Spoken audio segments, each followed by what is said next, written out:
o te whatala whatu i le malei fua mai o le tātou tunu o le nei tai au fau. Wha malol fo lau manuia, te tonu sa manuia i al whai ungol vai asa o malolonga o le pōna pō, tā lofa lava. O le si ufonga le neo le lau mua o le amatalia le na tautua. Ia lo mai au si mai le wha fonga o le tātou saudi ngā lotu o le tai au nei. O le a taita ia le sunga le wha whenga Reverend Missy Faseu, mai le kalesia me to tisi sa moa i pi tone i loa hat. Ia usi mai le wha fonga.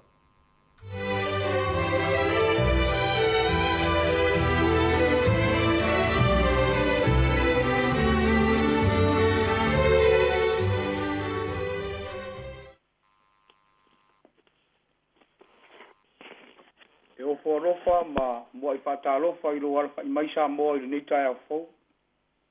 Ma lo le soifua manuia, ma lo langi mama, ma lo foi on sai.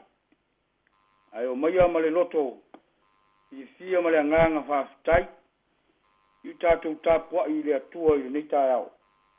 O le tātou tāpua I atu I le atua. Na o wala watu I a Iova I lo upua ngā, na ia tari mai fo I atea. Ia vai, ia e laga I mai atea o I lau ngutu pe pelo, ma le lau whaiwa e wha ole ole.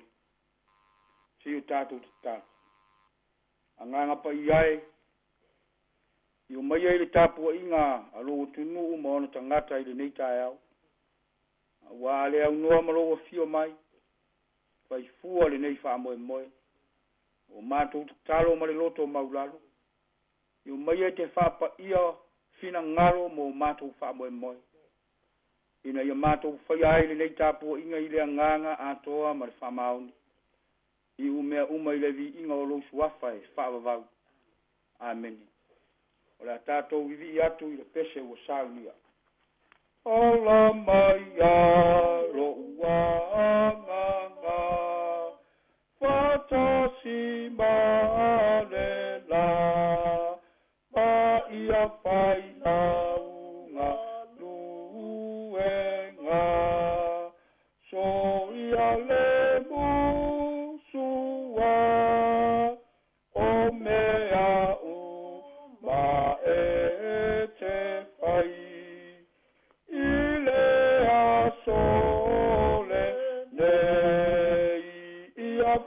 ia ma le whaapetai. Ia paia ia lelei, ua tasi lauta leni ea. Ua poa ira mai ia matua ngalu e pea. Ia tupu tele ai, ma ia e ma la tulava. Ua sila ia mai ele ali o Yehova. Mea uma e te whai. Tusi whai tau o le nita e au, mua mai whiangi tuai. Lua le tupu, lua sifuru mare whāra mta upu. Whai tau ina mai le whai upu e valu. Ia a ngata i le whai upu e sifuru mare ono. O fionga pa ia le tātu utua. O le sifuru mare valu o ona tau sanga. Na whai ai o akina ma tupu. E tolu fwoi maasina na tupu ai o ia Yerusalema. O le ingoa o lontina o Neuseta. Le afa fineo. Ele na tana o le Yerusalema. Na whaia fwoi a ia le amio le anga i lumo Yehova. E peio mea uma na whaia e lonta maa. O ona po ia na o ai au na Nebukanesa le tupu o Papelonia Yerusalema. O na vangaia lea o le ai. Na saulava Nebukanesa le tupu o Papelonia i le ai. Na vangaia foi e ana au auna. O na alu atu ai lea o Iakina le tupu o Yuta i le tupu o Papelonia. O ia malon tina ma ana au auna. Ma li isa ia te ia. Ma ana au auna sidi. Na ave foi o ia e le tupu o Papelonia i te usanga e valu o lana lofo aima. O ia ave ese ai foi o loa uma. Lava ina i le fale o Yehova. Ma o loa uma na i le fale o le tupu. Na ia vavaya se ina foi mea auro. Uma na whaia e Solomona le tupu o Israelu le malu Yehova. E peio na fetala i mai ai o Yehova. O ia whatawhea ina foi Yerusalema uma. O ali uma foi. A toa mai e to toa uma. Se furu afe o e na whatawhea ina. O tu funga uma foi. A toa mai e ngā lulua i ua mea. E le i toe se tasi. Na ta ngata mati tiva lava o le nu. O ia whatawhea ina foi o Akina. I Papelonia. O le tina foi o le tupu. Ma va le tupu. Ma na o no sidi. A toa ma i sidi o le nu. O ia whatawhea ina na Yerusalema i Papelonia. Ta ngata totoa uma e fitu wafi. Ma tu funga. Ma e ngā lulua i ua mea tasi le afi. O i lato uma na malo losi ma lava tia taua. Na whatawhea ina i lato e tupu o Papelonia. I Papelonia. Taro lava i lea nganga o lea li. E na nea ai lau whaafafonga Samoa. Mana tātou whaalongolongo. I ana whaitaunga o le neita e ao. Tu maupea ia te ia le vi inga e whaavavau. Au o mawhaufonga o le neita e ao. O le ola pule sea. E ao ina mai ai le se. O le ola pule sea. E ao ina mai ai le se. O le taunu unga o anga sala tupu le malo Israelu. I le tu i matu. Na iwa i lava ina whaato i laloina. Ma whata whea i le malosi o le malo Papelonia. I le malo Yuta i le tu i saute. Sa to i titi lava ni tupu sa oro lato sa vavali yala o le atua. Sa tonu fo i le lato pulenga. A wasa lima taita ina. Ma whaamo e moe mea uma i le anganga o le atua. Pei tai o le toa tele. O ni tangata fau vale ma le wha maururunga. Sa tele na ualo lato uleu si tai. Ma whaia le anga sala. Ua le whaamo e moe i le atua. Ua whaamo e moe lo lato lava malosi. Whamoe lo lātou lava I loa. Whamoe lo lātou lava poto. Whamoe mea ua maua I o lātou lima. O le tupo I o akima. Sa tūranga ese lo na tūlai mai. Ona nā fua I a te ia. Ona whaatupula ia le ifo I tupua. Ma le ola whaapau o le nuu. Whaasolo mai le no fua I ngā tupu. Se ia o ina se ei ma pale mailo na atari o Joakina. E whai ma tupu o yuta. Tā lofa. Ua moni ai nisi whai tau. E ua so o ale mo sope le mo sope. Ua tiri ai ona whaatupula ia le anga sala le nuu. Talu ona tūlai mai Joakina le atari o Joakima. Ma o ina ana whaataunu ina ai le fina ngalo le atua. Ma ua mata ai ona whaatoi na loina e whaaperonia. O le oso whai ngā mua ane pukanesa maana fita. E peo na tā ua le whai upu mua e o le wha. O le tusi sa whai tauwina. I le ono o 5 PC o le whaatoi na loina le nā. O Joakima I tausanga I tonu. O le tamā lea o Joakina. O so fa ingalo na lua e peo na ia tu si fai tau le nei as.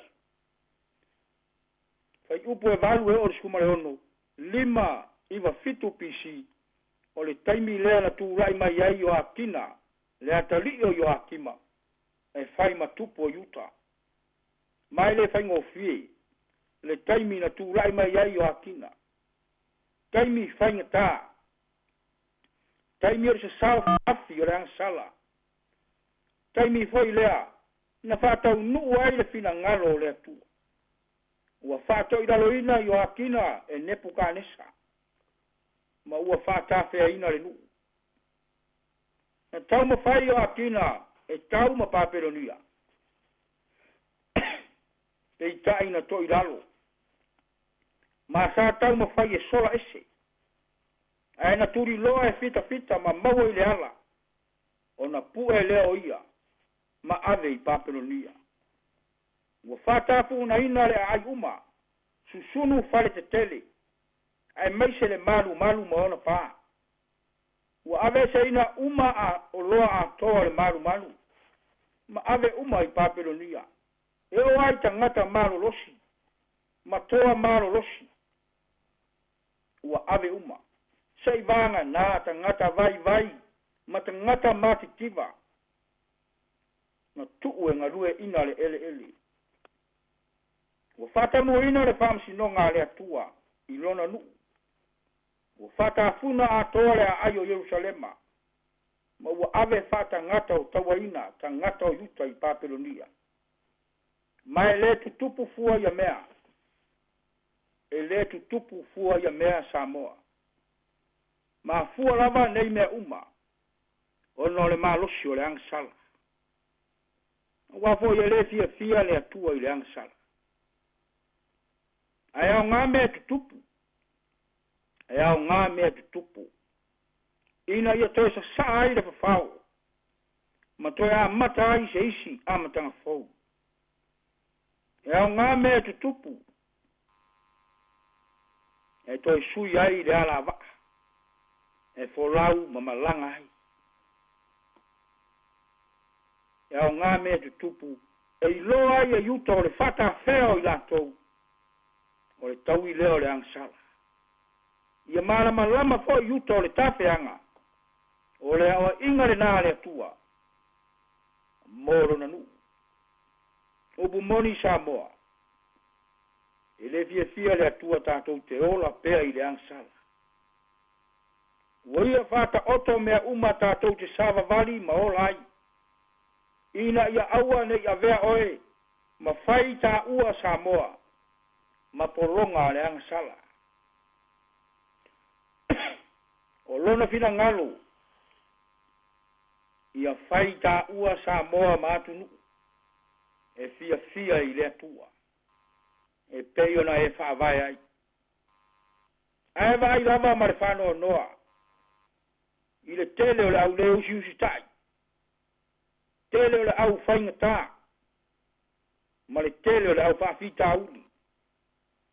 Nei ngalo ia te oe Samoa o winga maanga nā, a le ali o le lalolangi. E le mauai se nofo fide mu. E le mauai se fide mu o rau loto. E le mauai se fia fia. E le mauai se maupoponga, ma se fearu faninga. Na o le whaatupu ai o le anga sala. A o le tua lawa le au auna i le nitai au. A o e alo i lau whaatau tainga Samoa i so se fe au ma so se ngā ruenga. E mai se nai whanau ia o onga, o le whama natu o le tala le lei. Ngā lulu e whaatasi ma ke riso. E maua ai lau fia fia. Ma ato toa ai mea umata atou te whai. O le fe au leo le tala le lei Samoa. Alo ese. Mai le whai o le anga sala. Wai le fia fia le atua. Tātou te ola pea i le anga sala. Manu te reina fe au ma ngā ruenga o le nitai au Samoa. Ia iai pea le anganga ma le file mu o le atua. Ao e fe angai ai fe au ma ngā ruenga ma mea uma o le nei aso. Amen. Si o tātou te talu. Tala mai le langi le mamalu ma le mamana o au ma au ngā ruenga fo o le nitai au. Whaadia fo i le nei lalo langi lou mātango fie. O lou alofa, ma lou file mu. I lava ina mātou vava ai, ma tilo tilo. Suinga foi o le tau, i le neiva i tau. Ai mātou te lepo pole. Pule lava oe, wao oe, e ou mea uma. O oe na whaia mea uma. Whape nāle ni tai au. Tai au manino, ma le tai au te toa. Au tai au mātango fie. Fao popo yaso faita wina o le soifua ma le ola o Samoa mo on tangata. A tai wai fangu Samoa i le nitai au i lo matango fie. I lava ina pesia pea. I le wha mai ma le tele o wha fita uri ma whainga tau le ola. Ai wha vitai le atua. O lo e tapu au ina pea. Ma malutia le soifua ma le ola o tangata. I oua au mawhana whana. Aftai lo alofa. Ai maise o lo wanga le lei. Lau pui puinga malu. O lo foa ina o au mea alofa ese. Au ale tau singa. O le soifua ma le ola o tangata. O le malu si fau ma le ola fau ma le ea fau o le neitai au. Whaafetai tele ta mai lo wanga le lei. Mātou tari tonu. Nuia le loa o Samoa. Le ngata i le nei atunu. Ia o whape nā fo isi o mātou atunu. Pei o na mātou nofo vala ai. I oi foi matari tonu nuia o mātou a inga malava. So se tafa o le lalolangi. Nuia foi au e kāresia kerisiano uma. Whaafetai tele ta mai lo wanga le lei. Mātou iai foi i le aso ana nafi i au tāpua inga masau ninga. Whaafetai le whamanatu tala le lei. Mori mau pea i o mātou tangata. Le lei. Ma le alofa o oilo o mātou atu. Whaafetai lo wanganga pa ia. Fe soani siri ma le marusi anga lea. E whaatonu tonu ai a mātou fe au mangaru ema. Wha iai. Whaalango iai. Matua iai mea uma o le ngaruenga. Ai maise mea uma mātou te whai. Le nganga mātou te mawhana whanai. Le nganga mātou te fia ai. Ao le nganga mātou te mauti no ai. O lo e mā futa ina pea Samoa ma ona tangata i owa au. Aftai e fionga pa ia e whaatonu. A o ao ma whaasino pea mātou. I ala uma e ao na sava vali ma mātou wola ai. Alwa aftai siri. Aftai ia te liso. O le taura leo lo mātou wola.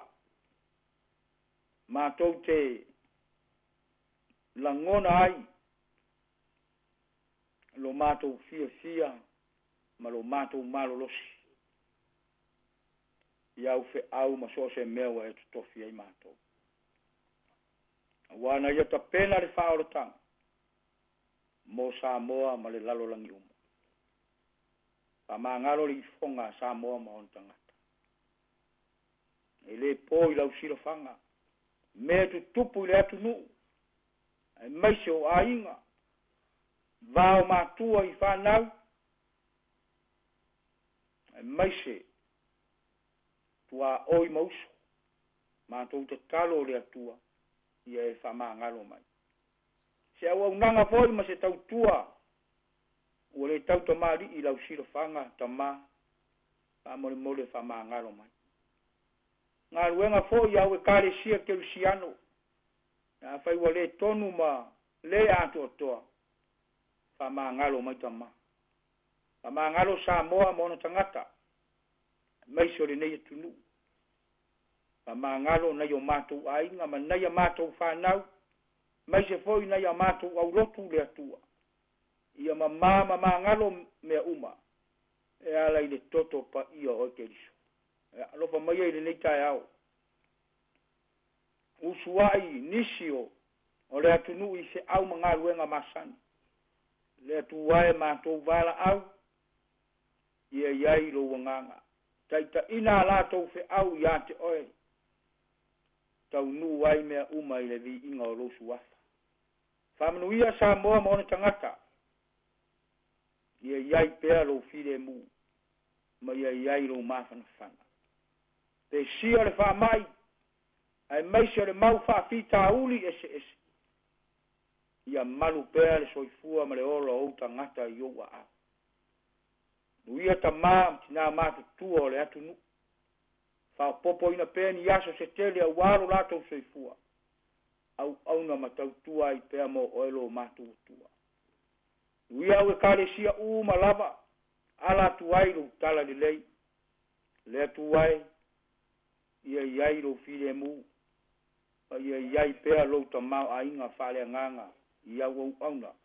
To tofi i lau tala le lei. Nuia Samoa. Ai maise o le nei atu nuu a mātou no nofo ai. Nuia o mātou a inga ta ape ai so se tafa o le lalolangi. Nuia foi nei a mātou whanau i le nei tai au. Sa auni fo ia usu ia o onga le atua. Taita ina pea la tau yo au. Nuia la tau. Nuia foi fe au mga luenga alo tunu. Ta ape ai le nei tai au. So se mea. Ia iai lo mawhana whana. Ma ia e whamanuia ia i lato uma.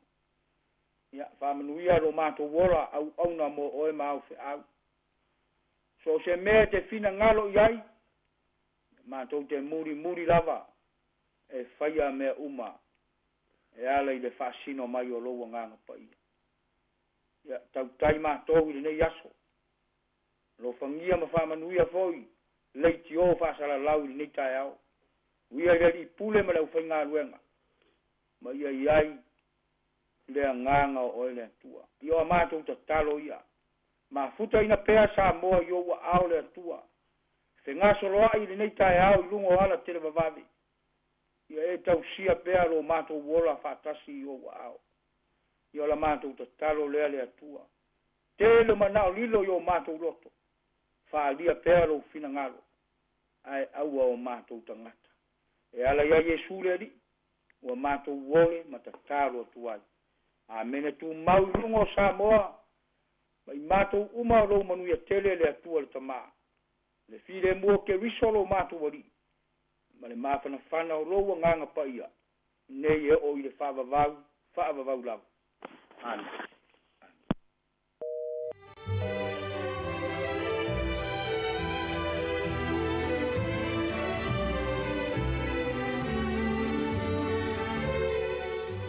O le nā ua whaafonga le tātou atinu ui le sauni ngā loto le nei tai au. Na tāpina ina lea le sunga i le tausimita ngā luenga. Reverend Misi Whaaseu le kalesia me to tisi Samoa i pitone.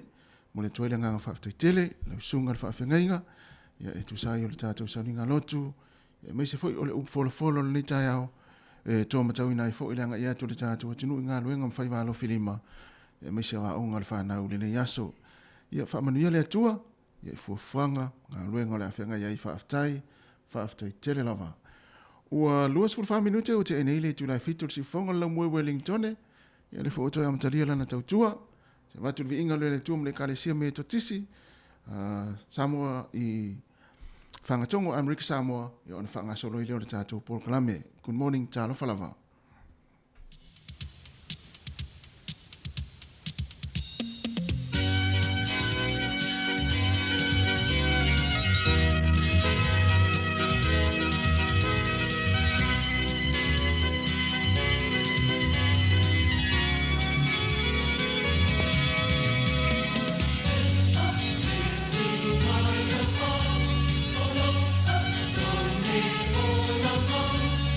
Oh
Hi Samoa, it's Auntie Tala here. Instead of Fifi Falo, ile atau le tayao. Laugh of the morning. Amat sa may apple feet to the babayao. Sufong lo mua atau le tayao.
Fatalo fatu le te mo le tai au ile pa ia maurunga le tatu tunu mo le au fonga le si fonga le mo Wellington mo le tatu kala me le ata le tai au ma lo se fo manuia kiona talofa good morning ya le fo manga lue tu mo le se atu fue por sunga dia wa talofa lo sunga dia wa we ma lo le visu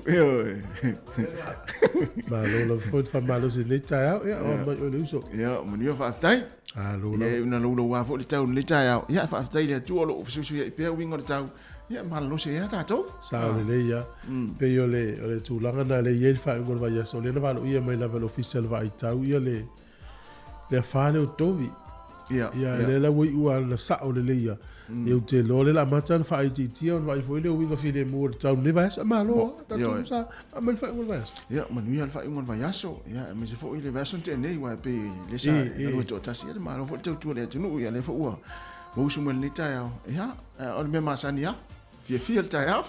Ale leia. Ole nga nare. Nei por kala me fa fia tu tatu tu. Wa e fisu ya la ngona malu itau o aso uma.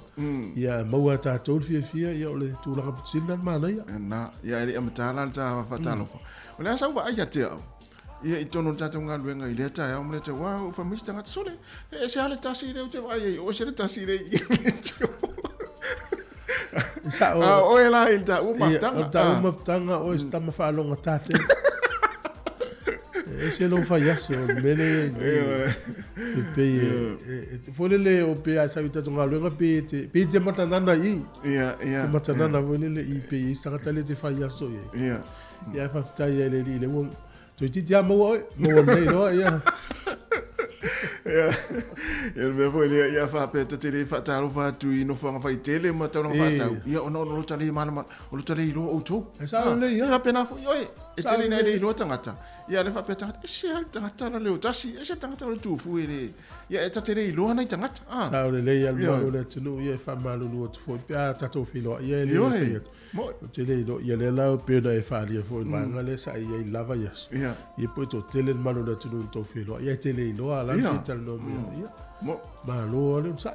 Ia na. Ia ai ia la ta to fa ta lo fa ta to tunu.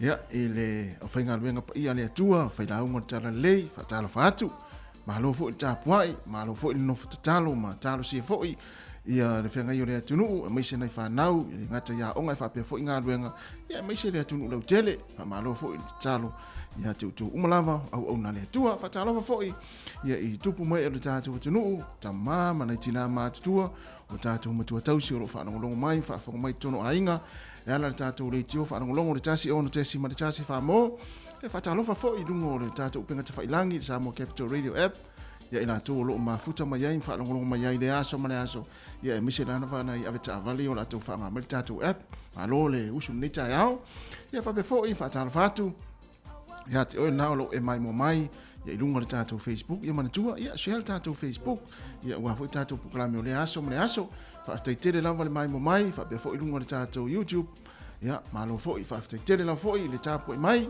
ia matufa mai ala I tō manatu whaalia, ma tustu sia fo I atou comments, ia ilunga o tātou pukalame whaatati le aso, vanga fo I le Amerika, ia le malo tele o Hawaii, ia whaapea fo I Amerika Samoa, manuia lava le sapati o lo whengai mo tau le nei aso, ia a mise fo I le tauanga ia tuai fo ia I fuafuanga o le nei tai ao, ia New Zealand nei o lea ua aso sfulfa le aso le nei, o le aso ngafua, o le amatanga fo I o ngā ruenga o le nei vai aso, ia mo tātou umare o usu mai fo I lunga le awala le taimi, whaamanatua tupea le tātou saonga le mū, ia wareanga ia tātou ia I whiau mga ruenga o le nei tai ao, nei whanau a onga staimi fo ia ona tau whiala mai fo I le I lunga, ia se I turau fo ia ona sauni fo I le ia onga le nei aso, ia e whatalofa te fo ia te ore na, ia lewa e mafuta mai nei tātou pukalame, si whonga lau mua mara pukalame le atal tai ao, good morning, tā lofa lava. Lofa, oe manatua I ni me tupu le aso I le, oe tō manatua, le ai.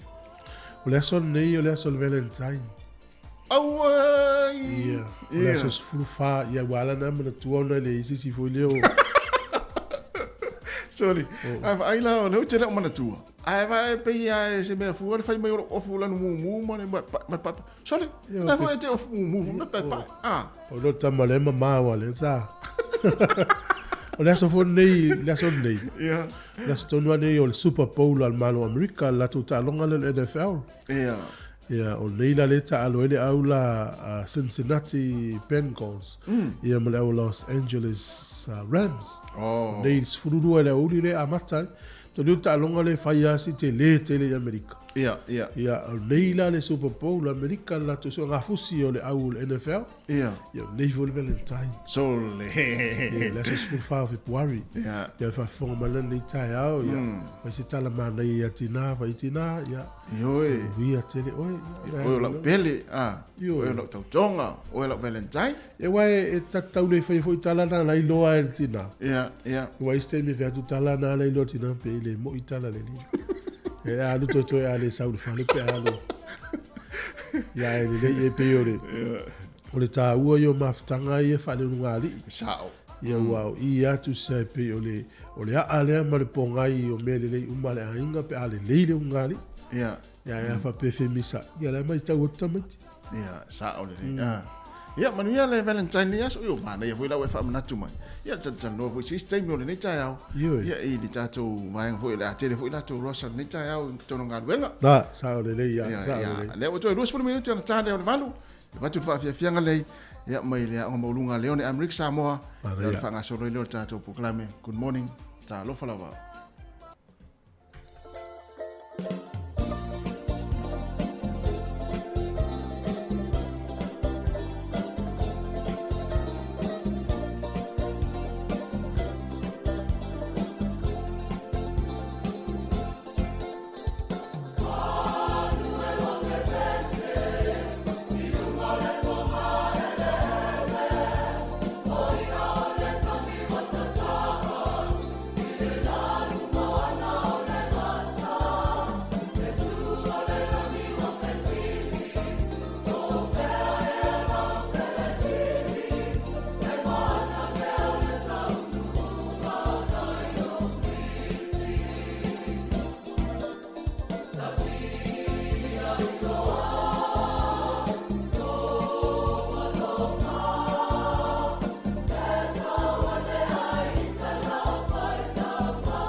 Ia o te whatalo whatu le te mil tae au maa lor soifua le tātou tunu.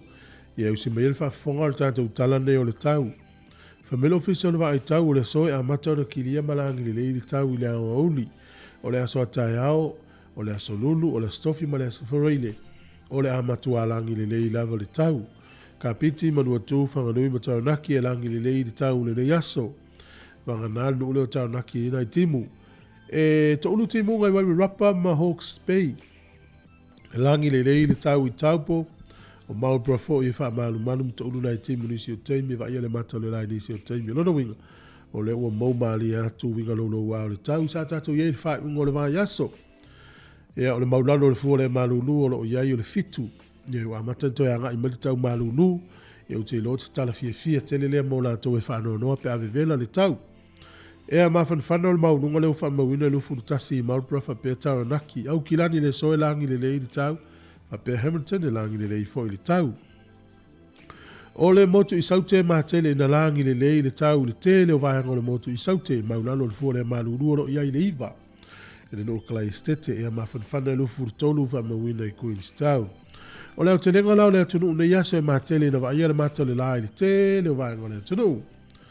O apia ia e ina i timu nisi o taimi lua sifuru valu fo le vela lufuru fale e mafan whana. O le angoto i fo le lai le so Wellington e lufuru valu minute te ele valu le fiafina nei. E oso a ele la tai au i le toi sifuru valu minute le fitu i le tai au a tai au.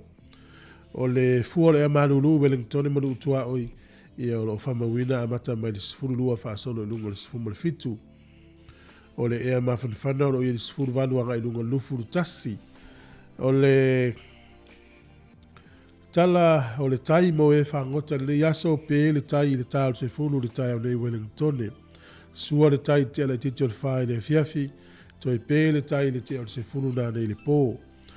Ia whasono mai ei poli lua, sua le tai le awhare iwa i le tai au nei, pe le tai, awhare tolu le au au li o le toi sua le tai le toi sifuru fitu minute i le se fulu le pō na nei. Ia o le tala leo le tau, talo le tai mo fuafuanga le tunu ia manu te leina le yaso le tātou tunu mo fuafuanga umo le iai whaftai lava.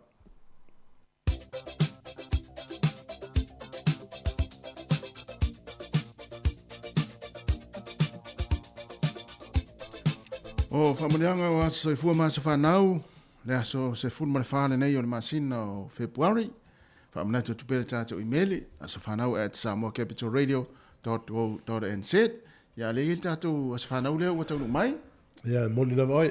E tātou as whanau leo wa iai lunga le tātou imeli. Ia le as whanau le nei. O le aso le nei wa whai e le li i tātou ori mafia fia iai. Whafo i le vi inga ma le whaftai le atua o nono na lofa ua sili lava lea. O le aso le nei sifuru wha Februari wa ato i le ono sifuru tolu tau sanga le whatua ia lolo fetu ayunu potea o pitone.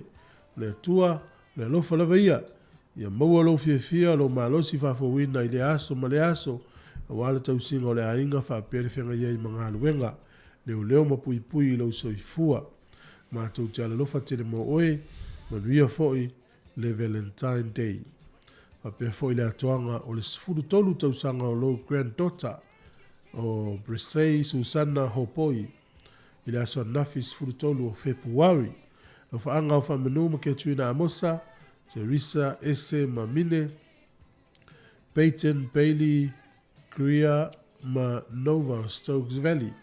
Ia manuia tele ia le asoifua o le tina, ia o le whalitua ia loto, fetu aiulu potea o pitone. Ono sutonu tausanga. Ia manuia le wasoifua, mauto umar soifua na yaso, i meli lava na haso whanau at samoacapitalradio.co.nz. Pe afia mais whamrianga whaftai. O le tuswhai tau, mau mai lea i le muamua koronito, o lona mata upo i se fulma le tolu, a lona whai upo e wha.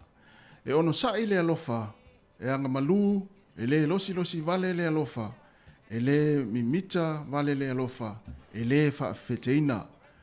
E ono sa i le alofa, e anga malu, e le losi le alofa, e le mita vale le alofa, e le whaafeteina. Manu ia tele lava tō waso i fua, e mesi au tō ia waso wafa ia Valentino po Valentine, o tō waso whanau nei, e whaamuni atu o tō waso i fua le aso, ia le pesele nei, ia tai nā tu mo utou.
Tala fatu le tino, malo so ifua usi mel fa fonga o le vavai lea i le tala whasolpito laulangi nei tala i mena tupu i tausanga mwai i le aso sfumal whao Februari.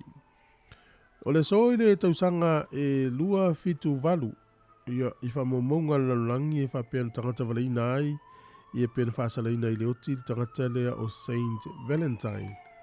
E mafua mai ia e pei o le tangata nei o le o si taulanga po o se whaifi au Roman priest. Sa ia whatautaia ia whaipoiponga ia i le nawa i tau. Le lai pei e mafua mai le aso neo le Valentine. E whangaina le to tele. E manatua ai le li whaifi au nei. Ia e fua i e ni fungala au, po ni mea lofa, ia i e pele ia i la tau. O le soile e tausanga e tasi ono ono tolu, o le nuu leo kānata, ia na avea ma se tasi o itu ma lo o falani, pe na avea ma se tasi o paanga le nuu leo falani. O le soile tausanga tasi fitu iwa, na tangata vale ina ai ia le lisi su e nuu leo Captain James Cook, e to tonu o le nuu o Hawaii, na tangata vale ina ai Captain James Cook i le soile tausanga tasi fitu iwa. O le asole nei le tausanga e tasi iwa, tasi lima, ni whapea e lima se lau fita ni usila, na malanga atu i le taimi o le taua mua lalulangi mga lulu e tonu ai kupito. O le toa tele lava i la tau o li i Maori, ma o le taimi mua fo i lea wa whao ngai ni usila, tangata whenua ia e fita lea Maori, e malanga i se taua. O le sol tausanga tasi iwa tasi valu, o le nuu o Rusia po Soviet Union, na la tau whaangaina i le sol kalenda o le Gregorian calendar. O le sol tausanga tasi iwa lua wha o le company le nei o le IBM po le International Business Machines Corporation, na whaavaina i le so. O le asone nei le tausanga tasi iwa fas fulrima, o nuu ia e iai ia Chile, Ecuador, Paraguay, ma Peru, na ofi atu i lalo le whaamalu a malo au whaatasi i le aso tonu lava le nei. O le soi le tausanga e tasi iwa valu, na tatala ai le whale mataanga lea o le te papa i Wellingtone, le museum le i Wellingtone. O le tausanga e tasi iwa valu le so na tatala ai, o le so tausanga e lua afes furutolu. O le ria Afrika foi lea mo e tu unga lua se lau mita. Ia lea e whaau a mea umaona vai lua. Ia le sona whaasala ina ai tausanga lua afes furutolu. I lona tangata vale ina o siona to lua. O tātou tala ia e toi maua le whapuponga e tai masani whaafitai lava.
le ai lo tingaina sipa mali e sipa pia pia sipa e te o no me ai sipa o e lampa ma e mamai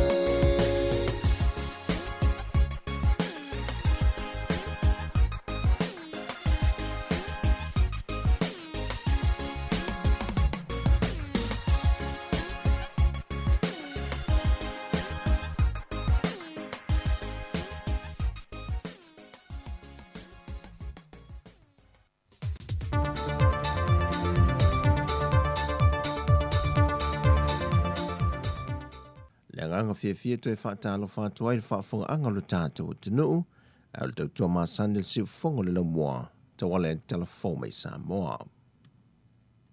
Wa toi tau fia Amerika Samoa le sa o le tonga le na tui nei tangata Samoa pe a malangatu, e le to e whaanofo i se ai malanga sa o yo lātou wa inga. Talo mai o na māwai Samoa i lātou ua mau le whaama el COVID-19 furuiva, wa toi sui e fuafuanga o polo inga, o le whaamai o COVID-19 furuiva le motu i se sae. Pe o na sila fia o le tausangan te nei na te tālai Amerika Samoa le awa noa lea, a o le ua toi tāpu nia. O lo tāo fia uma whainga malanga i Amerika Samoa le teimile nei, o no se whainga malanga mai Amerika na fia i tangata o le pāse se le whaamai o COVID-19 furuiva, le au fia i ma Samoa. O le vaiaso fo i lene te nei na to e te tala i Samoa le awa no mo fe malanga inga i le vao moto e lua. Le o lo awa no ai le ofiso le pāle mie mo i la to e fi talo sange malanga i le moto i se sae. O lo o te tala le awa no ia i la tou. Pei tai mo i la tou o lo i Amerika Samoa e fia malanga mai. E talo sanga le konsula Samoa e tutuila. Mo an whanoa e malanga mai ai pe a whai ai te tala awa noa. O Amerika Samoa, o lo iei fo ilalo teunga ma iei ngō polo ingol COVID-19 fluiva ma whai ngā malanga, e whaanofo e sea fo ilanto uma o le a malanga mai, mo le luas fulmaltasi aso. O se ngā yo inga o fau mā lo, e wata tau wai o na wha mā vai mai le tofinga, a wā ele o onge ta ngata le matanga luenga wa onga. O se vaenga le saunuanga le fionga le minista o wha ato angam whai ngā whaiva, la audio le male to le tempo la te Valfosi Schmidt e lunga o le TV e le whakasa i le whaai unga le vaiaso. O e whaate tau le saunuanga le fionga le minista, a ngai le whauru lunga le matanga luenga wa onga le fionga a whamasanga, e na ua tuina i lunga le tu lau le matanga luenga, se whaasilasilanga le tu maupea o ne tau fia onga mo le isi lua vaiaso, a e whato a mai a pea ma se i tu la, le saunuanga le fionga le te tai o le atunuu, fia mena o mi mata awha, o loo au fia il teuteu ngau i polo e ngau whaavilave tupu whaafua sei, le te tala umai leo a onga i le atunuu, e a fuantu le asonga fua le nei. Wato e sui le whaasilisilanga le matanga luenga wa onga, watu i ne lungo peng te wha ilangi po la nei tū lau, ma toe whaasa awe le whaasilisilanga, ina ia toe a ea onga i le so. E ui o le suinga, ai wa ve matulanga wa le o fia ai le fionga le minista o whaatu anga ma whainga whaiva, mai ua tā li ai se tali mai, a le whaurulungo mtanga luenga wa onga mta alonga maanga nuu. Wa whaasa e se maisa mo me le vaenga lua, o polo ingo le pui nga o le whaamai o le COVID-19 furuiva, a nga i le vaenga mua. O le whaai unga le kabineta wa whaasa e se isa mo me le lanu sama, whaata sei mani ona teunga, o ia teunga wa fua ilunga o whaai unga o siake fitu, wa mai a whaia mo ila tau ngā lulue mua au, e le taunu mai e le au malanga le aso se fulmariva o le masino Januari. O ia su engai fitu wa mai a sa negative uma mo le au whainga wenga, whaatase la mai ila tau e to tolu se fulmaritasi wa fia le siama, a e to wha ua manuia, o isi ngasi wa wha solo ina vai le siama, ma o lo malolo si pea. O ia teunga o le atatala ni vaenga o le vavao, mai na amata wha maluina mai le tau leo noi lea fiafio le safariles fu maltasi o Februari lua filua safamale lua. Lea, wa tau fia i whainga malanga wha avao malo po wa lele ma wa ala upasese, se i vanga na ua iai se wha mao ninga ale ka peneta. O le atu maupea, tau sisi o le pui nga wha ala soifua malolo i nei teimi uma, e ala le te tafi ma mao au, wha o ngā tali whafonga, tutu pe no nofo fo I whaavavai no whanga whaitele. Ua te tala whaapotopotonga I no whanga whaitele, a mata I tūpea le pui ngā lautele mo le whaamai. Ua te tala le whea I o tamaiti lalo I fole se funma le lua tausanga I no whanga whaitele. Te tala a onga uma ma ta alonga ia inga ua uma o na whaatulanga I le laasanga mua.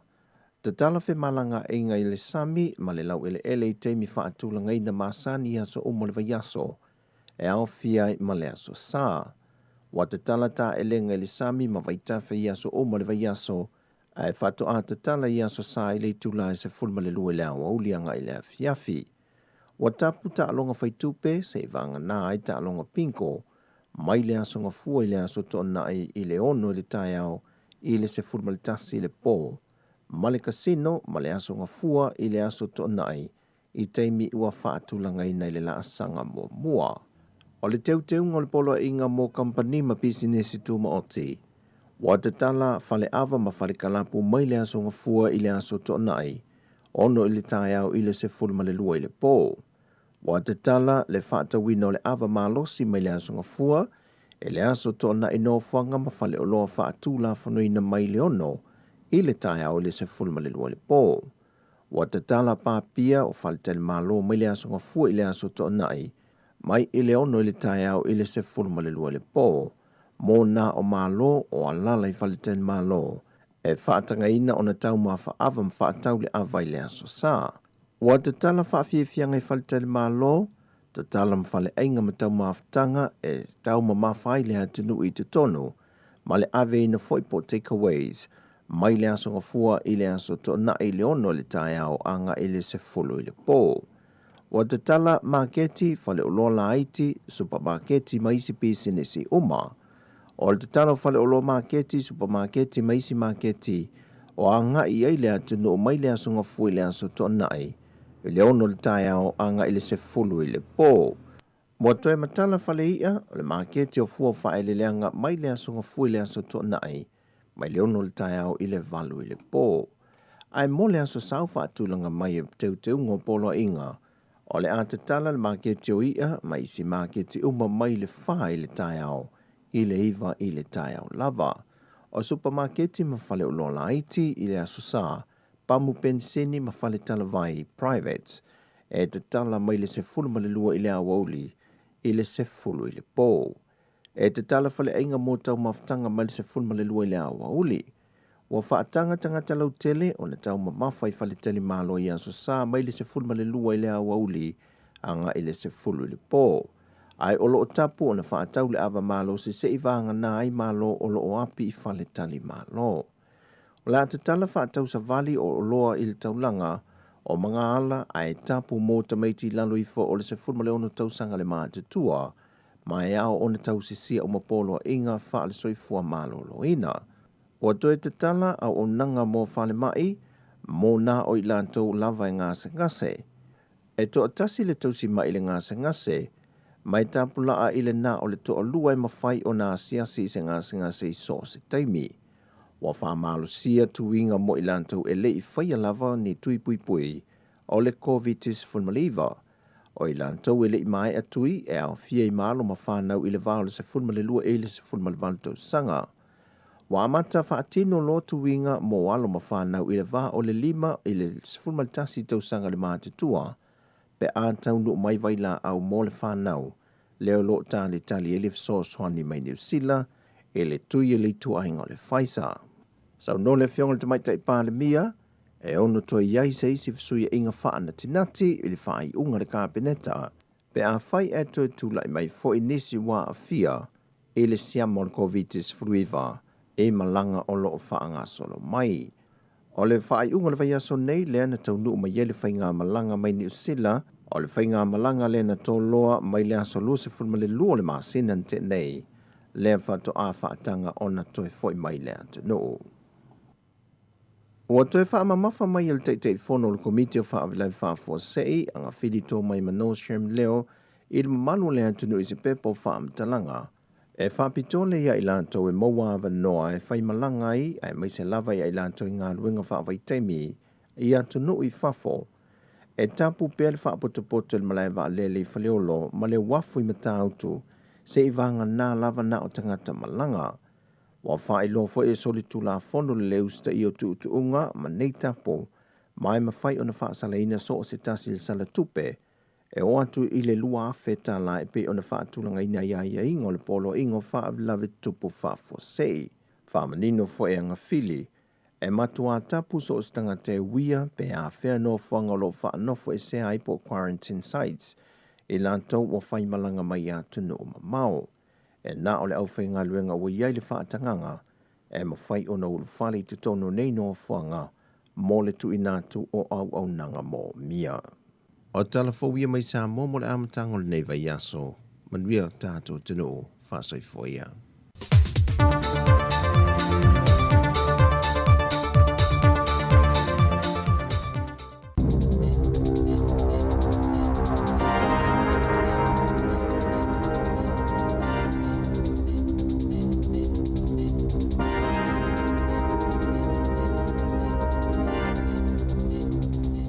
Ta alofa lava i le vaenga mua o talafou mai le si fonga le lo mua i Wellingtone. O lo o tumau pea o na wha maa i a loto malangona o tangata te te ia o lo o no whaia wha malosi luma whale o le parlemene i Wellingtone e wi ina malolosi matangi ma mawhati munga ma susu winga o le tau i le whaai unga o le vai aso. Sa whaatanga ina le fonga fitalai a Trevor Mallard le whaonga ina o masini wha leo tele leo le parlemene e whaia ini whaasara launga mō tangata ina ia whai o lato tui pui pui o le wha mai ma tā ina hoi pese ma musika e lenga te lea sa whaola ina hoi ia paipa o le suawai i le tonu o le malai se vaenga o tau mwhainga e whaata ape ai ia tangata te te. Peitai e o mai lava i le tae au nei o loo tutu pēr whale ie ma tō tele tangata te te o loo whaasusu ma whaatimu ai i le malae ma lalo la au i le mawhale o le maota o le parlemene i le lau mua. O toenga o le whamalosi o le teropika o whaingoina ia tovi sa i longa o nā whaina i se vaenga tele o New Zealand i le whainga o le vai aso. A mai se i lava o le vavea o le san nafi. E le ngata ina sa tāpuni ai i le tele o wala, ai sa tele hoi vaenga o le lau mua i Wellington nei na ave se ai tangata mai o lātou whale o na sa lamatia ini solo ele. O ni isi vaenga o le motu i mātu i leitu malo Northland ai whapea i fwoi au ki lani sa motu si ai i ele tise. O ala lo papa e pei o le awala lo papa tele o au ki lani le Harbour Bridge sa tāpunia mo fe malanga ina masani o na ole malo losi o savili ma sa fautu ai nai le tunu fe malanga i ta male ina ia tau mo fai e wha tia le so o na whewa ai i le taimi o tūlanga whaale tonu ai i a winga o le tau. Ai titi mai e tu sama le se lau le a whae o malanga fuafuaina a le kompani wa lelo le New Zealand sa tau fia ma whaale au ngaina o na o Cyclone Dovi ma na whainga. Whaalia mai e le kompani sa amata mai e nafi o na ngā lunua i la tau i le toi whaatūlanga ina o malanga a tangata uma sa whaina la tau whainga malanga o na o ia whaale tonu. Mai sa fautua ina ai le maru fe malanga ai ina tau mo fai e sui ma transfer la tau fai ngā malanga e awala i lunga o fe sota inga te le wawave ona o le mau lunga ma le pisi o fe sota inga ma sani e ona umi ai le taimi e wha tali ai pe a fai e wala awatu i le company i le telefoni. Sa wha pe fo ina tā fia uma malanga a wa alalo i le wao Wellingtone ma Picton i le sa atoa nafi ona o tūlanga lou o le tau. A o whaawa wai pēr le te ea tangata e pei ona whaia nei Wellingtone e whaasanga i tapu masā ua whaamaruina le malo ona o puipuinga o le whaamai Covitis furuiwa ai ua maita wina le so a so e tolu o arua e pēr i lunga la whainga o mai fau i le tonu o le atunu a toa. O le san nafi sa whaamawina ai se a whainga o pito mawa e o iai la whai tangata e maua le Coviti i le tono New Zealand i se aso se tasi talu ana o mai le whaamai i lauwhanua o Aotearoa. E valu se lau se fulu la whai o mai fau sa lipotia mai le mtanga luenga le soifua maloloina. Mai lea o whainga e tolu se fulu lua o lo tau fia i whale mai le tonu au Kilani, Tauranga, Rotorua, Wellingtone, whaapea ai makalai stete. E le ai se tasi e la tau ia o i le tonu o le vaenga mō ngā se tinga ina le ICU. Sa wha mawhai na mai amta ngā luenga le seifua mālono ina. O le mawa e o le si tia la wha i o mai fau, o se wha manatu tā ua lea mō tangata uma. O le nei ua matua sawa le pipisi i tua le lautele le tunu o le vairusi o le Omicron. E manatu le mata ngā luenga, o le a wha awawa i pēo na si tia mā o lunga la wha i tangata e maua le vairusi i nā i vai aso o lumana i nei. Mai o le whautuanga lautele mō tangata uma, ina ia tau mawhai i tūranga ma awala uma e tau wha tele ngese ai le pipisi o le vairusi le nei, ma ia tau tua nā le saonga le mū, ma le soifua ma loloina o le tangata ia ma lana whanau ma lona au a inga. O le lasanga o pito tāua lama, o le whaamautu leo le awa noa e whai aitu i pui pui, tu sa po o le tui mua po o le lua, ia po o le tui wha po foi.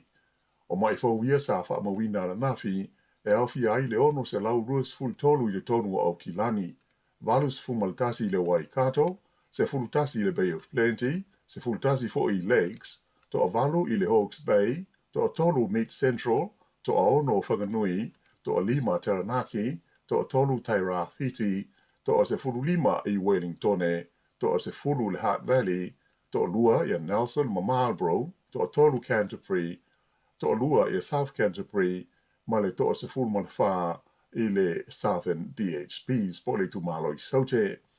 E se fulu walu mai fausa wha mawina na nafi, i no fuanga o lo wha anofo i se aita ngata malanga mai whafo. O le au whai ngā ruenga wha pe ai ngase i le tono ni vaenga se lua, e tausi aita ngata maa de tua i le whale mai tele o Kilani, ua amata nei o na whaia la tu suenga pe le ua whaina i le wha mai COVID-19. O le astona i lea na lipo tia mai ai le maua le COVID-19 fuiwa o le to ono le au whai ngā ruenga, ma le to fitu ngase i le tonu o vaenga ia po award se lua o le whale mai o Kilani. O se tangata whai ngā ruenga i le tonu a lia vaenga o le whale mai na mua wha maonia wa fia i le wha mai ina ua whaia sana suenga na soa tuai le wha maonia o istangata whai ngā ruenga to lima ma mai e to fitu o lo o whaia pesa i li linga po o whia tonu e a fua mai ai le vairusi na whai na ai la tau ia. Ai na whailo mai e le pulenga le whale mai ua uma o na wha afsota i a ingo ngase ia ua whaina le COVID-19 mai o lo whaia i ai ia ngā luenga tāla whenga i uma e lango ma whesua soli ai ia i la tau. O le taimi nei ua tō fia le tu mau, ua tā fia le tu mau, ia le toe tā fia leo nisi ngase fau i vaenga i e lua po wote e lua le whale mai mō tangata mātua i tonu o le whale mai tele o au Kilani. Ua mai tau ina le whaatupula i e pēa la whai o tangata i le ai o neipia, o lo o whai tio ma whai lolo la tau le fia i le pulenga, ona o le leanga ma le palapala o le suawa i tāka pawha, o le fo i ai tele i le tumano le Hawke's Bay. O le masino i anuali sa atoa i le se lau i le whai o whaasea, ma whai tio ngā lo ia sa whaatoa i atu le pulenga o neipia, e tusa lea i le nā o le luas fuiwa sa ia i le masina o Novema o le tausanga taruai, o le neila ua si tia le onos fuono i le masina o te sema. E leo se mea fau le tulanga wha le tono o le sua wai tau mawhau neipia. O le tele o taimi e wha alanu ena ai le sua wai ma fua lea ona o le wha ngā ina o le waila au o le chlorine le ua lima nei tausanga taluana amata i neipia. Pei tai o le waila au le nei a feifiloi ma le minerale o le manganese le maua mai nisi o vai eli o lo ma wai le sua wai tau mawhau neipia. Ona fōringa ena ai leo le lano o le sua wai i le taimi e ki ai i le paipa o le whale. Whalia whapea o le tulanga mo mia tele o le sua vai le vaenga o le tunuu i taimi o le tau mawhanu whana e mawhua ai ana whao ngā a mata mai i a Novemba o le tau sangantaruai i a vai eli nei e mawai le minerale lea e ta ua o le manganese. Whalia mai la le pulenga o nei pia na amata mai ai le nawa ai taimi o na lātou maua whai tionga ma whaasea tangata e na nofo i pitanuu o lo mawai le sua vai mai vai eli ia ai e awhi ai pitanuu e pei o le Napier Hill o ma rewa whapea ma te awa Ai whapena fo I malawaenga tūru tonu o le tāuranga po le Central Business District. Whaalia la le pūlo le sua vai o neipia o Russell Bond, o wai eli whapenei e nā o le tau māwhana whanalawa la tau te whao ngā ina ai. O le atu la I rumon whaamsinonga I Palmerston no while tai au nei, se li tala waus furuiwa te usangale matua na loka I le polas foreile ona o se vevesi na adi li mai le taimi ni tuunga ta vale a tupulanga tala wau, boy races, I le pitonu o Longburn. Whaalia e le li Sartini o David Wilson, na longo ina le leo inisi ina ua soa e se ta vale strangata I le mea sa tumu I ai tupulanga tala wau I le awala o le Works Road, pe tusa le o le tasi le waweao. O le taimi o tamu whaiai se leo tau fia stangata o na o winga paa a e tā ai e stasi mai tuaro na uru ma pa ua I lalo. E leo I loa po aina I whaia lea ngā yo inga na manua ai le li leo ma tonga fitia ai le whana mai. O lo fia mawai e leo ni mori mau e tusa o lea whala me lawe. Whaalia fo e le li Sartini o David Wilson to tasi leisi tangata na manua I se mea mai I lea lava po mai o lo tinga ina o ie le whare mai le taimi nei. O le li es fuiwa tau sanga leo o molia o masalumia lo na wha o ina ni manua tu ngā I se tangata. O le atapunia mo whemalanga inga masani le awa le tele numele tolu I mātu o le maunga o Mad Messenger I Taranaki mo I tūna ta I whai le aso mo se vaenga tele le vai aso le nei. Ma fua le fuafuanga o na o le so le a matai ngā luenga o le suaina o le awala e sa uni ai mo le toe whaataina a toa. Pea whai e tāla whea ngai mo ingo le tau. Ai ale ai o le atu I le so lulu e a matai ia ngā luenga. Pea mo le tolu ni aso o le fuafua e whaatino ai le ngā luenga le nei. Mai o le atapuni ai le awala mo whemalanga inga ta male I le bao le se fulu I le tae ao mo le lua I le au auli. Whaelo mai e le tamaitai o Jacqueline Hankin o le mtanga luenga I pule awala le waka kotahi o le nenga luenga o le vaenga amata lea ta pena ai le awala le nei mo le toe valitaina I nai masina o luma nai nei. Sa ia whautua ina le tunu whemalanga ai ina I tau mwhai e alo ese mai I le uia o le maunga le nei Mount Messenger I le taimi o lo o fuafuai nai le ngā luenga. O lisi vaenga le tātou tala ua tu ina mai le whautuanga alo ia a le malo New Zealand, I te ngata New Zealand umalo I le tonu le tonu o le Ukraine, ina ia lato tu ua vave ma palanga ese loa mai lea tunu ona o le whaate tele o fe ese inga wha a military o lo ali li mai le vaenga o le kelo pe le taimi nei. O le whaenga o le vai aso le sa wha iai le nei whautuanga alo ia le mai ta minister o le vai whafua New Zealand na mai a mahuta le na ia ta wai o tūlanga le mautonu ua iai le wheese inga I le mawhelo I le malo Rusia ma le malo le Ukraine ua le tau ai I tangata New Zealand o I te tonu o le Ukraine o na tau mwhailoa I malanga ese mai se manu o maua le awanoa I malanga masani e waalele e fo I mai ai I New Zealand. Whaalia fo I le minsta o lo mata I tū ina pea ma le totoa le malo New Zealand I tūlanga ua li mai le Ukraine mai o le whautuanga mo te ngata o New Zealand o I tono le tunu nei e te tūsalaba mai mangai o inga a isi fo I malo e pei o Australia, Amerika, ma Peretani e tele.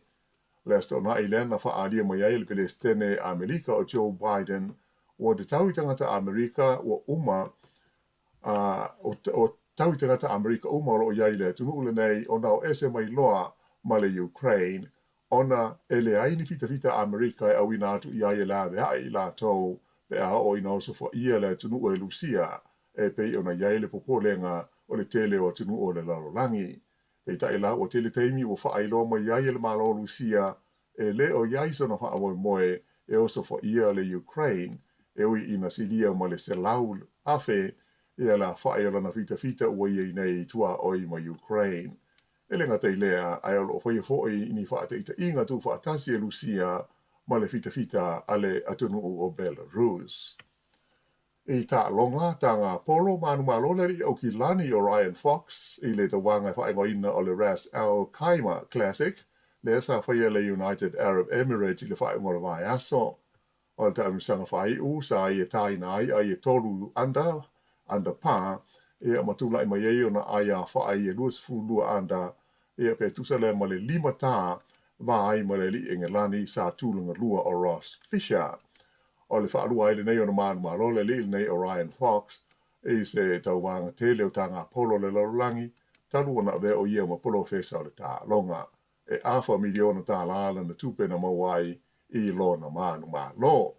I awhelika i saute na tūlanga tolu ai le isi ele i New Zealand o ia Daniel Hilia e le tauwanga o se vaenga o le European Challenge i tanga polo. I le taronga whai pele fe filoi mal karate po le kickboxing na manu malo le i New Zealand o Israel Adesanya e le puipuinga o le fusi o lo ia umia e le tanusanga le UFC lua fitutasi i Houston i Amerika. O le whaafaa ele nei o na manuia tau mwhai ngā lea tau le lea e puipui le fusi o le panga o le middleweight o lo ia umia. Na malo o ia i ai le li Australia o Robert Whittaker ano po. O stasi o panga wha apopo o le po, na malo ai se alo sa moa mai New Zealand nei le li o Carlos Ulberg. Na au whaatasi wha amasino e tu inatu le manu malo ia Carlos Ulberg mai le na panga o le li i meuli ngoa ia Fabio Cherant e mai whape o lana ta'alonga mua lea i le ta'unsanga le nei le UFC lua fitasi e pei ona ta'alo ai nei o ia i Amerika. O le whaingola nā o tala fau.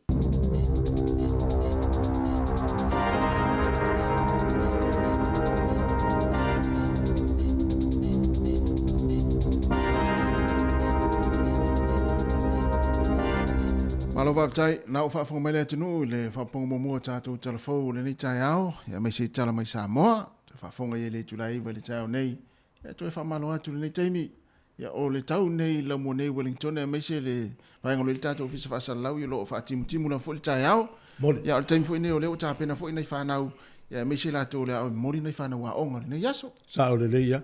Pe o winga na le tau le sa whaalia ia a iris winga i le so a matana ia le matana la whaawa uli. Ia maanu e lo le vaso a tone. Mana ia. Ia o le tūlanga na ia. Ia wha maaloa. Mo la tau fo ianga i Wellington le ia so lo whaawo pe te e lau te te e. Le ia wha ina i lau malanga i taise appointment. Po spelo inga mal fo mai. Lo ia. Po i lava le te alu e vai. Ia maaloa le wha ngā na fo afi. Ia wai watua e sa vali vai lo pe... Tiaru lam tau. Ba ia tua mari fa no no tu langa le lo ia le ia solte i tai Wellington. Ono le fa mua me ona i fa na right. So le right chele ta mai ti le ma li e tai o so le fa. Wale si va nga le mai tau ina le tau pule i o ami o tanga tai ia so le mai tau ina mai te lo na i fale ai ngam business la ita. Oka. Ia taru si o vai to na fila le mai fu asa mo to tonu o fa mo le. Sole. Ia, la le mai le fu o te le lopo. Ile i maua tangata le na. Ia, ele fa pe ai fu sa mo umala ia. Ia, ai pe o nei vai ngafo ile tanoa nei fa na ute o isi fa na sa mo ta to ia i ma se fu. Ia. Ia, tanoa nei o le tanga vai o ta to me ia. Ia ma to fa se fu al to wainga. Tu se ringo le fa o to wainga na le fa le tai me solte. Mai sa va pe o ma to wainga le ma to mai tilia. Ia. Ia lua le le fu ala to ina ia o le fai fu ta to malo. Sa o le ia. Ia le tulanga na pe o na mai tau atu ia. E talo fai i la toro ngā lue la talatane i vaenga le ro i solte i pisinisi pe o na i tau. Wala fu ina mau fu initial report mani so ai ngā fu o ngā lue ngā station. Sole. Vaenga le tau nu fo afi. Vaenga le tau nu fo afi. Ia o loka ia mo mea foi tulo wara i public toilet. Ia o no tulanga foi le ia tiri lopo le ale solte e file mule fai mai la to. Ai le uiroa la tuo mea ia o nga fai nai pisinisi ma tanga ta fe malanga. Sa o te no e umi wa o ile fai le o ese ile totel. Ia le ia so ia mo perfile mu o tato wala o polo kai le tele o wala fe wa. Ele mo mesa tala de pasi ya sa mo po a mai la to fe o inga. Ia wala o polo kai ma wala fe o pasi. Te lela fai no feo inga. Ia, ai mo pe pa wale tu na fulile e tau mamau tātou mo vaenga na wa e ia au sol te e pulea mio. E foi sol te e le pulea mio. Ia ai mo e tātou le saunga le mun le yaso. No, mo le ya. Los furu iwa penu te ne vanu te no lava vai foi fa vivia o tai au. Lo fa tu le tu no fa ma lo fa tai la we mai fa sala. Si fonga ne lo mua le son nei o le Valentine. Ioi. Ia whataua lava i tā ua me neo mafutanga. Ia. Se fo le tā ua mafutanga. Sa o le lei. Ia, manuia foi. Amu ia o tōu la tai tōru tai whalosa nei aso.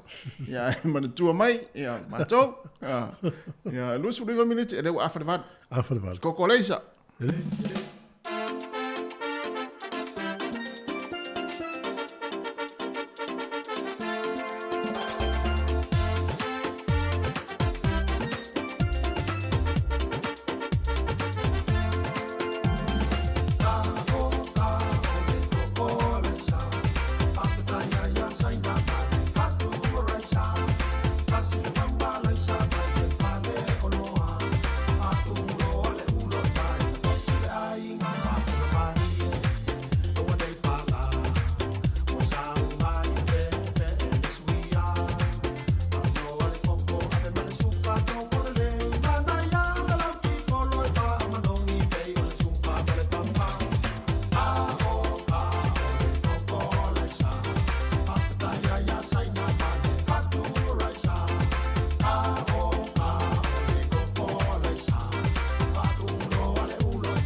O le whaasilanga tāua, e whaamanatu atu i le mamalo le tātou au whaafonga, e iaila wa ia te tau i lalo le tulafono o le Broadcasting Act tasiiwa valuiwa, e whai e sau whaasea po o se whai tionga i mata upu, tau i whaasalalanga i lunga le Samoa Capital Radio. O lo au ili lalo le upenga o sota inga le pūlenga o whaasalalanga, po le Broadcasting Standards Authority, bsa.gov.nz. A inga mo le whai o sau whaasea i se polkala me whaamanu alia i lau whaafonga anga. O lo au fia ai vaenga nei, o le ale te me mawhaiona whai se whaasea, o ai tu ai ngā polkala me mawhaiona o whaasea ai, o ai e whao o iai la o whaasea mō le taimi mō mua, whaftai. Malo whaftai, e le tātou whasilsilanga le fie whairo atu tai o nei. E whasilsila atu le nganga whaaro le tele o le ato e amatalia le onga tu spa ia le ia malamalama a Kape Bible College, o le aso tonu ale nei sifu malwha le masino Februari. O le taimi o le afa o le ono na nei le fiafi, tu atusi inu melwha Golden Street i Avaloni i lau hat. E a whaftai o saini ai ia Simotu Williams o le CEO o le aonga, pe fo i le wha o le aonga, pe ni Amine Williams. Ia i se fisili vala au telefoni o le olu a fitu, lua te stasi o tolu valvalu. Olu a fitu, lua te stasi o tolu valvalu. Ia whaftai lava. Ma ule tatou whaasitilanga le ili te minei mo le se fia le tatou tunu. Ole, ia le whatoa maneana vala au mai ma li poti mai stasi fo yo tamari i le tatou tunu o lo luenga ia tai pasi. Ia o le tala le fai mai o te le lava le whale tonu o whiwa inga pasi le teimi nei o no le sol te te. Se vai lai. E iei le vaenga lea e paka i pasi taftafa o le University of Victoria le i taftafa o le train station. Ia wale to e paka i pasi na o whao u mai lau te te. Sol? Ia. Whao u mai lau te te. Ma tau na whaisinga yo inga le... Ia le ngata pule no o Wellington e ia. Ma tau na whaisinga yo inga pe awhai o lau poroka ia ta avale upaka i ta. Au te ofo pe ale mooni sala o na ta avale. O lau mai tau wina o lau whaasala i sta avale ai le kea i tangata. Awa le si me whinga tāuna i tamiti a onga i e ua o maino no foi Wellington e mo le Saudi University. Ia. Pe i feikta la wanga pe awai meo whai maska tangata. Whai la tau fifofonga. Sol? Feikta i la foi upu ma sauanga i upu. Sauaina tangata i upu. E o aina iawe pasi ali poti mai ne awai meo whai i la tau fifofonga e. Whaani mai i winga le manuia i a lato. Se vai lai. O le au nanga mtanga luenga o leo matoa o ta alofa il te mili. A mata me le son te nei timu ia mamalulu ina i tai ono o sol te ne. O te lo wai atu ana fi le Q&A yo fatal no mai le sui palmia. Ia. O lana ia ta ua mata ona ma ni fi lo sa ila ya lato. Toni no umon fa tonu ala polo inga le fofitalai ma le famsino. Ia. E tauna tu ua loa ia le ia lumal falo le malo. Fale fono ia pe le usta ia. O lana winga. O le whafoina mtanga luenga o le mtau pulu nei, mtanga luenga leo leo. I le mai tau atua tātou, ma le mai tau mai whafo. E polo fesa i o le whainga pe se awala e maua ele solonga le nei. No vai atu foi whatana no mai nisi tangata leo si nia fo le malo ni usila. O lana ngā luenga sa whai, sa ngā lua le vang fo leo le whatana no ina. Ia. O mo ni le fo le whatana no ni negotiate ia ni me whape. Whameila na ia tala. O le awala e manatu ia solonga le ini melea. Ia. O le o mai uma o le tangata... Wai, ese uma tangata le toni o. Mo. Saulea malana mau, saulea malana mau, saulea malana mau. Wa alfa atas. Whamaila. Ewa ai mai tangata o lo whaururu i ai vahenga nei pe whape e lima pe onu. No mai le tala noa wha atas. Na maari rie o na whaine. A wai le o se mene le iwe atua mai tawale le ami nani le fiafipo tai hao. Te lo o le sila sanga na le langa il malo pe fa pe faiasi fa fita uni o vaenga le. O le mai lo le vaenga le ami. Ia. E mana tu o yo te mia mai le ami fa pe nei atu me po e atai vai po le sasi al malo. Fa sala lau foi le. Ia mele a fa pe intam fa na usa mo nga lu le vaenga le leo. Ia. I tai Wellington ia ala pata i fa tu i tato fa na we mata ala le. Tai nane a o la e ule lima matoso ia la foi la pu ele ata fa ia. Faitete le sao lava le alo teknolosi nei taimi ta ulenga ina i stangata. Wale mai tawa tonu le tai ole na whaari fo ile mtanga lunga leo leo. Paua ia tangata lai e fo ile le popole ile leo nai whana witi. Ia mo. Lai mai tawa atu e whaapito ma iluma le vaenga la solo te. Ina ia fo ile le ina ia fitai ima leo leo. Ia ele se tūlanga le au te o fo ia onga i whanau nei pe a whapeo. E le o le au. Ava pe o lo te vai mai sa. One of city mai stangata le sa mo. Ia. City mai ola sa ongol me na tupu mai Wellington. O fatu o le so te ele o ila to ele fie i fuanga le malo. Ia. Ia ava pe lo te vai mai ola te lu tu to i over pe o lo uso ale te tu o monsieur hotel. O te vili mai sa mo. Ya kuzo. Ma nei avel ta mal fale fa mali le pe o ina. Ole. Avel ta mai so te. Ya sa wa. Ya ele se mela o fu ta to tu te ma ave ta mai ti so. Awale ole mai tau ila to ie e mal malamba ma sa ni fa ia me va pe. Mai ele ma ele se leadership ele se o ta ia. Ya. Wa ese umma ma o ta le to ton. Ma ese me o mai. Ole mali ia ese me o mai. Ole mali la ele se ali is na saufo ia lu le solidity.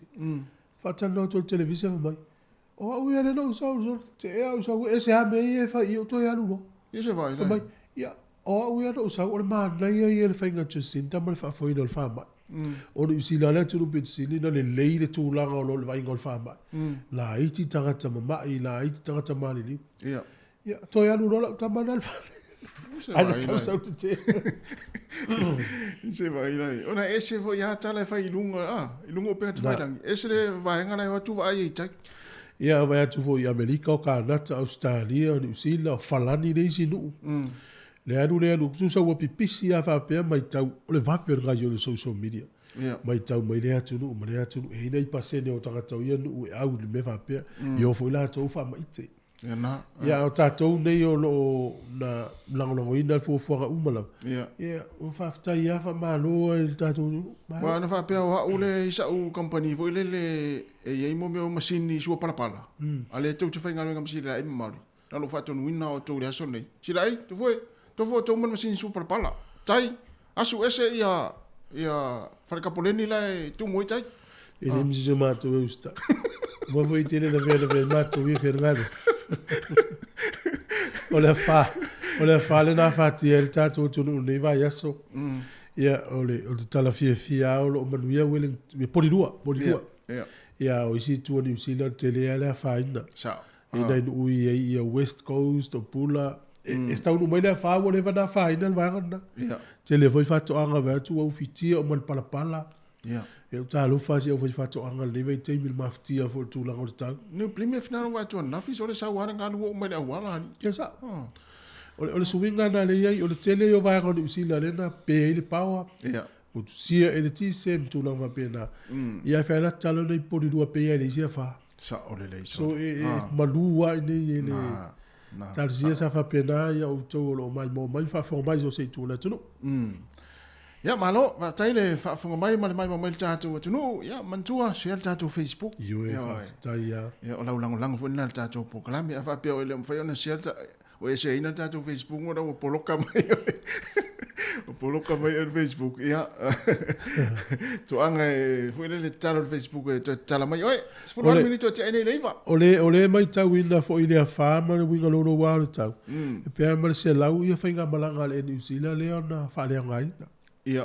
Ma ne si aki pe malanga se o tātou i mau i tai Wellington ne ala u fa le ngai le malanga. Sa o le. Io e se lau pe ma se lau malanga fa mo. Ia. O le o tātou mai tau atu fo i vai ngol vai aso ma le nei fo i vai aso le amatanga.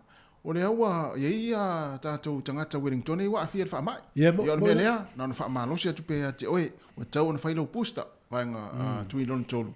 Ia mi se fo i nei fa nau.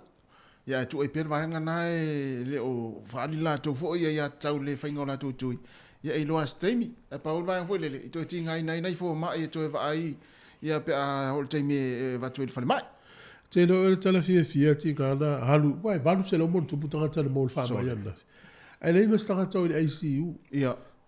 Ia, o tanga foi le fa mai le to tele. Ia. Wal mena le popole ia tātou i whangawhanga ngāre langi le anu fearful wafe tangata mai. Ia. A wat mo mia lo level fa mai vatu ele lava moenga. Na to. Te le lo mo fa le tonu. E mese le la ngai tātou tau manulu. Ia. O wa Cook Islands le na mau e fo tangata le Omicron. E le o toi lo kafa i to o Cook Islands. Ia. Laua whanga solo wal po le ngā fo ila iai. A va pe fo i te o tele tangata mama i Cook Islands. E le tele ne moenga fa mai son. Mo. Lo inga o mai ne ni usila pe ama mai tele. Ia, na tonu. Ia, manuia o ngal whanau ne tai au noi whawhiwhianga fi pese. To is 40 minuti o na tā leo le iwa. Ia, mantua le whailau tui. Ia, o le nei aso. Ia, wa le fia tātou o lea ua. E mo ia lea ua pi pese le wha mai. Ia, o lo mo pe tātou fia misi tātou o muna whai tātou tui ta i lua ta i tonu.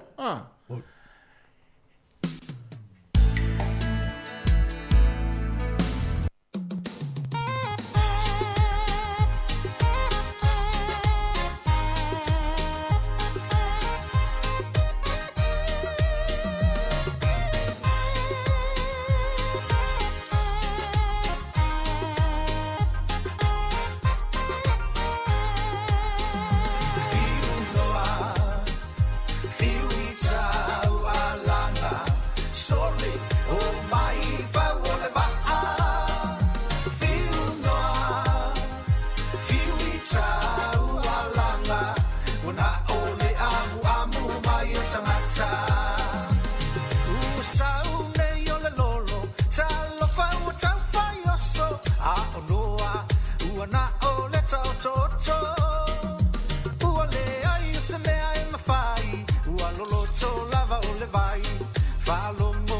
usita ilo amafai usau nei ole lolo talo fa tau fai oso a noa uana ole tau toto uale ai se me ai mafai ualo to lava ole vai falongo usita ilo amafai fiu noa fiu ita ualanga sole o mai fa ole va fiu noa fiu ita ualanga ona ole amu amu mai o tangata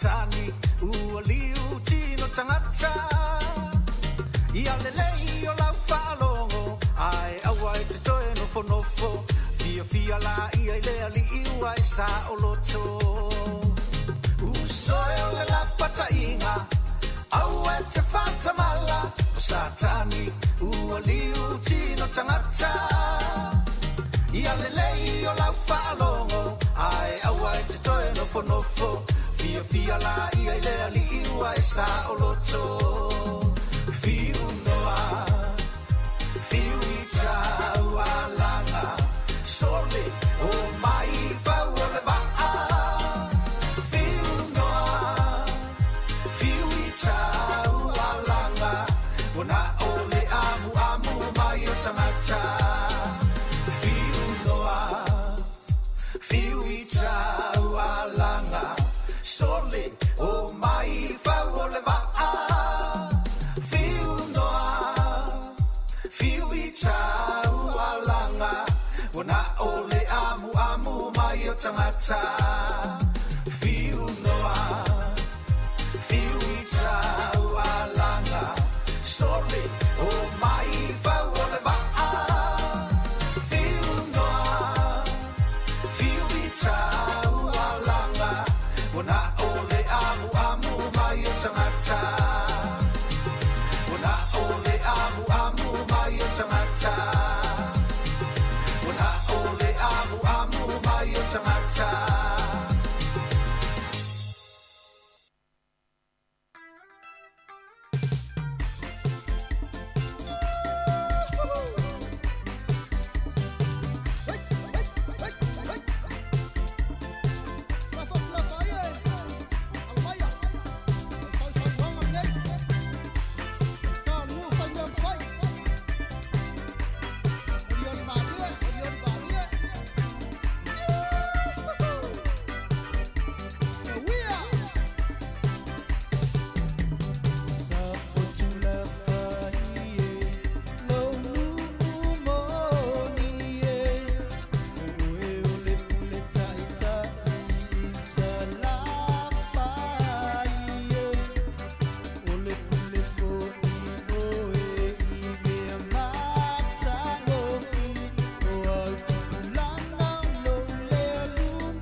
O le whawhong mai pēle tau tua le si whonga la mo ne teimi o le tai au o toe 1 minuto na tā leo le iwa ia I le tātou programe le ata le tai au toe whaamalo atu ia vivi inga nao le whianga sa fotu la whai mai le au whipese pot whai le tau le a band Mala ia.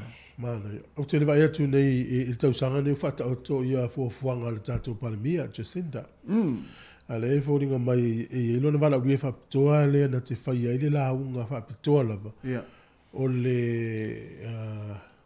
la fole ngo le launga tongi la fole ngo masa ni fa unga ia ale university uta ua le America le Harvard University ia yo fa unga o le university le Harvard pe ya vai fa monga pe monga te le la io e mo lunga la to yo Harvard yo o le university la o ale la unga ia la unga Jacinda le la fa mai ele ye se va la lui fa pitoa mo Jacinda ya fe el fa pai Ale rope ye se taimi ona maua se vala dia almasina o me fa ye. Ia. Ia fa forma fo se sa moa o ngai Harvard University. Ia. Ia Amerika ia vel mat palmia le la tu fa la unga. Yo e. A fa pela te ole malanga palmia. Te lo pu ele le ia la unga ona la fole. Te le vo me fa ne o te le so. Sa. Tautia. Mala ia te. Ole si va nga fo ele mo ta to ie Awa le ua matau na tāpena o te le wha photos fo lau sa au ni mo whainga malanga. Ia. O le temi nei ia o le tata official internal affairs I tai I Wellington. O le loka ona whai toa. Awa o whare umai e la talata le mele so te. Ia fia I le mtanga luenga o le sisi o manga. Ia o le vanga o le ACC. Tau I whawilai whafusei. Ia. Ia o le o whainga luenga le parliamene. Ia whapea fo I ma le whale lea le Department of Internal Affairs. Ia. O la e loka ona whai to toa. E le ngā lulu e lau whainga luenga I tonu. Nisi e whainga luenga atu I a inga. O I la taula le whapea watu e whaila to tu sifo lau. Ia. E maua la whanau tala I whai to e watu tonu. Lo ngana matua I tutu le le security si whai to. Mai tau po I tangata. Ia whapea o au security a o ele te alatu. Ia fsio le alam tau mo yola u passport. Ia na tala lea e sau tonu. Ai o le whautuanga mo tātou a inga fia malanga I tai ofisa nei. Vili mua. Ia. Vili mua po ta tala I mau se si tai o tu po loka I le awala. Pea no whatu o le me fui appointments po mta upu to Joe Wellington. Ia fua le o tō o mutua po loka te leo awala e whengtan fio I ta vale ai sili leo no fo afi. Sa. Ai mana ia na vili mua. Ona o le whatimu fo I tai au. Te o mau fo I le anu I tai ia natu le o le tapuni. Ia, na, o lea na o tatala no atu nei, ia, o nei tatou tamali I mana I tina I ngā luenga ia ave pasi te lea le a whaina o lato whio inga o no inga whaari o tangata. Au se tala mana ia lea li I tasi e si a inga lea e tu so o le a inga lea e pefo ringa mei whaise lato pisinisi. O le ngō le pisinisi e tau o le Silks Audit. I nei New Zealand. Le New Zealand. O I no le whanganui. Oi, o le pito le. Whanganui e le mamau mtatou. Ia, o le a inga le, e whaina la tau company suetusi. Ia, o le ingoa le, si vanga e tau tu pea, o Talia Anderson Town, ma Cameron Town. Ia, e whapea la, o alo lofa tele, ia le vanga ia mei tauina lava le maulalo pasene o tangata Maori e umia whale motu. Ia. E ele vai panoa le fiena no foi tangata ele foi fatupe. Taimi nei la. Le unga lue fatasi le fale le vanga le company so tusi asi a inga le. Ma inga to iva Maori, iva inga. Ona o fatata no le penga la to mta upu. E so ni no le pisinisi le I fale, te no la tau fale le e o foi la inga le. E tolu se lau limas furua fe, le tolu se lau fitu lima fe tau le fale tas. E ainga Maori ia. I le pitonu le whanganui. E sa waranga e tele o Maori o Maori e tele pitonu una. A fuala o e ana whapede o le tau lea. E le aia masese maua fale, e le maua ases. Ia. Mana tuan tala no fa mastasi o lau e fuafuanga o le a whatau esensio le fale. E la ofisilia la, o aina le la whatau o le fale. Ia whamai le la whatau si aina sa moa. E o whaftai ale si uso what malo, whamai, te lo e o fo istangata ini tia mpalangi. O lo te tele. e le tele ia se o fosi ai sa mole ale wa ave le la ave mana ave ile fale o le ura tala fo le ta o le vale a ia fa forma foi la malanga po fete malanga i pe fa la taulo fale ia vai si ai nga sa mo awa o le memoria e mo i na fa pe o ule tele fa tengo o tele la tupe ia o e tele ya tu la tupe wa mo ale la fili si ai ngale a u ele tele la tu petele oi e fa va u ai ngalo mele le fa ele ai ngale sa ai avea la se pa langi po se intia po se asia o le aso un mai le fa tu fa le to ilo o tanga na e ngalo a oi ai le fa pela la tatu o tainga na fa pe fa le miliona tau e o mai stanga te miliona se la uafe miliona lu se la uafe na ai sa mo i se la udi masfuru uafe ele lo fo le samo e le samo sa on le ta te lo fa ya tu la e fa tauti e le fale ai mo le lo fa fo le lo samo e fa va ele ngalo me le fa sa u le se gwa tu pulaka wa tu mai me ngalo ye te u ma tu o sta malan fa ta wol fale sa ma le ye yo na ya wa le fo imagine ta o isi aso ma fu anga ma fu on fa ta o istanga ta la tu fale istanga ta tu sape wa te tele atu o faistanga e ia mafu anga lai ona na le fa pe wa a pe o lo te iloa o tanga te teu volele pala au mama umanga ia po ia tanga te ofa mai iva se la wafe miliona a saula ofa lima se la wafe o te vatua ma o wa te fia teu la au ma fa ma umanga tu sape va o a me silo na te fa sa o ina lo umanga le la wa ese ana la tu ya Sau tu molto bu. Tu ai fa. Wa ma fu anga le ona tu fa pena e tanga ta pe o lisi ai ngale na ta u fo lisi vai te. Ia, sau le leia. Ia le lau manu ye na ai ngale le fa pe o salo polo nga tu bol fa ngol tau sanga nei. Ia o la fa le lona ai nga maori e la tu fa. O va tu stay ne pe te ne sa mo e te ne. Fa yo ta lia po ta lia yo ma tu. Ta lia e sen tau ne fa. O ia o ten Samoa e lo to no po Samoa o Samoa na no fo palang ia masalo la na ia te al man ia solo e mile news ana fa po o fa pena vo le o le vale a fa Pacifica fa policia e sel man ia ta sia ia lu na unanga lakia tu man tanga Samoa na pitonu ia fo sa o le ia le o le wa tale va o te lo le uta pe de metal fo fa po ngolo no lua after tele lava le ma fotomai dat pokola mel atal tayao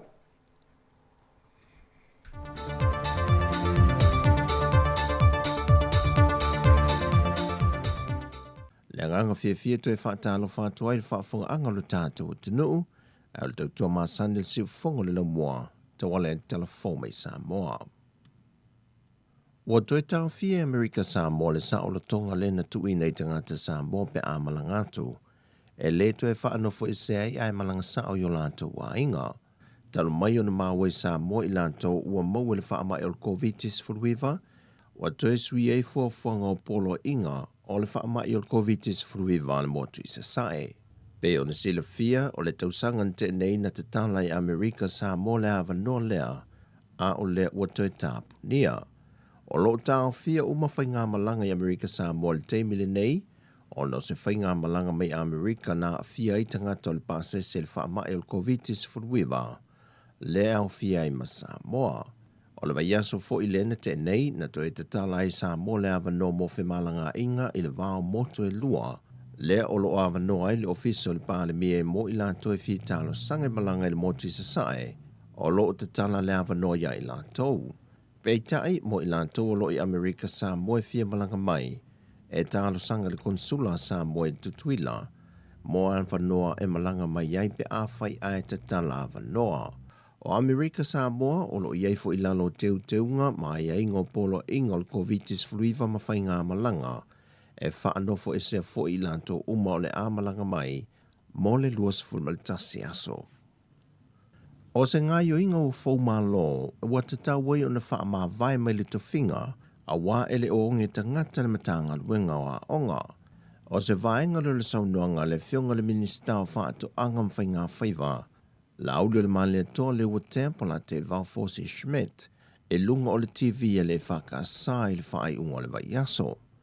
O e whātatau le saunoanga le fionga le minista, a ngai le whauru lunga le matanga luenga wa onga le fionga a whamasanga, e na ua tuina i lunga le tu lawa le matanga luenga, se whaasilasilanga le tu maupea o na tau fia onga mo le isi lua vai aso, ai whato a mai a pea ma se i tu la, le saunoanga le fionga le te tai o le tunuu, fia mena o mi mata afa, o loo ao fia il teu ngau i polo ingo whaavilave tupu whaafosei, le te tala umai leo a onga i lea tunuu, e a fuantu lea songa fuole nei. Wato e sui al whaasilisilanga al matanga luenga wa onga, watu ina lungo peng te wha ilangi pola nei tu lau, ma toe whaasa awele whaasilisilanga, ina ia toe a onga i lea so. E ui o lea suinga, ai wa vea matulanga wa leo fia ai le fionga le minista o whaatu anga ma whainga whiva, mai ua tā lia ai se tali mai, ale whaurulungo mtanga luenga wa onga mta alonga maanga nuu. Wa whaasa e se maisa mō melevaenga lua o polo ingo le puipuinga o le whaamai o le COVID-19 fruiva, a nga i le vaenga mua. O le whaaiunga le kapeneta wa whaasa e se isa mō melelanu sama, whaata se mani ona teuteunga, o ia teuteunga wa fua ilunga o whaaiunga o siake fitu, wa mai a whaia mo ila tau ngā lulue mua au, e le taunu mai e le au malanga le aso se fulmariva o le masino Januari. O Yesu e suengai fitu wa mai a sa negative umamole au whainga wenga, whaatase la mai ila to e to tolu se fulmalitasi wa fia le siama, a e to wha ua manuia, o isi ngasi wa wha solo ina vai le siama, ma o lo malolo si pea.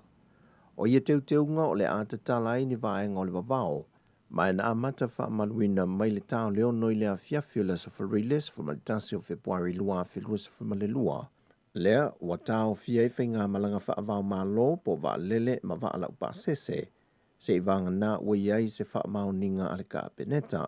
O le atu maupea, tau sisi o le puipuinga whaalasoi fua malolo i nei teimi uma, e ala le te tafi ma mao au, whao ngā tali whafonga, tutu pe no nofo fo i whaavavai no whanga whaitele. Ua te tala whaapotopotonga i no whanga whaitele, a mata i tūpea le puipuinga lautele mo le whaamai, Ua te tala le whea i o tamaiti lalo i fole se funma le lua tausanga i no whanga whaitele. Te tala a onga uma ma ta alonga ia inga ua uma o na whaatu langa i le la asanga mua.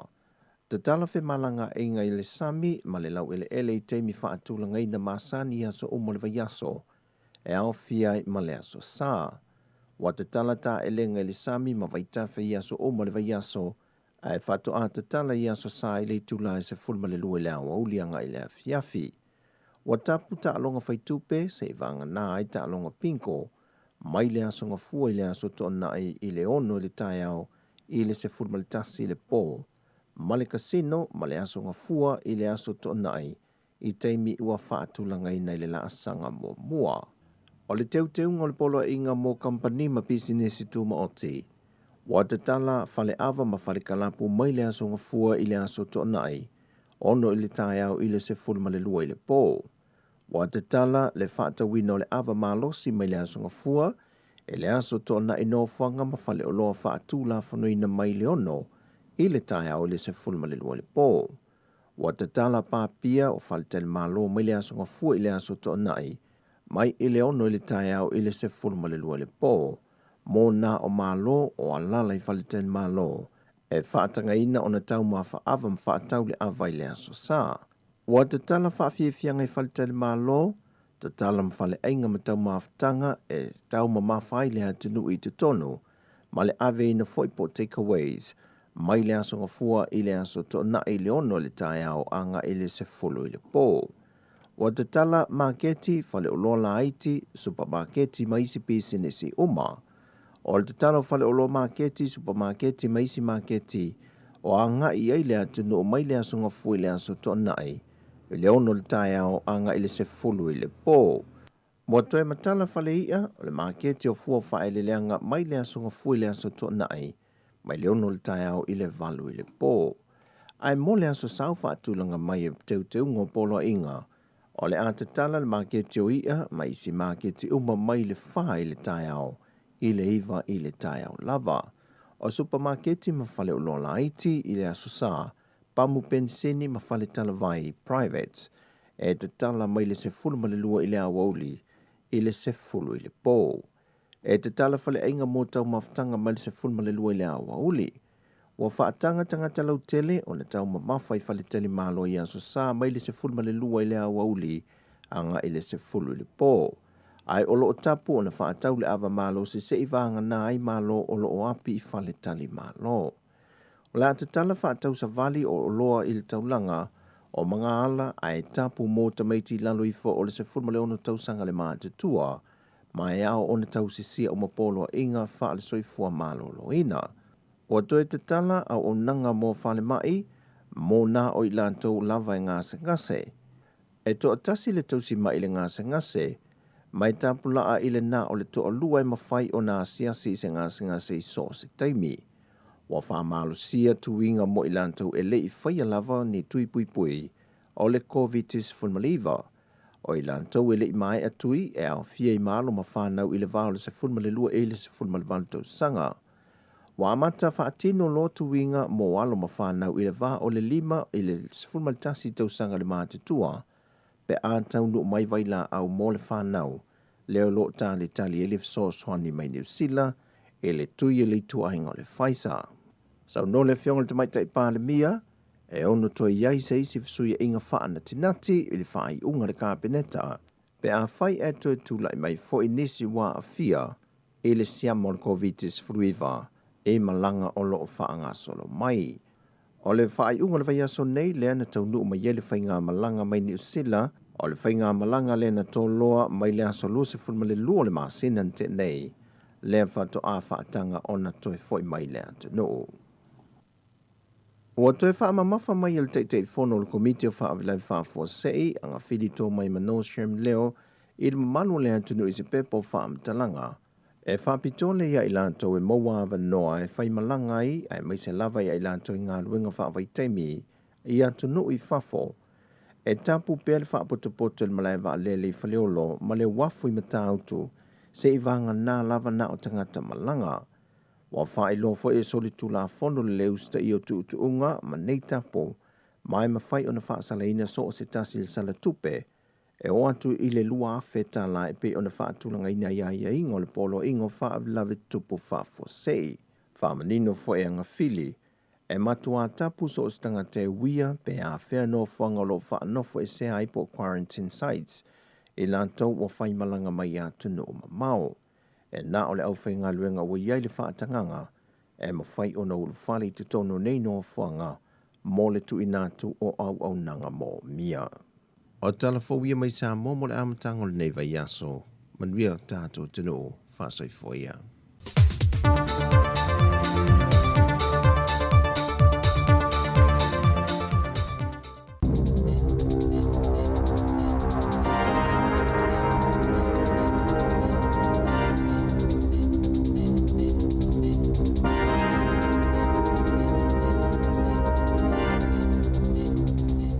Ta alofa lava i le vaenga mua o talafou mai le si fongo le lo mua i Wellingtone. O lo o tumau pea o na wha maa i a loto malangona o tangata te te ia o lo o no whaia wha malosi lu maa whale o le Parlemene i Wellingtone e wi i na malolosi matangi, ma mawhati munga, ma susu winga o le tau i le whaai unga o le vai aso. Sa whaatanga ina le fonga fitalai a Trevor Mallard, le whaonga ina o masini wha leo tele leo le Parlemene, e whaia ini whaasara launga mō tangata ina ia whai o lato tui pui pui o le wha mai, ma tā ina fo i pese ma musika, e lenga te lea, sa whaole ina fo ia paipa o le suawai i le tonu o le malai, se vaenga o tau mwhainga e whaata ape ai ia tangata te te. Peitai e o mai lava i le tae au nei, o lo o tutu pēr whale ie ma to tele tangata te te o lo o whaasusu ma whaatimu ai i le malae ma lalo la au i le mawhale o le maota o le Parlemene i le lau mua. O toenga o le whamalosi o le Teropika o whaingoa ina ia tovi, sa i longa o nā whaina i se vaenga tele o New Zealand i le whaingoa le vai aso, a mai se i lava o le vavea o le San Nafi. E le ngata ina sa tāpuni ai i le tele o wala, ai sa tele fo i vaenga o le lau mua i Wellington nei, na ave se ai tangata mai o lātou whale, ona sa lamatia ini solo ele. O ni isi vaenga o le motu I mātu I le tu malo Northland, ai whaapea ai fo I au kilani, sa motu si ai I ele tise. O ala lo papa, e pei o le awala lo papa tele o au kilani, le Harbour Bridge, sa tapunia mo fe malanga ina masani, ona o le malo losi o savili, ma sa fautu ai nai le tunu fe malanga I ta male, ina ia tau mo fai e wha titia le so ona whewa ai, I le taimi o tūlanga whaale tolu ai I a winga o le tau. Ai titi mai e tu sa male se lau le a whae o malanga fuafuaina a le kompani wa lelo le New Zealand sa tau fia ma whaale au ngaina ona o Cyclone Dovi ma na whainga. Whaalia mai le kompani sa amata mai a nafi o na ngā lunua I la tau I le toi whaatūlanga ina o malanga a tangata uma sa whaina la tau whainga malanga ona o ia whaale tonu mai sa fautua ina ai le maru fe malanga ai ina tau mo fai sui ma transfer la tau fai ngā malanga e a wala I lunga o fe sota inga te le wawave ona o le mau lunga ma le pisi o fe sota inga ma sani e ona umi ai le taimi e wha tali ai pe a fai e wala a watu I le company le telefoni sa wha pe fo ina tau fia uma malanga a wa alalo I le wao Wellingtone ma Picton I le sa atoa nafi ona o tūlanga lou a o le tau. A o whaawa wai pēr le te te tangata e pei ona whaia nei Wellingtone e whaasanga I tapu masā ua whaamaruina le malo ona o puipuinga o le whaamai Covitis furuiwa. Ai ua maita wina le so a so e tolu o arua e pēr I lunga la whainga o mai fau I le tonu o le atunu a toa. O le san nafi sa whaamawina ai se a whainga o pito mawa e o iai la whai tangata e maua le Coviti le tono New Zealand I se aso se tasi talu ona o mai le whaamai I lauwhanua o Aotearoa. E valu se lau se fulu le a whai o mai fau sa lipotia mai le mtanga luenga le soifua maloloina. Mai le a whainga e tolu se fulu lua o lo tau fia I whale mai le tonu au Kilani, Tauranga, Rotorua, Wellingtone, whaapea ai makalai estete. E le ai se tasi o la tauia o I le tonu o le vaenga mō ngā se tinga ina le ICU. Sa whaamawhai na mai amtanga luenga le soifua maloloina. O le mawa e o le si tia la whai o mai fau, o se whaamanatu tā ua lea mō tangata uma. O le nei ua matua sawa le pipisi I tua le lautele le tunu o le vairusi o le Omicron. E manatu le matanga ruenga o le a whaawawai pēo na si tia maa o lunga la whai tangata e maua le vairusi I nai vai aso o lumana I nei.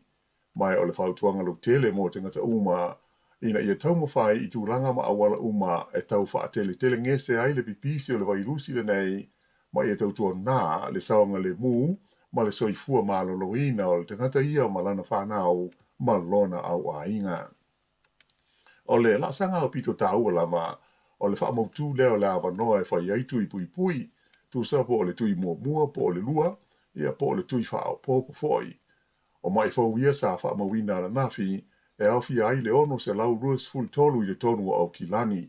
Valus fumaltasi le Waikato, se fulutasi le Bay of Plenty, se fulutasi fo I Lakes, to a valu I le Hawke's Bay, to a tolu Meat Central, to a ono Whanganui, to a lima Taranaki, to a tolu Tairāwhiti, to a se fulu lima I Wellingtone, to a se fulu le Hart Valley, to a lua I Nelson ma Marlborough, to a tolu Canterbury, to a lua I South Canterbury, ma le to a se fulu manawha I le Southern DHPs, po le tu malo I saute. E se fulu valu mai fausa whaamawina na nafi, I no whanga o lo whaanofo e se aita ngata malanga mai whafo. O le awhai ngā ruenga whaapea ai mga se ngase I le tono ni vaenga se lua, e tausi aita ngata maa tua I le whale mai tele au Kilani, ua amata nei o na whaia la tau suenga pe le ua whaina I le wha mai Coviti. O le astona I leana lipo tia mai ai le maua le Covitis fruiwa o le to ono le awhai ngā ruenga, ma le to fitu o ngase I le tonu o vaenga ia po award se lua o le whale mai o Kilani. O se tangata whai ngā ruenga I le tonu a lia vaenga o le whale mai na mua wha maonia ua fia le wha mai ina ua whaia sana suenga. Na so atua ai le wha maonia o istangata whai ngā ruenga to lima ma mai e to fitu. O lo o whaia pesa I li linga, po o whea tonu e a fua mai ai le vairusi na whaina ai la tau ia. Ai na whailo mai le pulenga le whalamai wa uma o na whaafsota ai a ingo ngā se ia ua whaina le koviti mai o lo whaia iai ia ngā luenga tāla whenga i uma e lango ma whesua solia ia i la tau. O le taimi nei wa tō fia le tu mau, ua tā fia le tu mau, ia le toe tā fia leo nisi ngā se fau i vaenga i e lua po wote e lua le whalamai mō tangata mātua i tonu o le whalamai te leo au ki lani. Ua maitau ina le whaatupula i e pēa la whai o tangata i le ai o neipia, o lo o whai tio ma whai lolo la tau le fia i le pulenga, ona o le leanga ma le palapala o le suawa i tāo pawha, o le fo i ai tele i le tumano le Hawke's Bay. O le masino i anuali sa atoa ia le se lau ia la whai o whaasea ma whai tio ngā lo ia sa whaatoa i atu le pulenga o neipia e tusa whaatusa lea i le na o le luas fruiva sa ia i le masino o novema o le tausanga Peruai, o le neila ua si itia le onas fruono i le masina o te sema. E leo se mea fau le tulanga whaale tono o le suawai tau mawhau neipia. O le tele o taimi e whaalanu ena ai le suawai ma fuolea ona o le whaonga ina o le waila au o le chlorine le ua lima nei tausanga taluana amata i neipia. Pei tai o le waila au le nei a feifiloi ma le minerale o le manganese le maua mai nisi o wai eli o lo mawai le suawai tau mawhau neipia. Ona fōringa ena ai leo le lano o le suawai i le taimi e ki ai i le paipa o le whale. Whaalia whapea o le tulanga mo mia tele o le suawai le vaenga o le tunuu i taimi o le tau mawhana whana e mawhua ai ana whaao ngā a mata mai i a November o le tau sanga Peruai i a wai eli nei e mawai le minerale lea e ta ua o le manganese.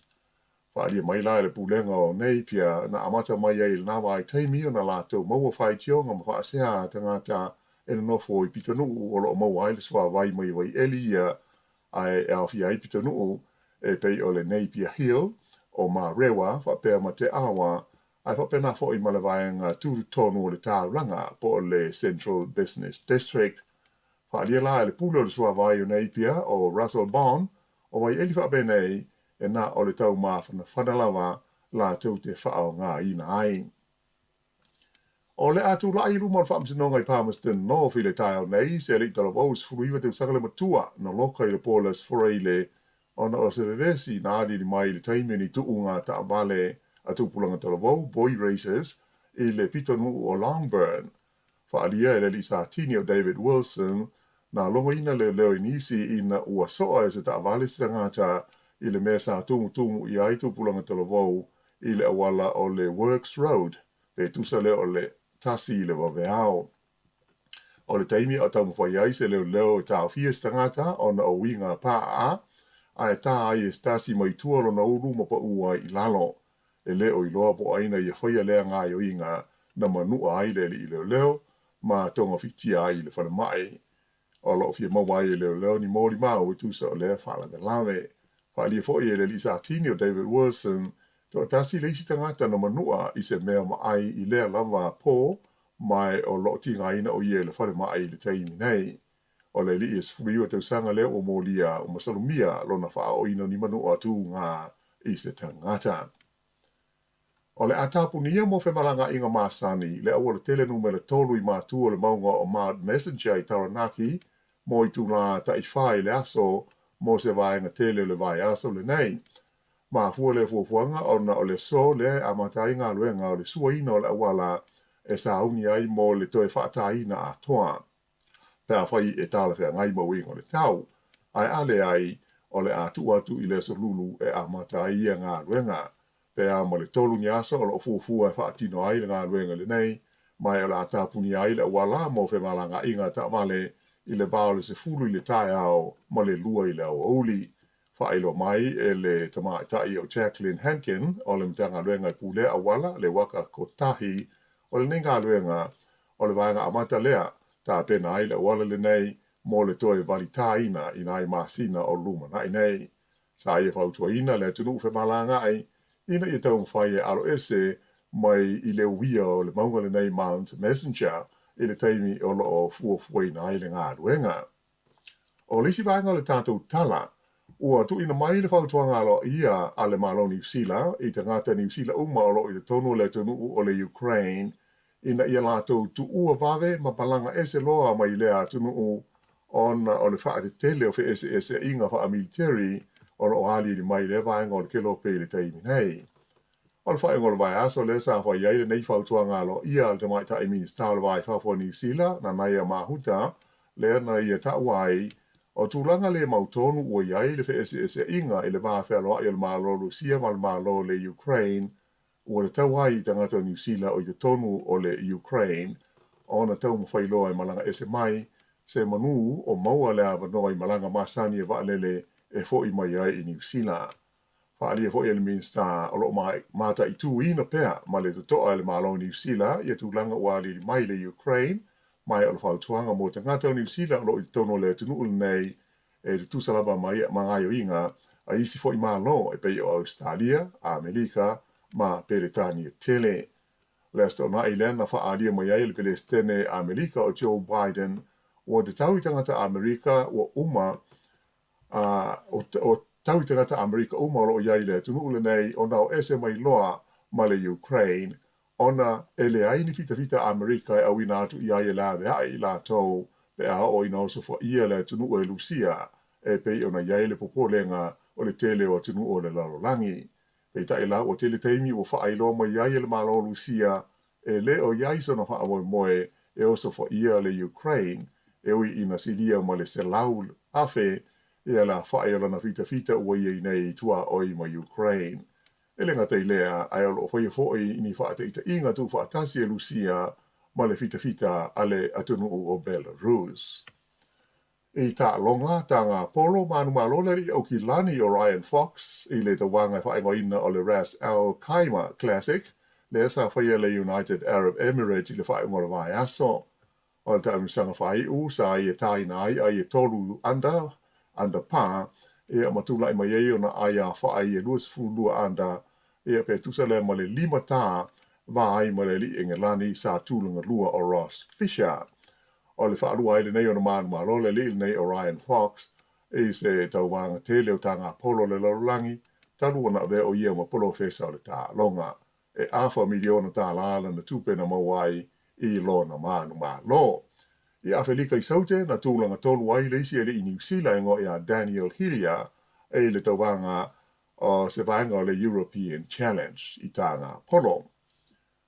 E le talonga whai pele e whiwhiloi mal karate po le kickboxing na manu malo le li i New Zealand o Israel Adesanya e le puipuinga o le fusi o lo ia umia e le tamusanga le UFC lua fitutasi i Houston i Amerika.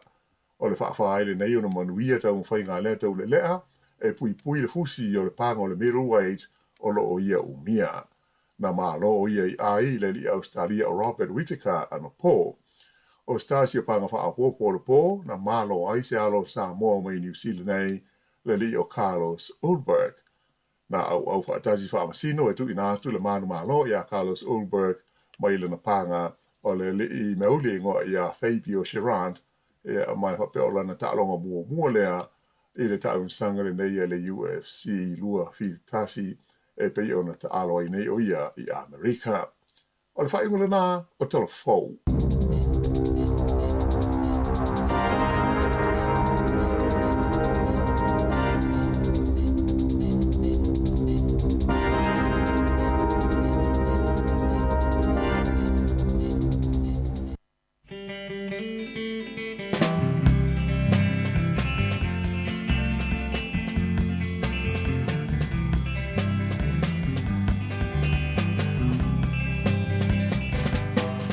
Y no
se whea te au nei pahana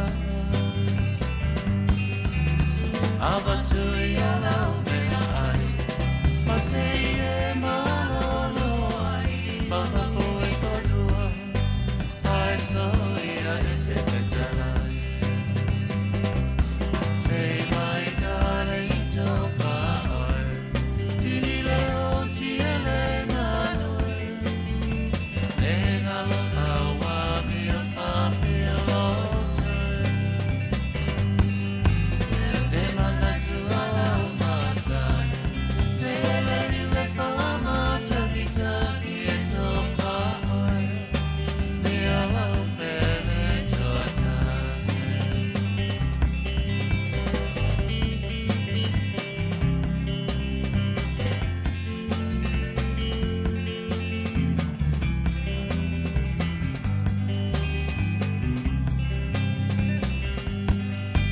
Taua I whahala tama Talau apua I nei lea Vai vai e solo boi le teine le manao I le tama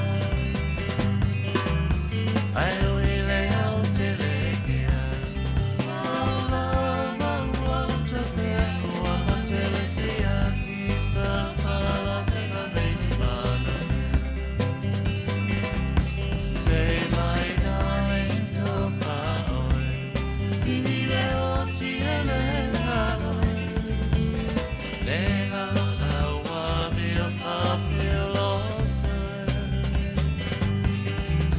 Te mana tu alau masani Te lei le whama tanika e to whaoi E alau pele to atasi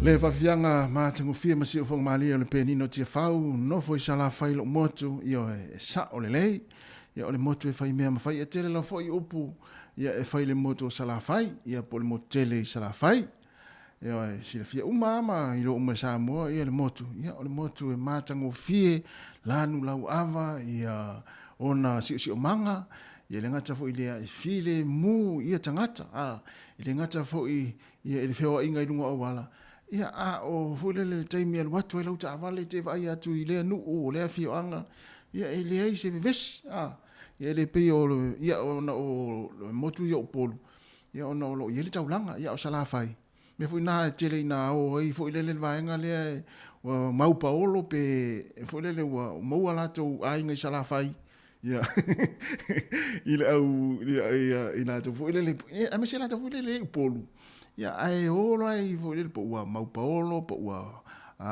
mo fo ini ala to ainga po ni mana mea ile mo tele sala vai te vai le tangata na au nei to ale to o mai pe ale o New Zealand no le matango fie foi le wa ia wa ia le foi le masani ma to mo tele sala vai e la vea lo tamale ile e o sa vai ile to fie alu po le mena tele o le vai ngale pe au isa vai ia o ia o ia isi wale o toi o mai o polu pe a o isa vai o no le matango fie ma le file mu ma le lanu lau ava o si o manga o le motele o toi luas for 20 minuti ana tale o le tu la se fulu o le fata tianga o le pokalame o le ne yaso tars fulu i ona fa fonga lea i pokalame pe ona tuina tu le yaso te nei tala la bulungo o le yaso ia e pe ona masani ai le tanu atu ai le fionga le pule ma Sabrina Casiano tara sfulu i ona toe whaafonga le iai. O le i tūra sfulu tasi, ia ona toe se me fo ilea, wa fo inai whaafia fianga se i fifiloi, ia mō le tātou atunu o lau tele, mai se la tōlo fianga i mga luenga, ona i mātua i tono a inga, ma maota ngase ngase, a whalo le sfulu tasi, ia ona whaafonga le poklame, ia pe ona tāpenina fo ile fionga la wano, ati ilawa, ile vason te anei, ia o le poklame fo ile o le se isu atuare ngol pokalame na ia le sa fenga I mare fionga ia lau ole lalo langi o aso nei e sa fa fonga ia le vason te nei las freile o le afala res fultasi anga res fululua ia e toi whaafonga tātou pokalame nā, a o le sfultasi anga i le afar, sfultasi anga i le afar sfultasi, ia reo la o to se e mai fo ia wa fo fianga so filoi. Ia fia tu hai o tou, ia mai se fo i nei pespesenga o Valentine. So le o le fatau i loa nei o nei le Valentine, ia na lei fo i tu fu te le loa, ia au pe ia o se me fu fo le ofu mai o ofu le pa mumu. Ia pe o le lanu le o le Valentine, pe sa o ia. Fatasi la pawale seng wale no e le sa losa o ye te min nei ya ya manuia la fo ya le te le tamo tu fu ali mai tau aso fa pe nei ali aso maftanga ya pe ata u ita tu fa sa mo o aso maftanga ta mama tina ya po o fainga wo le fainga wo fa kirsiano ele o fainga wo fainga tu pong sa ia ole tulala se fulu sfultasi anga afar sfultasi ia la va toi nei fa fianga si filo ia mai se foi nei tatu matua ia o lo fa longo mai I tonu ainga ia la tatu wala leo le tasi ono tesi ma tasi fa mo fa pe foi lungo le tatu Facebook ia malungo le tatu YouTube channel ia o lo mai mo mai ile to telo le tatu no nei fa fianga na ile sfuma tasi le afar sfultasi tatu fulua o le whapaponga o tātou telefou tāpena mai ele fionga la wano ati lawa, ele tu lai sifun male lua, ia mai sei tala mai Samoa, ia ona ta liu fo i leo le tātou sā, ma le tātou tautua mai Samoa, ia ele uso ia tā sesa lam sam, o le tautua mai le te o le tu lai sifun male lua, ia se i paila fo i le tu lai lua, po le tolu le afiafia nā nei, po le aulia nā nei, ia le tātou ofisa au tū, ofisa whaasa lau, o lo i le nofoanga I fea, I lau vaya, ia o iai le ofisa whaasalau, ia arisi fonga la mua, leo le atau tua mai iai, ia le sunga ia tā sesa lam sam mai Samoa. Ia e maa lo lava whaatai tele lava le, maa whita mai le tātou atinu, whaila foisi wha timu o mātou nei Wellington, porua ia le pei ona mai tawatu le tala le tau le tauna le lape ona whailo foi tufue, ia steimi o le auli, o le angalangi le lei ai, wha sola tua ila foi le fiafi, ia maa watu ia ma le nei vai aso atoa. Ja, ta pena la ta to le ole ato foi mai ia le tala le lang le le tau ia mo ta to Wellington ia mi se foi New Zealand to ia to fa tala fatu ia ola foi se te ropo o nga se savali le ta ia o masina fa malo stino ia fa pe ona e malulu ma ti mo foi na va ngole atu no ole ia po le la lang ia to ke mani ia le ki ola o le pese tono le fale ia fa lo fa malo stino ta ia wale sa tu ta to ia I to na ia na nafi ia lo no winga o matua lela vavata to tau samia nafi ia I me ayo to na I sa taula on face famalo stino o ne yaso ia pe te mafuta mai pe ta to proclame ma fa fianga si fonga la mua e mo ai fo ina pese te famalo stino ai I wa tu sa po le pese vave po le pese fo le pese wosi ia na mo ai sina famalo stino o le ne yaso o leo wato luas fultona minuto na tā leo se fulu, ia, o le pese lea. Te loia o ngā mo le Valentine, pese o whai ngā wo, pese o maftanga. O tala watu susi, tai Roberto, wha pe foi ana moli, ia ma le paltua, ia manu le lei kou, wha fitai tele lava, e wika ma oe, no iwa a foa, ia ma le toa tele le tātou, watu ule mafuta ma le nei taimi, si fonga la mua, wha fianga nei taimi o le tai au, o le pese mai le sunga ia tai longo I pule o o lo wivi fe tau le pese le ma le aso le nei o le Valentine e fa fola iai ia mai pese ai I upo le pese fe tau le ia pe fa pe na te lu fa sanga I malau Valentine le tai au o lo wivi ia tango sui le upo le pese sui le ivi lo I le Valentine na fa pe le o lo Valentine upo ai le pese ma le ngore pese o lo wivi After tele lava le mafta mai, alfat foi le sunga salu tai tu ave, to e luas fulua minute o na tā lea o le tula e se fulu.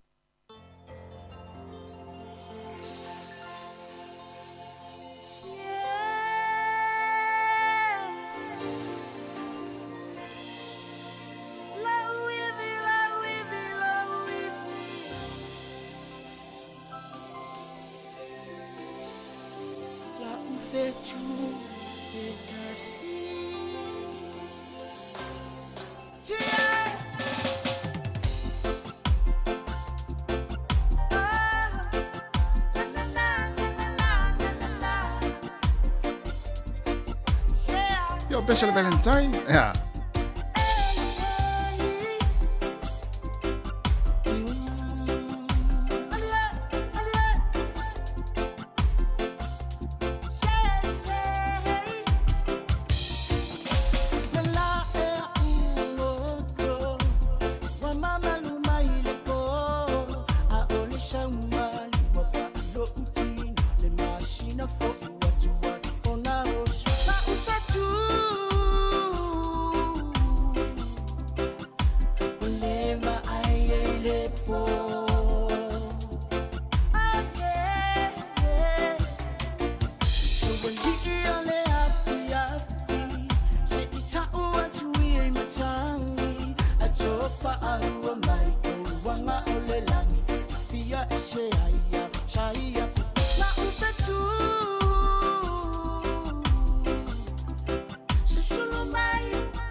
O fa fifanga ve pese nei taimi o le tai ama le sunga an se ko fale mo o le rosa ya fitau i le fo i mo le fo yaso i fa tau i fo i mo le valentine me se o tau na wa ya i valentine ya po na fo wa tumu to ofisa i losa mumu ti lo pe na losa mumu e tau di el taimi nei po so se lanua wa pe losa mumu pe o lanu na le valentine ya le masani el vaenga le tele na mo wala to losa i le tau sanga me le tau sanga tai tasi tai lua tai tolu yo isia ya e rosa fo ina nai tono ta vale e rosa ave on mele il tina le ainga e fo rosa tu tono frefinga luenga ya al fil el tamo le mau liste se ful ton minuto te nei le tu la to es ful ton minuto na ta le se fulu ya na nei tala ta longa le nei taimi ya nai tala i wa mo mai pe ona e ni se tala pe na fonga ina le fionga la wano ya la ta tu telefo ya o le nei ta yao ya pe ole tamale o Ryan Fox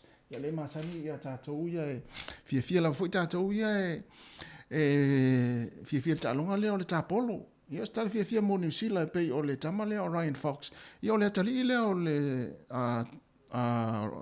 Grand Fox ya ole ana manu malo le fa ingol va yaso le nei pe on nafi ele na ile na fa mai nel tamil sanga le na manu malo ai ya el tamil sanga ta polo le sa fa ya pe America esa ya ai mai ta watu ya ya el tamale o Ryan Fox ya le na manu malo ta longa ta polo fa ingol va yaso ya mai se fo yo na fo ile na fa tu ni nel ta longa fo le kiki fa tau fa fusu ya to tau fa le fo sa tau vai ni sio o tamafana unisila ya e pe o le tamale o Israelu ya male ya lo tatu tinu ya le tamale o i fo i le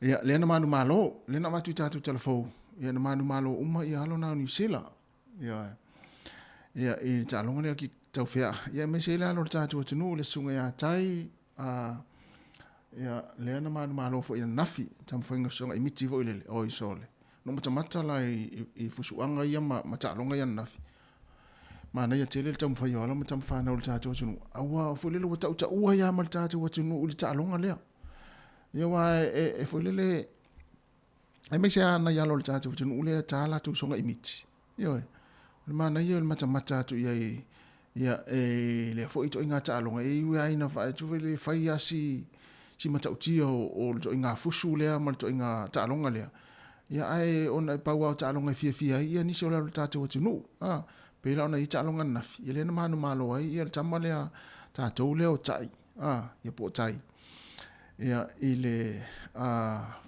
lana panga tama America le lanu ena le tama lanu le America ia na manu malo ile ia pe fa ingo ia le knock out po le tu yoti ma wa le tu lima so le ia mo ta longa ya o nisi o talonga la kapi yo lo fanga solo pe ia ta misanga o le precision o le super la kapi ya le lope to ilua va yaso yo na mataina le o le ta misanga super la kapi ya le na man lo ta to o le hurricane si le fa ingol va yaso ya le au le crusader luas full fit tu le luas full mo le fa ya o talonga fa vela ya le ala po le to ta si le va yaso na matale o talonga ia o le supalakapi o i pe ya le amatal vaso nei talonga supalakapi ia i le nei foi tausanga luafe ma le lua ia ai o foi le o se tala foi le mo le tatu au le Moana Pasifika ia na ia tamo le tatu au na wa a fia il fa mai ia le lola po le tu langa le ai pe oni na ia ni talonga amatal tatu au ia pe le ai foi ia ai maloa mo le tapo infu le tatu au le Moana Pasifika ia tarusia ia mana ia se tatu au le tau sanga e ia ina o le tai mua ia ai tarusia ia ini ala to malo ile nei foi tau sanga se pala kapi ia ai pe o le na tau tu fu o nei se fu lua tai mi New Zealand por tai mi America ia le ai ama tai na ile ia o le se fu lua nei tai mi tatu alo no ingo le afiafina o America le ama tai le final le alingo o le la kapi fa America ia le masa nei tatu ia America o le footballer ia le na le tau fai miliona ma miliona ia tupe Amerika tupe ia i jalonga le fa Amerika le lo no winga ola o istanga ta watunu e folele i sauninga lotu ia ono tu ua mai lo le ia sa fa ilo lumo TV ia mata ta mi sanga le po jalonga le ta tele mala le telefoi le fainga jalonga le ia mala mai la to ia o lo mau i Amerika jalonga le fia foi la to ia pe ia ta to nei New Zealand fia ta to no la kapi uni ia ma super la kapi ia fia foi tanga Amerika ia ma Hawaii Amerika Samoa ia mata i le Super Bowl Super Bowl le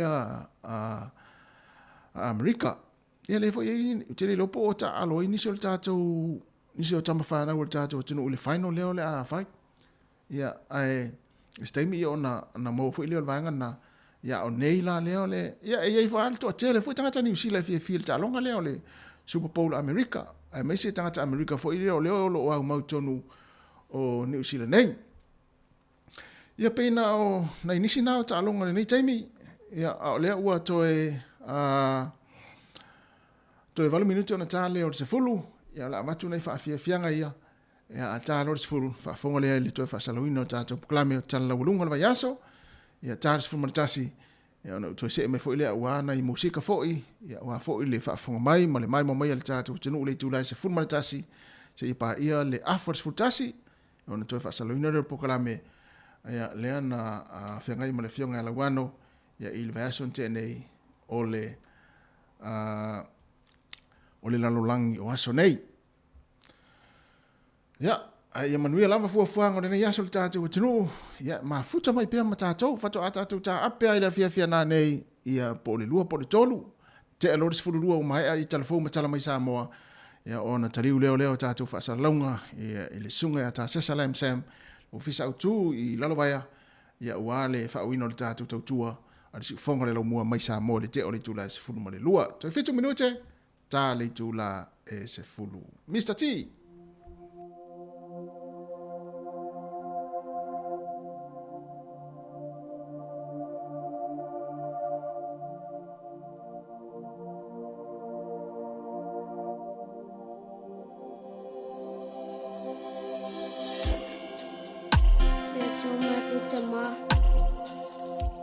Alofa mai ia Samoa, no watunu pele. Ia e sau wina i le mana o lo tatu.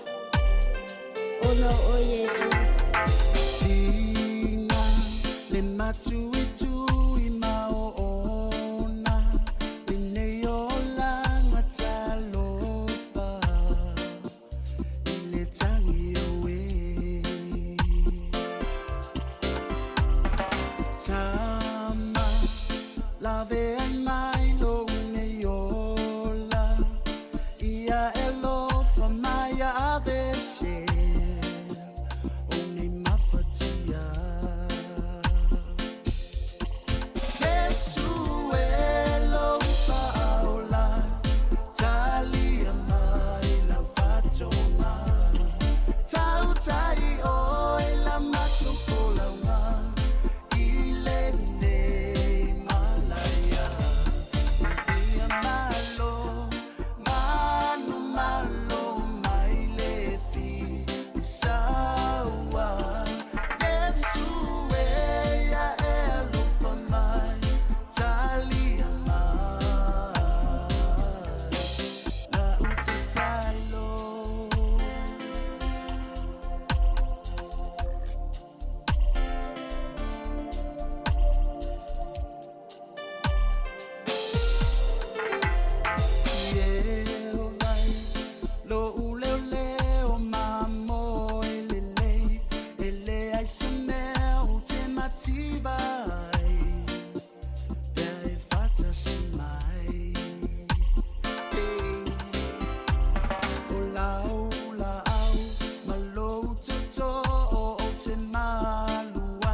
Talia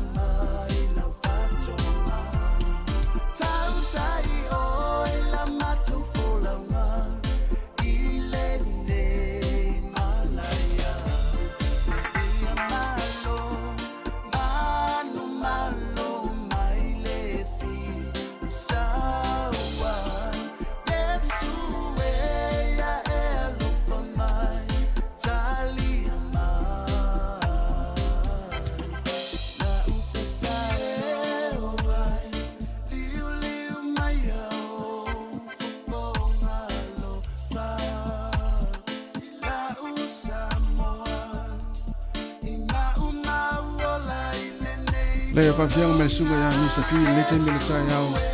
Ia, o le ua toe 12 minuti ona tāle o le tūlai se fulu. Ia, whiawhia lewa mo le tātou sa inga ia ma le te matai ia na whasolo tāna whana.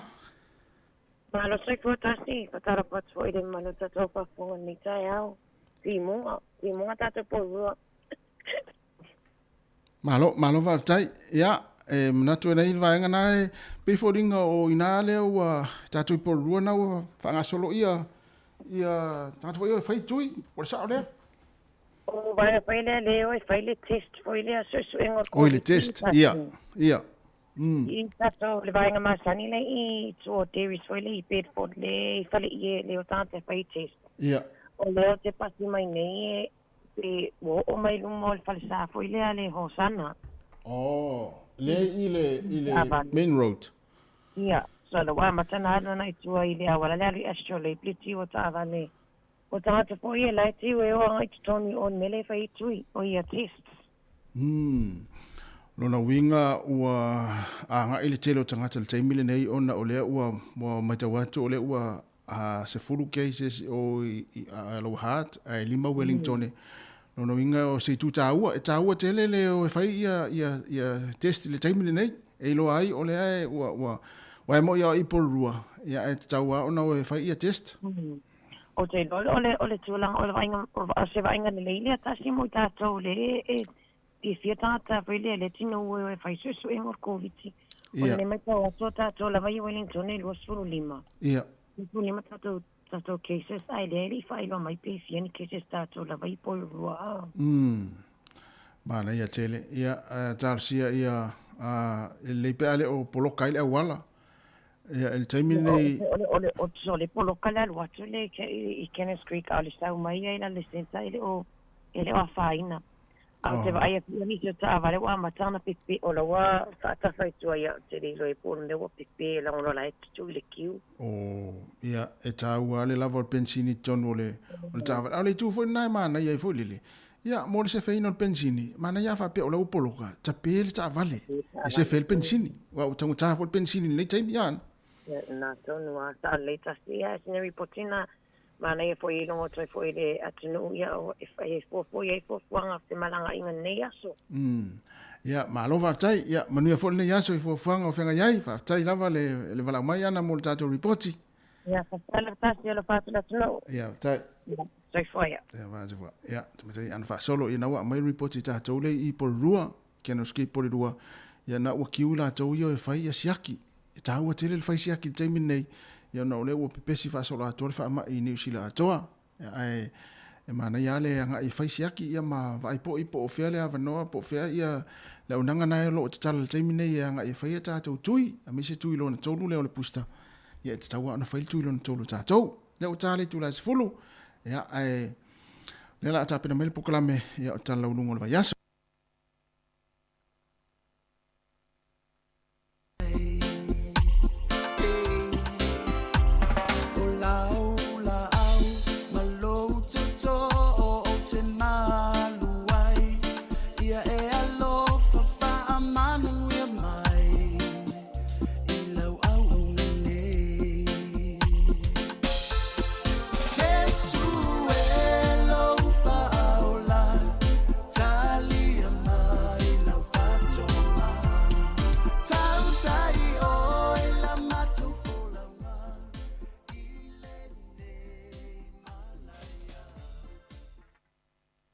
Te whatalo whatu mo lo whaalo alo le whafonga anga le tunu o le tai au. Whatalo whatu le whanga runga pa ia le tua. Ia tupu mai o le tatua tunu o ma le pa ia la silasi o la whafonga ale si whafonga la mua. Ma lo lava sui fo mama langi ma. A whatasi fo msablina tatano atu I tato fufanga ngā ruenga ia mese ia awili ini atu ni si o tala lau lunga le vai aso nei talofa sablina. Ia, ma lo sui fo msanga ia toi whatala whatu fo ile. Malo malpa ia la whafonga nei tai au, malo lava le soifua. Malo, mani se I amata tua le tūlanga o i tato ofisa o tato I lalo le traffic lights le read I tūlanga o lo I nei tato. Ia, atonu au ngā fo I le sila fia o le fufuanga le tato ofisa pui tato pe ona tatano atu. Te lao tato Paul Kalame o lo whai e lungo le Zoom, tala noa mai fo lungo telefoni e mawhatino e tele o tato tanuanga. Mole au whainga luenga laba lato leo whaile mātou tonu. A whapea o e te malanga i au kilani, pe te e aidu te mea na o loo pepesi e wha mai. Ia na saula ia e te re sau tato ofisa. Te malo loo mole vai aso, whai au siaki e lua, siaki mo toi fo i mai, ia male muli muli. Ia a kirielo, ia na e toi fo i mai le ofisa.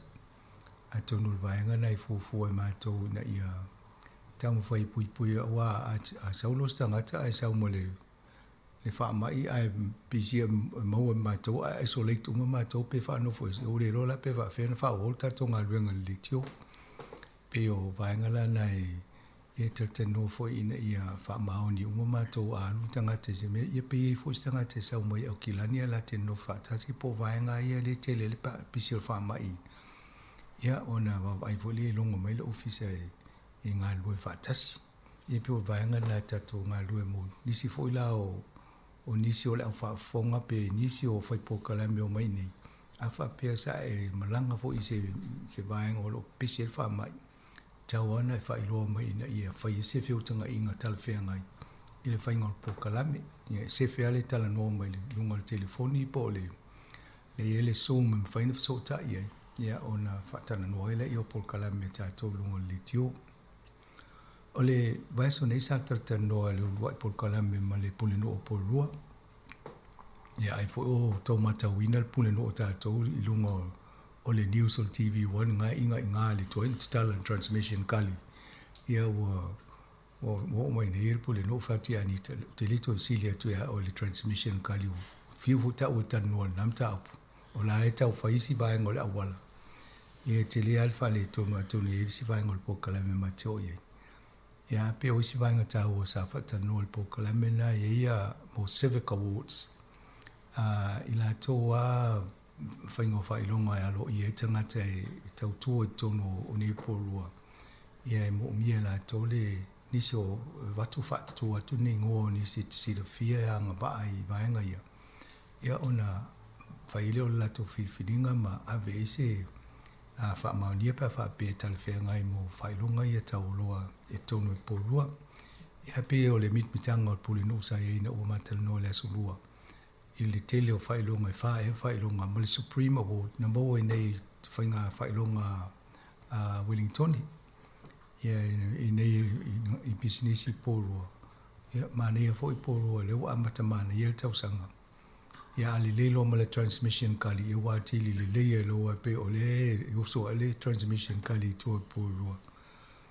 Ia mane fo vaenga na mo le au whaafonga mese o tua porua ai pe stanga tanga waa. Ia ona avele o sau whaarilo whina ngalo po isi sital e te manatu e nominate pe whaatu. Ia ona avele whai se whiwhiringa.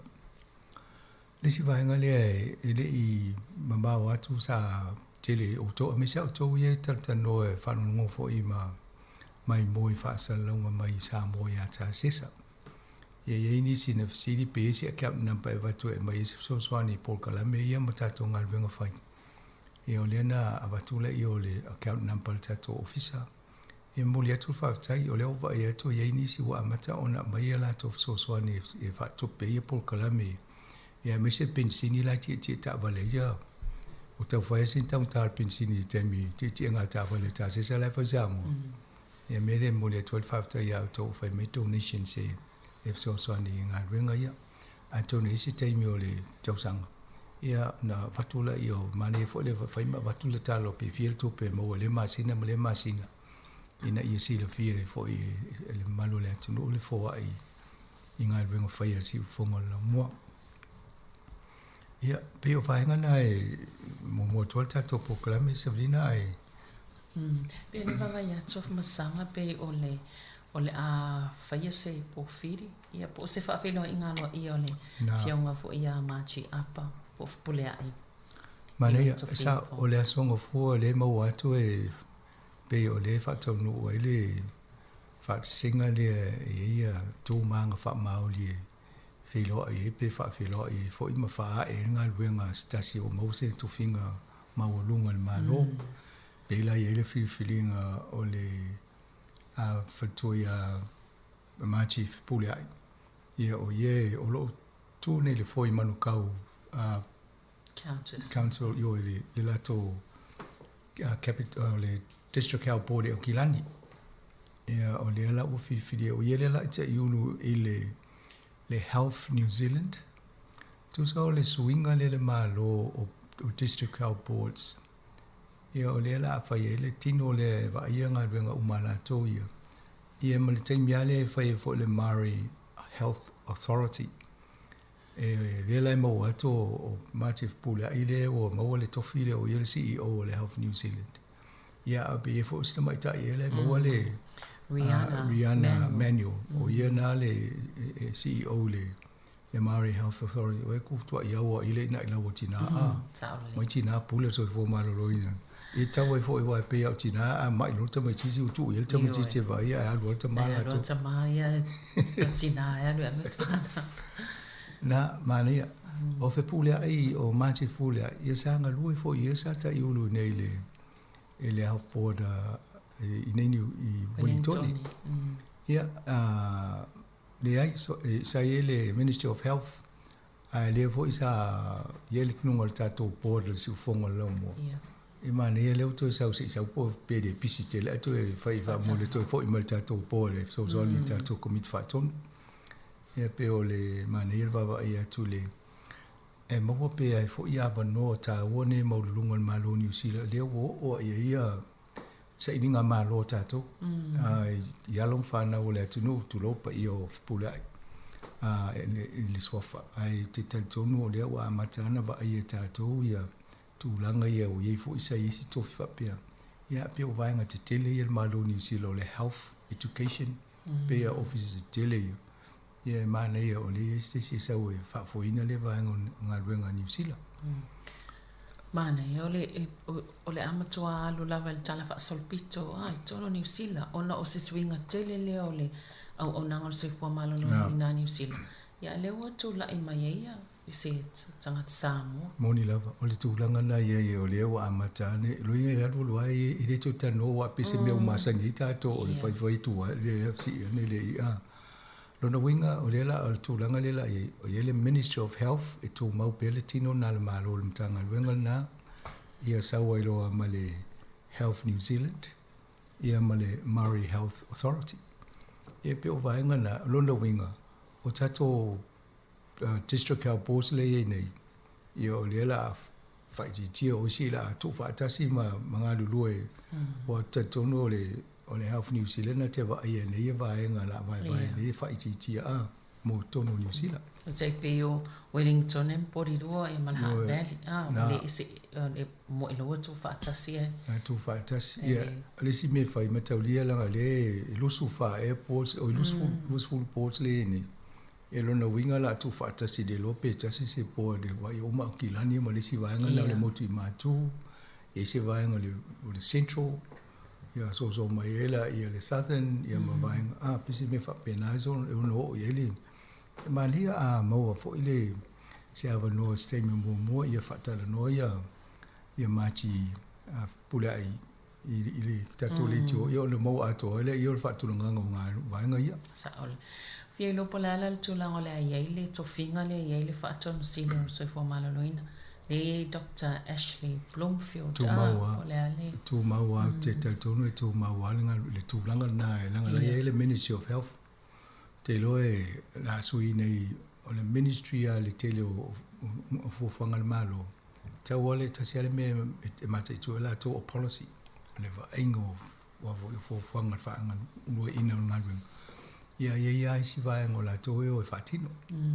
o le Ministry of Education fo ina amata na o to sui mai le valu iva tasi iva valu iva yo la to anga luenga to o le ministry o le policy ministry e de o facing a luenga ia la sa nei la o to pe o to fo ia le to te lo to fa nga luenga me na ye na tom fa ti mo le dim se la o la fa o la fa nga luenga ia la o to te le fo ia ni te ia pe o tu langa na o no fo ia le nga luenga le mo le me sili le la o talia ile mana onga nai maudi le vana ala langa mai watu ye fa ia la to fo fuanga mala to tonu la to tangata Ia atonu suinga fo ile de utalia to telo ni si vai ngo New Zealand.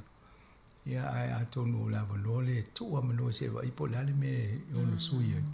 Ia wa tau sanga uma ia na va ai palangi nga luenga so fo malo luino a on.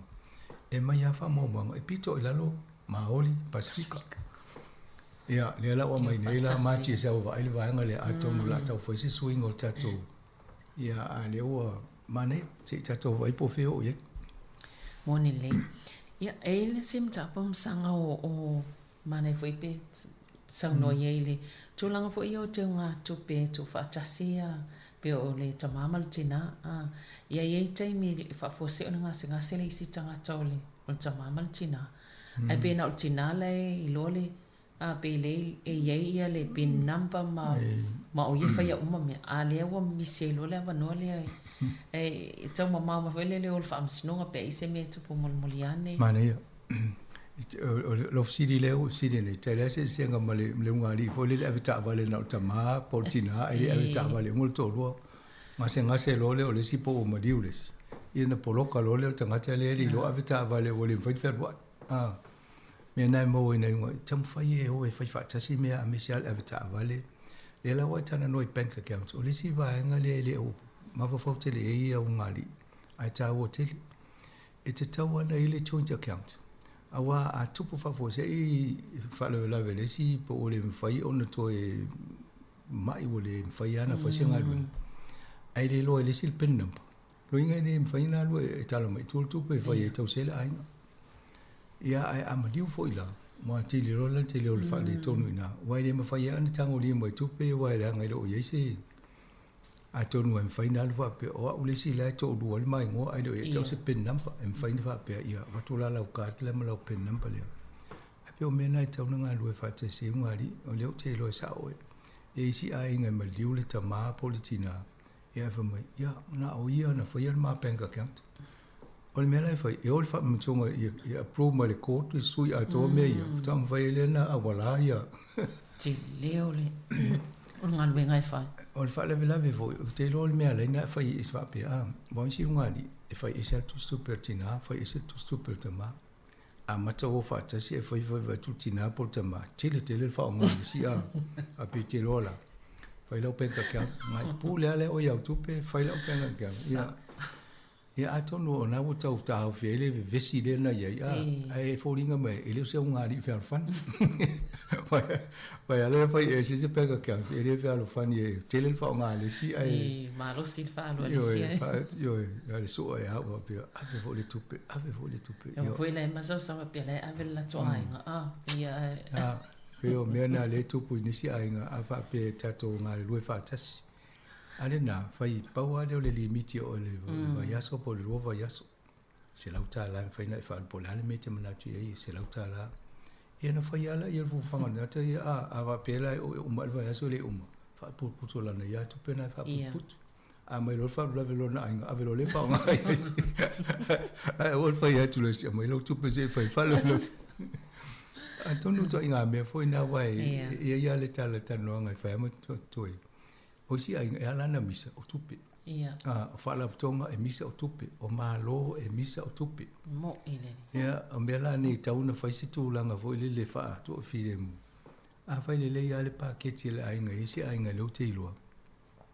fa le te unga tupe na tu le si fa le si sub account ena vai le peta di masfulu fa al tongi le tangata ia ave li masfulu tau ana o fa le vela account la le fa le account le ia e mal fa no fa ia ma tu pe tu i to account le a tu ko la fa le ele to fa ia ma se la o la wo ia le tu pe le mo fa putu e mai fa ele fa le vela ai mana ia fo i ungari a fa ngal tu pe fa la ta utomiti ele ngal fa nga fa pe te muti a fa pe ana te le tu pe na vo wa no vo ia di ta o i fa pe na le si fa ia tu ta mai si me nan sa fa nga wa le lo fi si di mai lo fa meta la tu si me tu ti le te lo fa nga si ai e ta o ta fi fi ele me ne wa e tu va misa ya i mo te su ngari o me ne o tu pe ele ia la va nga le te le tu pe ia nis ia a tono le ua mo mawina le tono un taimi nei le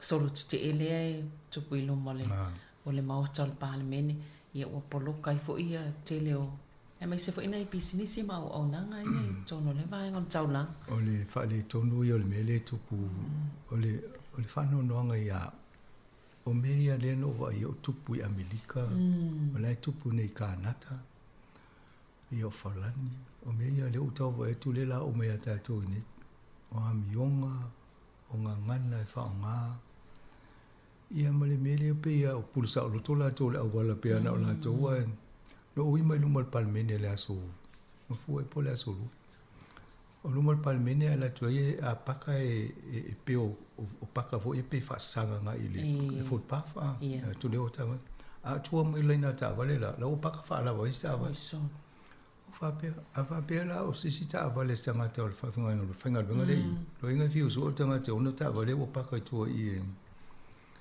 ia o le auala la e oso atu o le Bowen Street ele ua paka ia taavale i luga o le mea mafai faaogā le street na e oe taavale ua laki a le taufuafua faetete foʻi nai leoleo ma i pulega i faiga o mea ia ua sa tau ana toso taavale na ma ia le faaolave o isia mo mea o trucks la popoa le pa faafeana toso o le faaletonu i o le tulaga la ia o leo vavaʻi atu au amataga ai oi leoleo o ane nafi nai mo mai au talafou se laulo sefulu e la fai o tagata lana loka ia o te loe uma e pe e o le lunch nei o faapopo le numero na alaua amatana kilia ese ia i tagata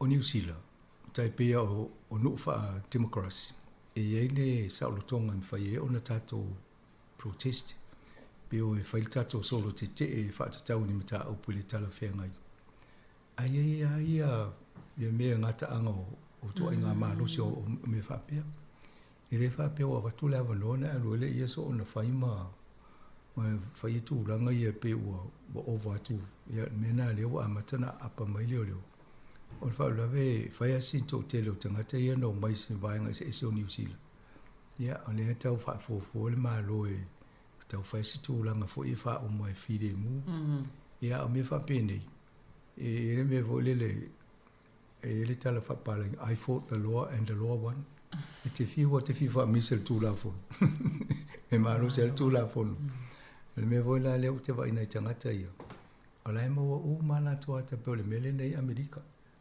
e vesi le taimina e leʻi gaia tele a lau o loa vavaʻi ata ia mo pikitaʻitasi mai fai le faamasinoga faasala ia o le mea foʻi na e maua ai nei le toʻatele ia o lae mau uma latou ata e uma nei ini taʻitasi mai ma fai le faamasinoga fai le muliaga ia a le salatupe e faifai fai le puipui ma lesi pe a tulaga la pe la lo faalogologo atu tagata ia lea na loka anafi o le au tatala itua aia ma conditions e pay all condition mo meo aiaiga foʻi le matutuuga atoe mo oe i le vaega lea ia ua loka loo ai ia lona uiga tauno mai lo la vaega na olo le mea no mai ai olo le fale ua te ia ua tau loka ai ia latou lea tea ma tolu ia ma palapala ai foʻi latou igoa i le a faauaua i lava ona ia ua o lesi pe ona se tulaga lo tavave atu lo talofa i nei leoleo i tautuleiga ia e fai ia o uiga foʻi lae faalia ae o loo lagona lava le ona saʻi foʻi ia latou ona o lae faatino le latou galuega ae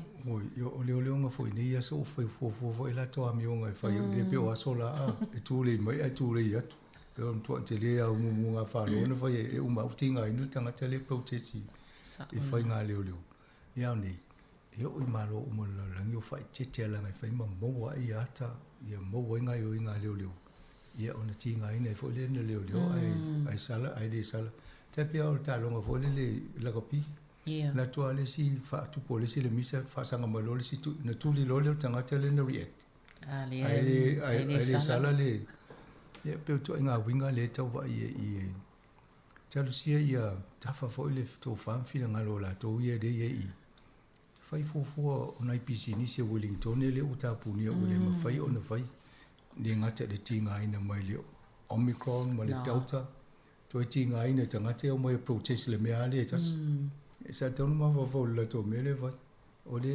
e tigaina uma tagata i galuega i nei ona o le faamai ae mai protest i le faamai ia toe poloka i magaluega nai tagata ia ma ia ua pe atu fai mai pe 70% ua pa ua la tau tupe maua na i bisinisi. Na, te lea i o le. Te lea le afia. Fai te o fai se fufanga le malo so ni la bisinisi ena la vea i le tūlanga lea. Al mea nai, o le sila mea le tau fasiringia. Pe tō fia ni tangata o nei tangata. E nei fai ni tui. Ia. Te le mea o mai le ni mas, ni o fonga. Awa pe o lai le ni tui. E fai ngō fia ana fea vea i e mal wha mai i. Ia, tal si e si. Te loa e o tu fai unga le aso sa o. Wale e nesi. Ale o na, u te le ale mea o e ta to e lo pe mai male ami fiso swangi le o le Ia, o ai. mea fo. Fa utalo i va ma koe fa fo i me no mai. Mo ile le, ia. Tarusia ia. A wai be o le ta ua foi polo fe sau to inga fatasinga ia pisel fa ma. Ma toa i ova mal pipis. Tau ri o tanga tene mai mai i mo. Le ala mai ni a fa pe pisia i la to to i fo lo le me no mai. Yo le tunga na mo lo le. O le ela fo o le super spreader o le. O mo me fa pe. Yo ni sila le ta pe o. Ta te lo fa ya kila ni fa mo ta o le ngo kila ni wa pe na tene tinga ine le. Ia ali o sa wale ato wa e tō a matana mumu a tō ani uzira wale na o le tūranga na e tātou. A fo ia tūlam tangata i ai mo fo pisi atu whama. Peno mai pisi e moisi. Ia wā tili ana wavelona na mamai o matatou ni New Zealand. Sa ia wana tolu se lau mo tupu tangata fo una whamao ni mai te tonu community cases. Ia luna winga. O lea e sa oa ia.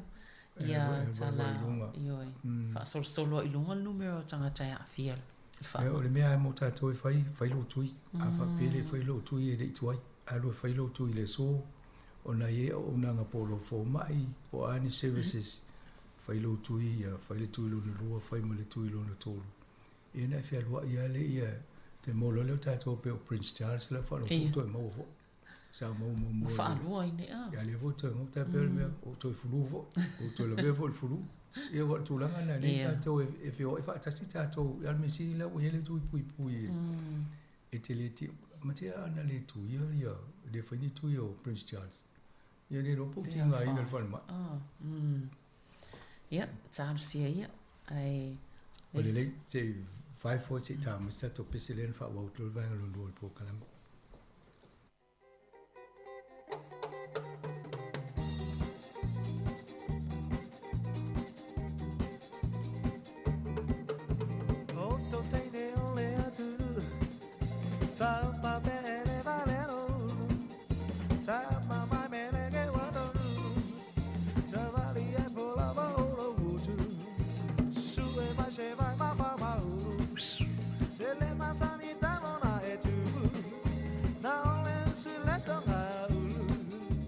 Sue mai ni ulu mai seu so sala ma sei lai meleke di ai o ele ala tele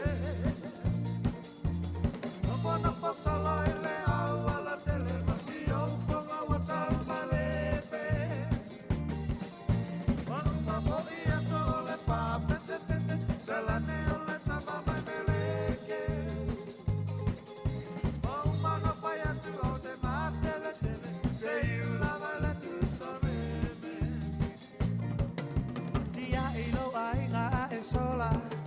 sola na poi sa tabua e a se ma pa ala talata ile pai toto a ole a sala savali vali solo ile ala pe o se tene male taula a te le lo ai na lava e mama lo tu malo ala la fana so sola ma sei le meleke di ai o ile ala tele no po solo ele ala tele ma si o ponga wata malepe o ma po ia sole pa pete dalla ne ole tama mai meleke o ma no pai atu o te martele te iula vale tu samele so solo toi fatalo fatule fa fonga ale tunu si vangalon luani o tātou ta upuni fo i yasu. Ia, malo, pe le va yatu wa se anga inga fo o ngā luenga le faltupe fa leo ma le ko vana faltupe I to ai ngā tupe o langa I tātou whaonga I le lumana. Whaingo to I ngā tupe la whaonga I le lumana.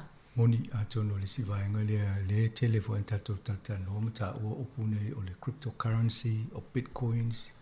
O isi mautu ai ngā tupe whaonga I lunga o a fo I sota I ngā whaaniona po teknolosi. Ia to tele au tātou I o le whaonga I tātou tupe a ia lisi lato whaonga fo ia to I ngā tupe ni le lawa wa I le maa le whalitupe le malo. A mata o na o le vaenga le ta o lato le central bank digital currency o le CBDC a tono o acronyms po whapupunga na o pui te le tato whalonga I fo I le anga iluma. A le o mona wha amata la lato ngā luenga I le mea ta o le proof of concept design wa amata na wa waipo le alto I ngā whaatulanganga o to I ngā tupe wha o ngā tato. Ia pe wha whea fo le whaanga ia vea ma mea ia wai na wawa ai o digital currency po to ngā tupe wha o ngā ilunga pasi ai. Ia o to ngā tūlanga nei I nei tū wha whaingo fia pia wawa e taipe I lase senga ma money transfer le whai tātou wawa e te leo wai se tino tupe. A pasi e tuana le numero ale watu ia au walula o kia. Ai te leo wai se cash tape nā voi pia pasi mai. Tape ia leo tongi e tu lose lau tāla ai te leo wai se lose lau tāla. Ia atongo ngā o digital la e wā ngai na o mela vive o whaelu. Al whaingo fia ia masa. Whaingo fia. Whaingo fia wona le Europa, e se sele a kia te tua iei. Whaingo fia wina ngau pai. Ai, o le tūlanga tonu a leo iei, ia mawawa ai. E le tūlanga la le whaanganga o le cash, pe e pese tino tupe le tele na. Ma tau li e fo ispoka lai mutona I tata noi e wana o tātou le mele tau whaperitania o le cashless society. E wana le toi whaangase tino tupe. Te le ai tātou whaataunga leo whaine, e le toi alu oi avse tupe whaatau swale o loa la toa to e lau kāt pe tātā lau kāt I lunga ia toso atu e le masini lau tupe le tono lau. E o le whainga nā leo I tātou. O le mela, wa le e sa ringa whina ngalo le whal tupe le whai. E wa ai po le ase fufuanga al tō te leo tātou, o le wha peo le aso fitua, ma te wha angata I le tausanga nei. Wha angata I a whina ngalo le sa ili whina ngalo le ma le whal tupe.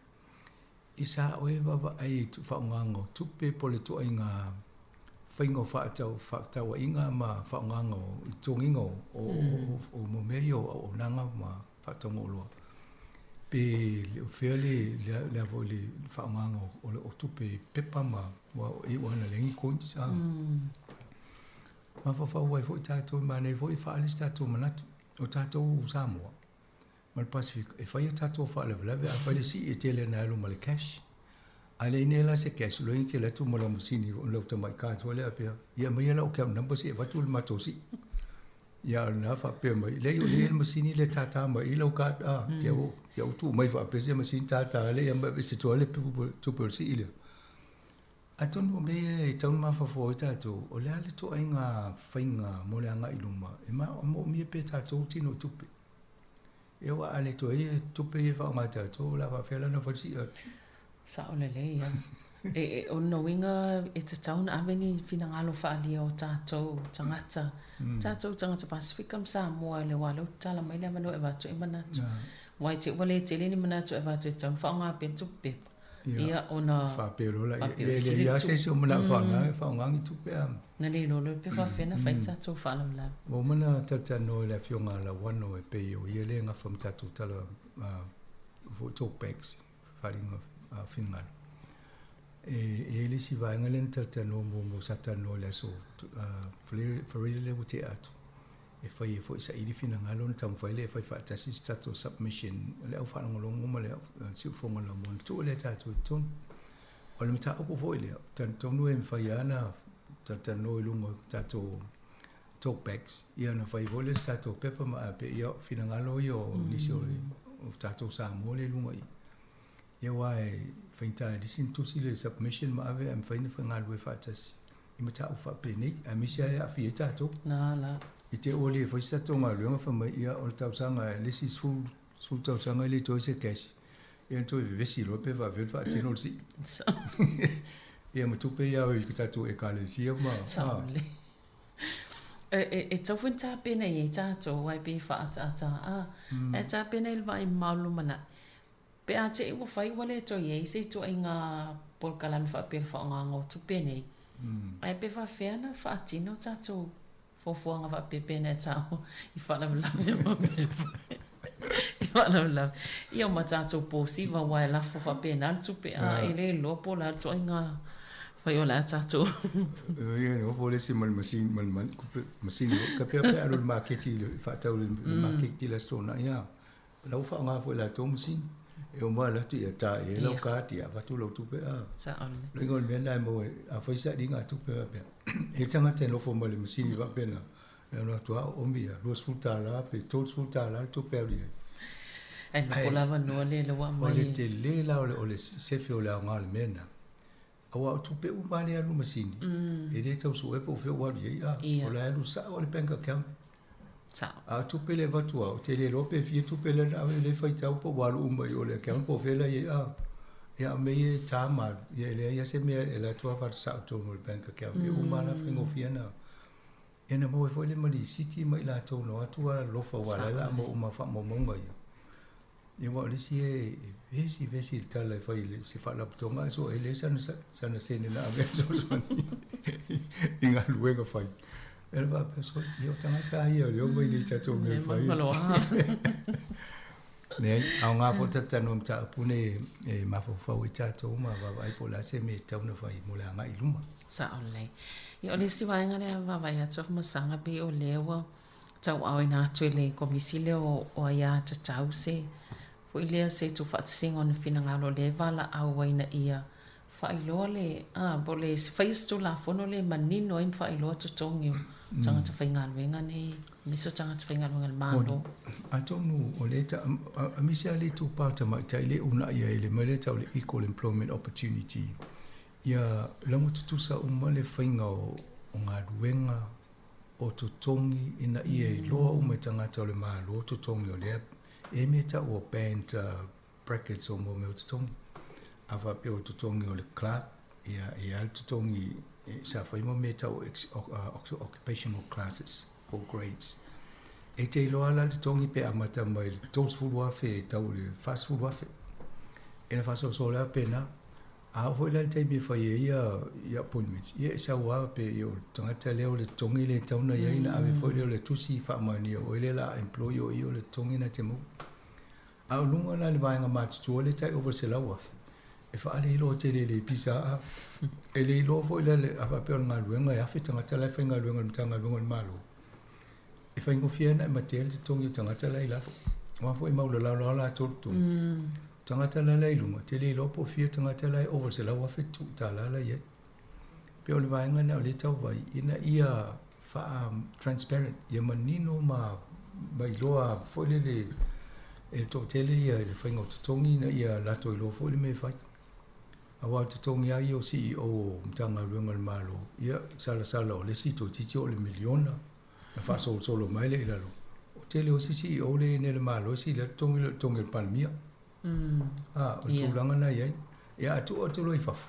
Ia whai tau miliona tongi o le CEO le ANC Bank. O vaenga na ia whai tau miliona i le so ia. Ai peo le vaenga tonu ale ua mai e na fionga ai fo ia a sau noa mali i kara nina a sumio. Ia o ia le komisina na o le vaenga le employment, equal employment opportunity.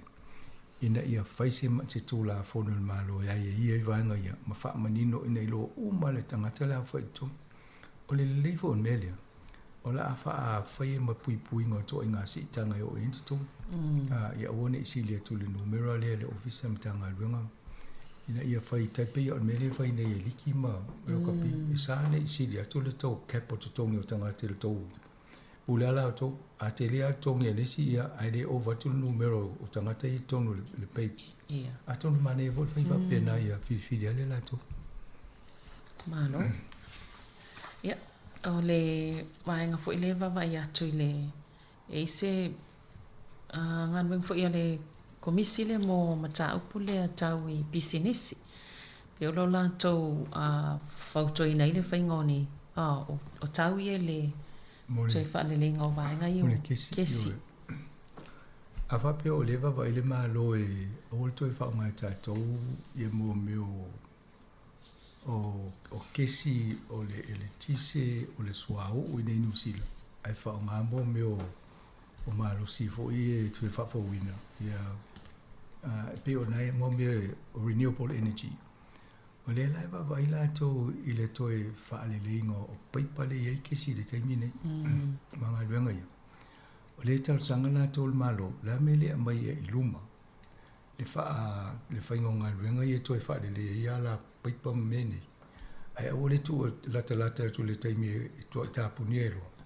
Afto a whai, wai o tuai. O tō tele tangata voice. Lo ina na tangata e toi, o la tele le tupe sao e la tō e tutongi ai a. Ai a whai le taimi nei lai tō tele tangata le whanga. Na vai le tau o le whaingo o le maintenance. E lai titi e le tinga ina tele la tō tele le. Pe o le, mane le la voi le langone la vai atu. E tau si koe e la ia pia whape vai le tō fia miliona ia household o New Zealand e whaunga kesi le taimine. Ai a whape e whaatari se umar se fultau sanga, pa luas fultau sanga. A o toina le lima afe pe ono afe le toi. Ia na mai lore le tau ngā luenga vai tangata na. Wa tangata. Ia tangata. Ai pe o le nganga na e mana e voi le whamoe ina ia tau tuava noa mo le tonginga o le pili lea i tō tele la tō lea whao ngā le temine. Malo, o le oranga tamariki, o nana wha ato e sele sa o wha mtalanga ia na tu atu me pena tā pai, po i e o unanga ia whasalalau. E awala mai i le i lato rebote mo le OIA. Ia e sele tō tala tu ina atu, e sele tala lau tō e whai monmo. Na me sele wau tō pe e le o atoa na wha aluina mai lato paketi. Tele yo le ese lo le fifi pe fa lo ko ise tele no tupe le officer a misa officer ye mo mi so so ni motangat ai de o mo fa ngal pa ki ki na batoi o lo no winga ele ta pole wo mai nei fisili le radio New Zealand i fa ngang o tupe la tonga winga po la tula ngai eva mai so ya fa pe le o mo fa ngal tupe a mai le tali mo e fa te si ma le fa miliona le tupe le fa lo mo le tausanga wha al malo, al wha tupe. Ia, ai su ai muli. Toi wha mai sorry, toi wha sao a toi le wha, te si ma le wha. Ai wha te si lima lua lea, wha i o le tupe lea. Ia, toi sao mo le si tala e le tala whea ngai wha mai. Ai le ma whai ona toi tau ave mo le si... Tala wha al tupe, tausanga wha al tupe. O le malo, e le ma whaina mo me operational budget, po tupe le mai wha o ngai mo ngai wenga ni tausanga. Ai e ma tau sanga tope toi fa foi toi va toi ma lo tu tono lana vainga na ta o consolidated account e le fa pe ani ina te ule o toi mai le spakiti fa po e de ia mena sa mo le tala fa pe na le fai a to sia ke mun e le sa o tala e toi fa to ese foi la ia fa to ese mo se o numero le na mai toi fa to ese le sa o le tali fa pe ala to fai na la to ta fi tu ai le lo toi ave uman malo tu pena e toi tu fa mai la e mtanga luenga mo le si tau sanga fa tu oranga tamariki le e lote ai al masi o mo mai so o mai i tatu telefo i nei o le o fa ngonga ba ona le fa pe tait ma to te lo ta te New Zealand ai o le lava resources po le lava fa tu penga le lava me ya de mo nei e fate si ma le lima miliona le e pe o le fast pasene o le lato paketi le whaanga le e le o whaalo. Ai no e offer ni social worker tu lunga i tongi wa le tu whanua e mai umutanga te whainga ruenga i ai tu mera i le teimini. I o whaalo e lawe ia. Au na whona mo ma whawhau tangata lai ngā lue amata ma le CEO. Po ia na whawhau tua leila lo mai. E roinga i le umala tō whau te leo tupe le tue. Ia au sui whawhia. Lato esa. Sui le ingoa. Sui tangata o le mea tasi. Ia ai esel tā o tau maiti.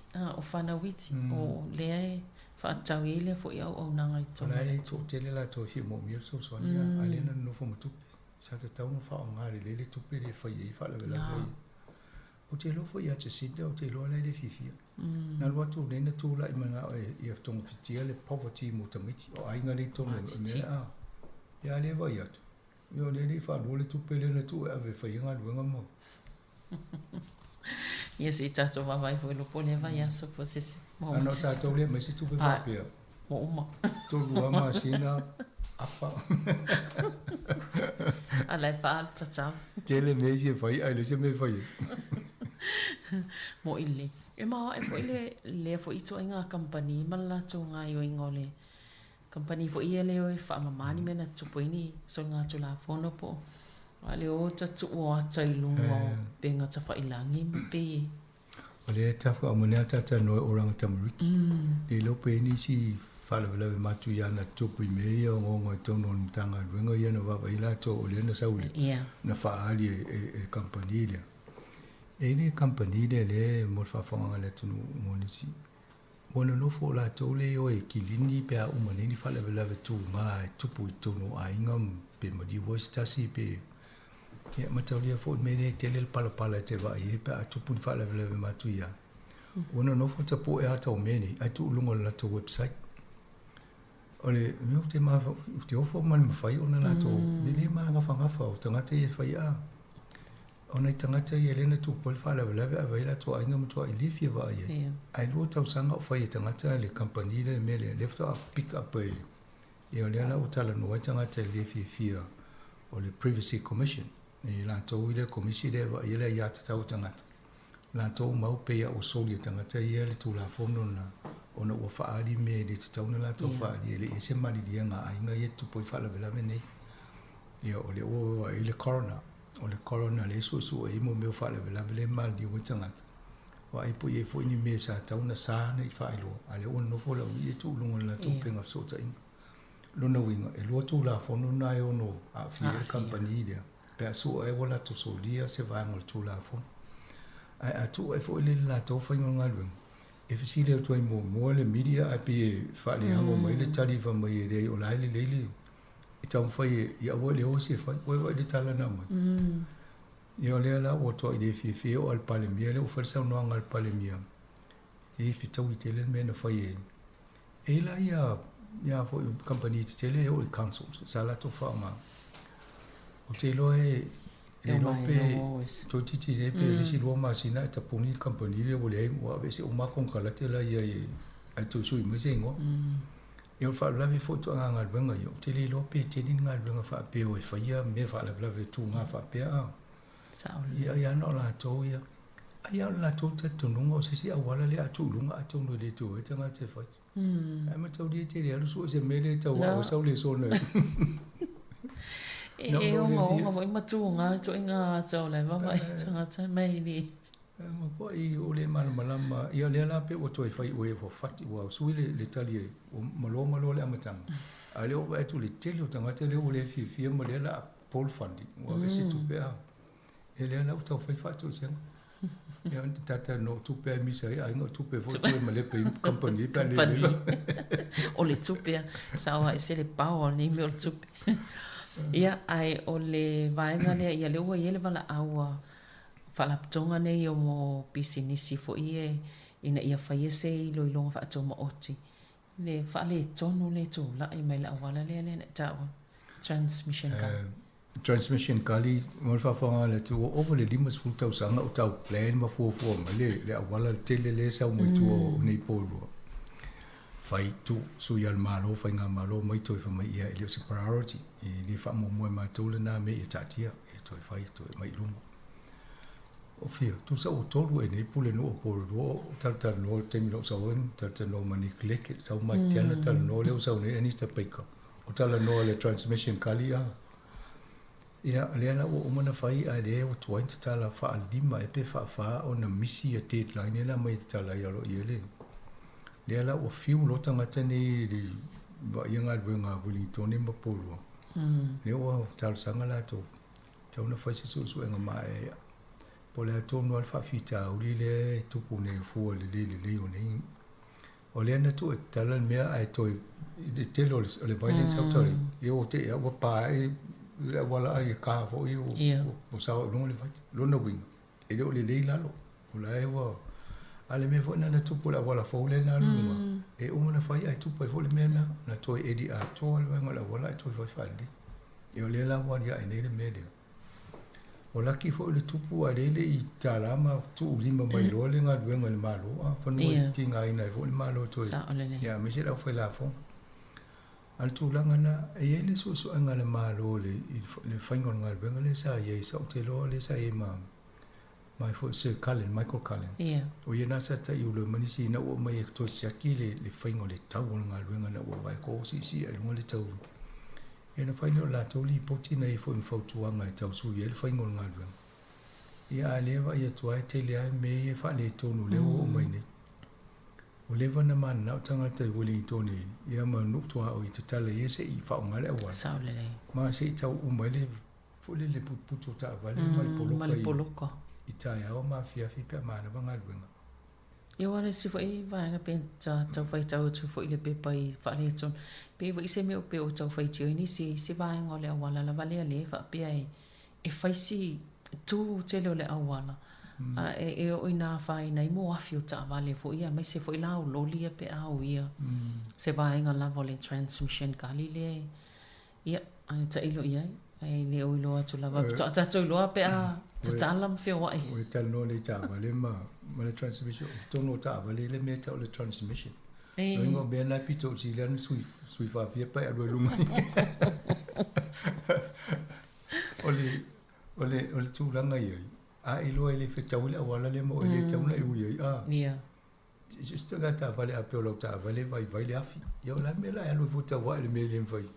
Te peo tanga te savali voli ko lengi. Tolo ai la. O te aru ai le mo ai te savali mo. Le mo fola. A tonu de fai fa pu ai le fio ai. A fa pe nga o le ta vale la umiana no funo fai le o le te fia. Yo le sata no ta van. Ai o te fa fia na o tu la ta vale msanga le vai aso pe sawanga I nei puru. Vai aso. O yo te ine o fo I mo le umiana lo tu mali fale tu a. Ele o sau ni ola. A va ai le tau le ta vale. La ke ele e ka mo meu membership le e. O so lulu wale tele na mo ta 10% a. Ia. O so lulu wala tau no to ta vale wale se 10% le pau. Ia e fo li city le o sau ma o iste mi le mo le 1% e fale le la lo tu a. Le tau mo tu e mo ta to fo nga lu. Ia to no fo ia la fa fonga. Ai fa tau ya New World. Ai wa tu li city ma le city na lo ya li city. Na e mo le discount pa fa tau lo benzini. Ia aula ia de fa nga ai wi mai o ta fo le tona drop mai ia ini se mana no mai le piki atu e so so ni fo I. Ai ula vi te la pis. E fa pena fo la le pack and save. Wa man toi fo la to pam. E fo li city na fa na fa nga. O lo fa ta ita e wa mo to ata ma tal pensin. A fe I pitoni. Na lo to le lo ta la di matolu ala e lo ta la ono sfulu mon tu pui isi uma pam. Pelela o ia fa nga I lo no senelia. Ale pack and save le. Se fa ta ita e pola le se ngo. Ona to ata tal pensin ni. E ma ta tu so le ono pasene na a tasi tala ia e se mele le ono sene. Ia. Se va penale e os full pasene tasi tala e se mas full sene. Ia I vas full le tau lo le tau na e fai. A tono le si vai ngale no tano ia tu fue wa pe la to le fa el por kala mal atata ia tono fo I mo la wano. E mi se vai nga me fa ina nga du fa tasi uma ta to e fa ngolongo si fongo la mo mas fo li tiu. Ai alu al pampensi ni tau po le atoli. Me vo I tau a text mai I le tiu ia no fo lo le fa pe io le tau pensini 11 lai tau Gemini o I po fia. Nei lo le ta to le me lai tau mo fia. No le. Ia no foi le ia. O pambu le leva tu le tau mo fia le so. Ia tau lo a. Io foi le supermarket ma tau lo. Ai fa tau back and save for the new world for countdown. Ai lo to me ma se ni fa tau ta to po lat. Ia na text le io lata na mai tau ti tiro va pe. Ia o le pa u ri tau le lo le. Ia mi sa me fa tau ta ia status. Pa wala na me faina nga lu fa ta sita to community. Ma vai po la se me so so ni ta to I tau I fa ma venga I ta to ai nga. Alanga le loa toa ti ngā ina le si lai le loa lai pa ulfa lo loa lai au tafa le masania le la tu I whataui.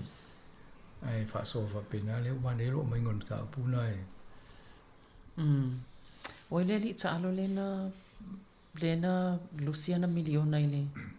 I sa wai meo. E lo te le lo e siri ina le o e foi le ata e se foi fa ingo tano so on sa wai lana. Ia le pusi e le tangata e no fo kiki. Ia au te le lope fa fena I lo tangata le ato ai o iana no fo fai ato tulu. Te le I o le afianga o stamo la ua e se o maang kong kala te isi tangata iana langolongo ina ia ma. Tau wale tonu whaanga tulo le upo e whai o wha wale wale. Ia. I te le mi sa wato e ngofo whai loa le. Ia wanga whai loa la wai loa le fitau I lana. Ia ai o le aso le la whai le ta longa la ua po pisa ni tangata e ngelani le I tangata le I le. Ia ai wa ia tu lai lua tu le au le e tu se lai lua tu e ta aloa ia de to te le tangata le fia.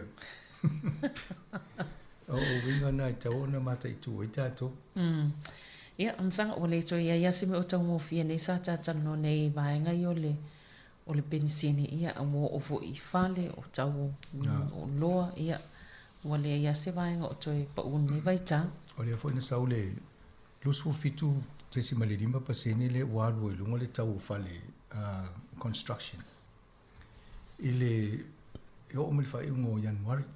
O le mea la, a whapeo o e le na tūlanga se kongkala te le whaungo sau whale tau sanga le umwai atu nei a. A whapeo na sa ingil whaenga inga whateta inga ono se lau limas fulu wafe. I laki pa e mo se whale whapeo na. A whapeo le whale na alai whaulu whale. Le la walu lunga le tau construction site ma mea la. O le lusu fitu te si 5% o le ono se lau limas fulu. E tasi se lau fitu walu wafe fitu lau limas fulu. O lona winga o se lau limas fulu wafe le la whaapopo lau ono se lau limas fulu a. E uma la, o walu se lau lusu, o walu fitu se lau limas fulu. Ia pe o le tūlanga na tangu tā o le afo le tūlanga le o ye. Au lele o atu tā taimi sawarina a tai fo mo la whaafonga I le neiva yaso lango sua ngā luang whai e siu fonga lango. Ia naim tā puna o whaintu whaatisia. Ia manu e tele lawa le tātou au whaafonga mo fusea nota no nawa yaso taimi nei. Ia whātou whaafaso fua.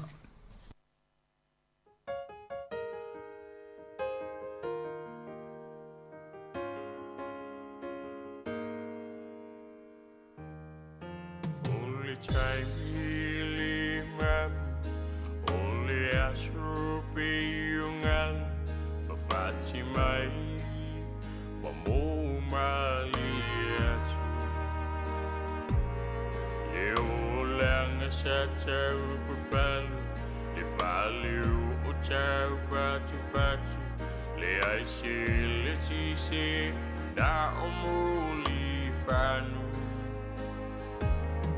E le iloa o ni mata, pala I asu malava, si o tama, ngā lue na o I lava. Pa'upangu tamali mata si taui amu sisiliapa moso upili ne iyo ufashala o ulua o matua o lembe alu for mai ile atua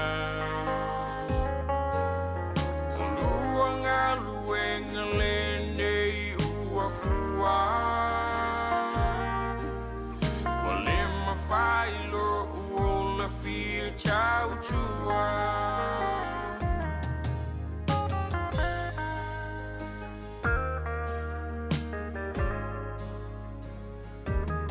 Siotina helanga leia tonga mali papa o selulu fa ala ia sumalava Ifang siau ni tawanga Fainga ta uli ulanga Le whanau Ya tō ma lama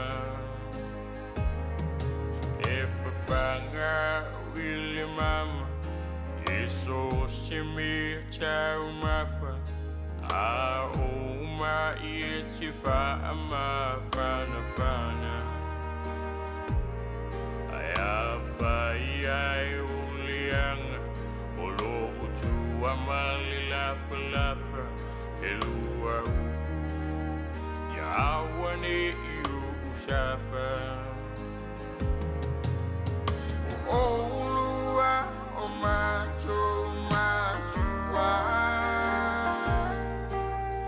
Olembe alo famai ile chua Olua ngalue ngalende uafua Olema failo uola fi chau chua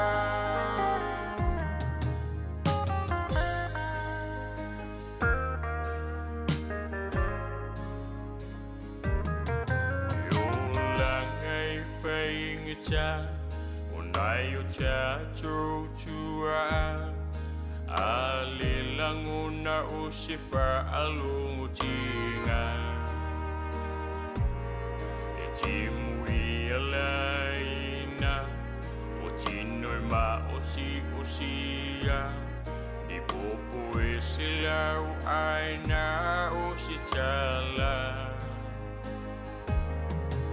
Alimata bisi maunga e uma e wapungisha tau pula pula unisulu aulama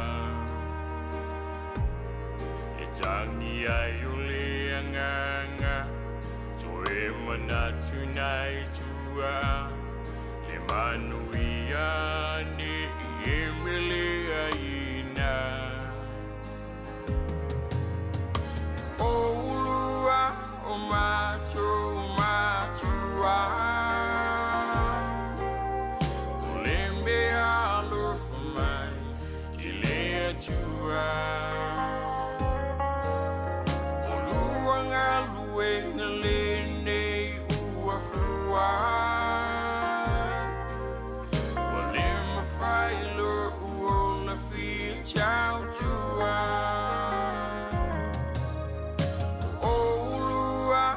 Macho machua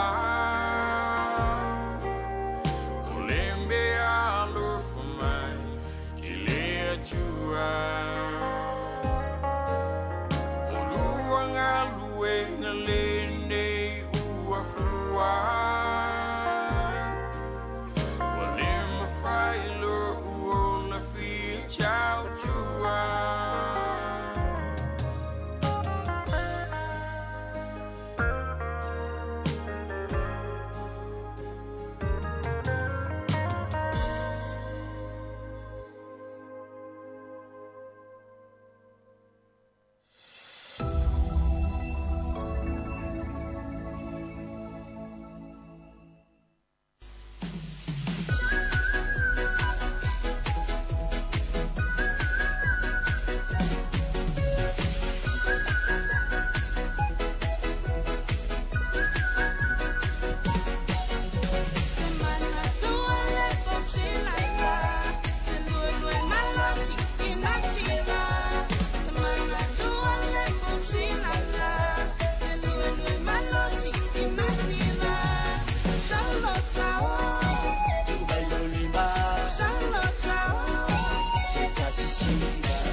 Palomo ile pese,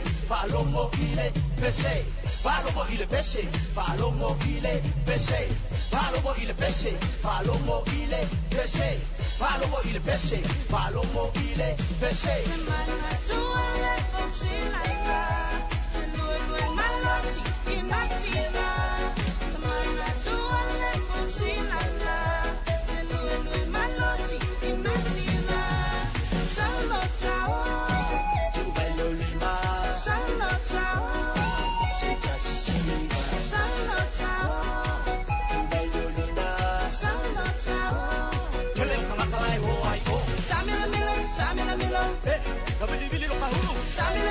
Tamila Milo, with Pai Mai Kasele Bagino. Ata Mai, Shiva Mai, Shiva Mai. Palomai Kase, Malulu.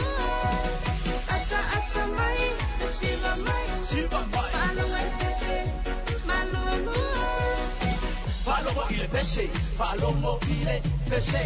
Palomo ile peshe, Palomo ile peshe. Palomo ile peshe, Palomo ile peshe. Palomo ile peshe, Palomo ile peshe. Ata Mai, Shiva Mai, Shiva Mai. Palomai Kase, Malulu. Ata Mai, Shiva Mai, Shiva Mai. Palomai Kase, Malulu. Salo Tawa.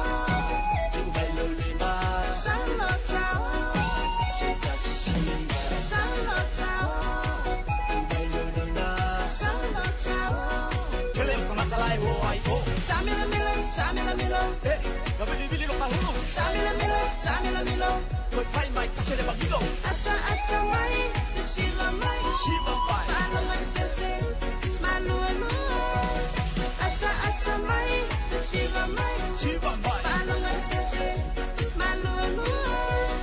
Ata Mai, Shiva Mai, Shiva Mai. Palomai Kase, Malulu.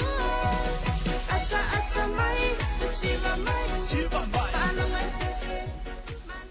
Le fafianga mai le pause la ni vainga to tu arsi fonga le mua ma na fa fianga so filo le 12 minuto te nei le tu la se fun tasi to fa malo ma to fa ta fa tu ta to le taimi ma lo la fa fonga mai nei ma tu lo ma futa mai tonu ainga ia o ma tu tausi mai se foi tonu mo tanga ngase ia ni se foi ma tu lo ia no fanga fa pitolo tausi ai la to le nei taimi ia fa ta fa tu le ma tu lo mo pe o to le fia ma le mai mo mai fa fong mai foi ia fa foi le ma fa siringa ma lo sia te utou ia o fianga i utou ia i ma i o le tino le taimi o le tai au o taimi nei i le taimi ni sila o 5 minutos te nei le tulas fum le tasi i le asonga fua se ful ma le fa ma sina o february lua fe lua se ful ma le lua afa se ful tasi le tai o nei to fa fonga le pokalame ia pe ona tapenina fianga la wano ati lawa le vason te nei ia o le lalolangi o aso nei tars fulua fa pongo telefo ya mai sei tala mai Samoa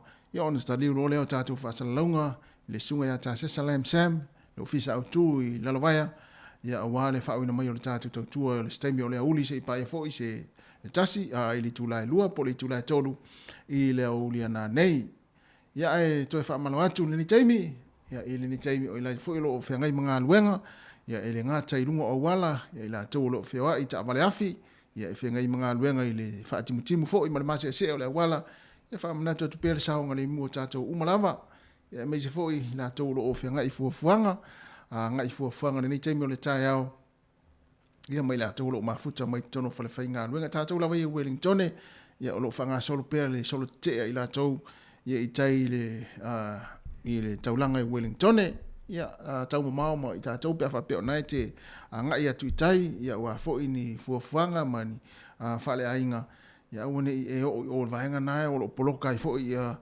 le awala ni taimi ina ia whaipo whea se vahenga o lo oawa noa ma saunga le mu ia e te anga iai ia ua o lo whanga solo pia solo te le taimi nei e ula fo ina lolo wale taimi ia le tau i nei Wellington ia ele o tua i fo ila ia tau le au vahenga lo whaia solo te ia na o saunga le mula ve whamanatu atu pea ia le taimi mo tātou Wellington ia mese fo i po rua le mai tau atu pea o na mai fo ili reporti mai tau ia ana wha solo ia i le tau na le la mana ia tele le anga i o tātou po rua ese le o po rua tangata po rua le ua wa kiu fo i le awala le taimi anga ia whaisi aki ia awa fo i ia le tulanga pei ona yelfa mai ia wa tau fo i ona tātou anga i mwha tāua siaki ma tātou tui pui pui ia mo ila tau ile i wha tau ina tui pui pui lona tolu ia po le pusta ia o tau lona ngai tātou i wha tāua le tui ma wha mai a tātou tui tai tolu ia ona o lea ua pepesi ma meise fo i tātou o lea ua fia ia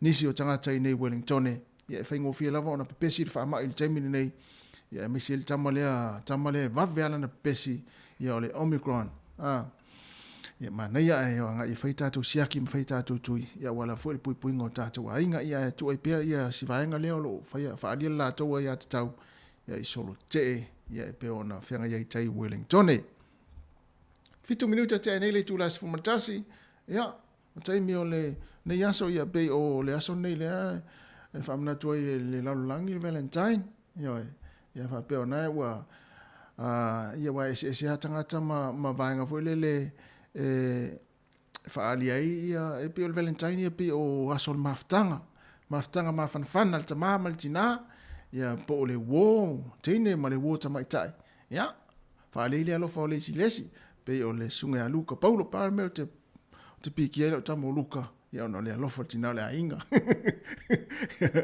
Maria foi ngā luenga lo whenga iai ia inunga le wasa pia whape foi o nai te anga i whenga luenga i le taimini nei o le tai ao ia le sunga Luka Maria foi ngā luenga lo whenga ia whape foi le sunga lo ese pue fua ia lo ngai foi ia masaro lo ngai i ta vale nei taimi wa le so le whenga luenga ta vale ia me se foi ia le fatua ia tui fasina ia ma le sunga ia antile aliva po fea se fale o lo o inuti ele nei tai ao ia e longa o foi se ptiele silo matua masto ina ia me se foi tina le ainga me whanau Malo minuto te anele tu se fulu martasi ia la tala tatu fa fianga su filoi ia mai le vivi inga o le fianga o sale lesi ma le sunga ia Sila the Man Patja Robert hey oh yo fia mai o sale lesi ma tua fa ma pu ma le lautina lau de lei fia mai o tu sa ma le lei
cha le mafutanga ia soe lua e soe bala bala ai uina chama i le basa ai peiloa i pea i chalo sanga Ramona cha chalo pea i le atua i so se mea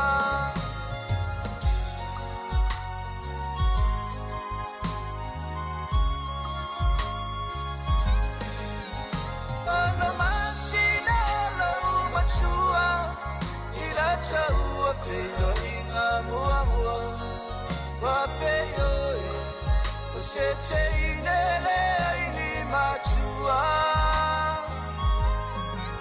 Male atu le na alo ua atu E tau i tanga tatonga mababau Ramona O ele pele Ele papea Wa usola e se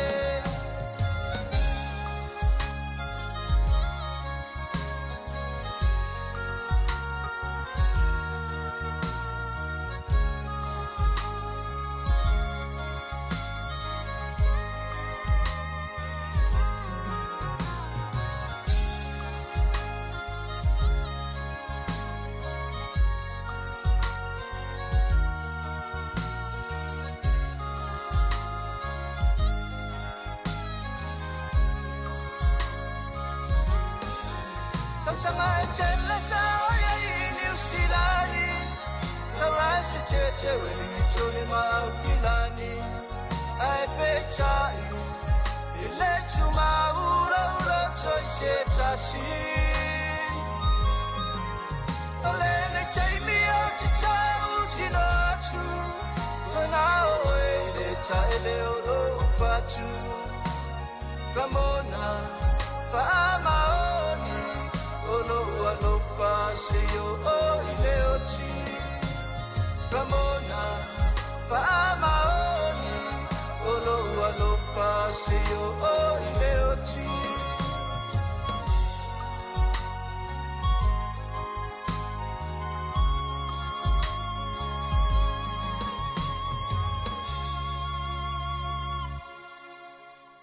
Tianga ya ole nei temi ole tai aso ifi filoia wa fo fa fonga mai male mai mo le tato tunu ya ofianga ye le to tele fi au manga luenga nei aso ya me se fo nei temi me se fo nei matua o fa longo mai ya itono ainga ya o ta pena i fo ile kuka wa fo tau maftanga ole auli nei matua ya mana tua tato yo o nafa ma nei matua mana tua la tu fo la au yoe fa amna tua tu pe ile aso male aso e mai se la tu appointment fo ia ya le ave le fa mai ya va ile fo ma ni time ya mesi ni time ole la amata ona sui mai le tau le ole anga ta tau le tau manu nu ya amata na fo ona mai atu le tau ma fan ni sila lawa ya le la ata tau anga ya tu fo le tau manu nu ya o ni tau sanga me le fa amana tu pe ya ni appointment na ni ma tu ya ave ya mesi fo ya fa amana tu pe la tu fo la au yo e tai au time umai la tu malu tayao ia la tu tau maftanga o le uli ia e meise foi ia o le taimi o le fiafi na na famana to pe ana te si le fia le leile tu langa tau na fai e meise o na lo e na fama nai matua ia i tono ainga a o anga i foi le tu tele ia inga luenga ia e meise foi nai fana wa o mo o la na te kuka mama ai le to ina malo matua ia famana to pe ni taimi sao ia vai la na fato amana tu ele si vai ngale o le vanta ona inu fala ulto ina malo mutua na sa ngalo na inu na leila ina o umala breakfast o le tayao ale la tars fulua na fato amana tu ina ufa ya tu vai la ile wala ele sa ola ufa amana tu na fato apisi ia vela tu vai le tu ile si vai ngale na fato apisi avanel fala ulto ina malo mutua sa tu ona inu na leila taimina umala malu tayao ale la inu lela a wa te alsfultasi la fa solo sfulua wa fa ila ta maftanga ole uli wa levan ta ona inu fola austo ina masilo matua taya ya mena mo le Facebook ya ngalo le fola ulto ina malo matua ya na fa mana tu pea ya ila u fo ya po me don ne yaso ya me se fo ya le anga ya fa ila tui Le fai te tenga tai o nei taimi o le pepesi ai o le wha mai. Ia mai sena i o tātou mātua, fo i mātua. Ia mai se fo i lātou lo ia mai, fo i lele o lo awhia i lātou mai tū mau. Ia mai se le pepesi o le wha mai, pe o si whaenga lea tati popole ia i fo i lele le pepesi le o pepesi ni le wha mai. Ia ona o awhia ngai o lo awhia i lātou i mai o le tino. Ia e tā ua ia le maua le wha mai. Ia a lawa umana whaile tui pui pui. Ia e tau whaafeo loro mai ai, ia le tinga ina le taimi o le maua i le wha mai. Leo is 40 minute, luas 40 minute o te enei le tūla si le tasi, a whaas tasi, ia o le poklame, ia le ana sauni al fionga ala wano ati lawa, o le lalolangi o aso nei, i le afa o le tūla si le tasi, se ia pa ia le tūla se le lua.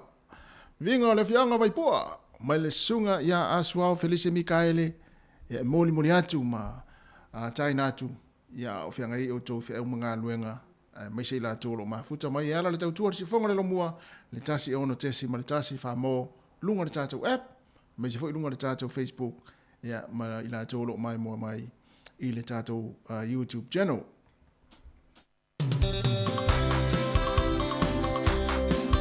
Tala whātu le tōwhina ia ata tā rio, ma futa mai sini Australia fa befo ia fatua ia por sunga ia nau fa tolu.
Fathiang Marsunga Aswa Felice Mikaele, ya me vingo le fianga vai po le moteli sala fai luas fu 5 minuti na ta leo le tula a luas fu 5 minuti wa te ene le tula fu martasi no plame o fai mfa pea ya po na on Valentine on pesel nei le la ta tu pesel nei ya wa lo fa tu ai mo to o malava malene ya so o le fa le ngai na on Valentine ya maftanga ya tama maltina ma ainga ya le pese nei au lofa tuel tātou poklame ma le tautua le sifonga laumua ia mo o tō umalava ia mesi foi oe na umo lau rosa le nitai au ia o le aso le Valentine ia mai al pese lea mai le faifai isi ia le teine o Arieta ia fitau i le pese lea mo le Valentine ia mai al pese lea ia on whaafonga le tātou poklame ia e pei on whaafonga iai o le lalolangi o aso nei fatalafatu le sunga a taulanga fui a vailili whapefo il faltua ia Joyce ia o lo mafuta mai le taima o tō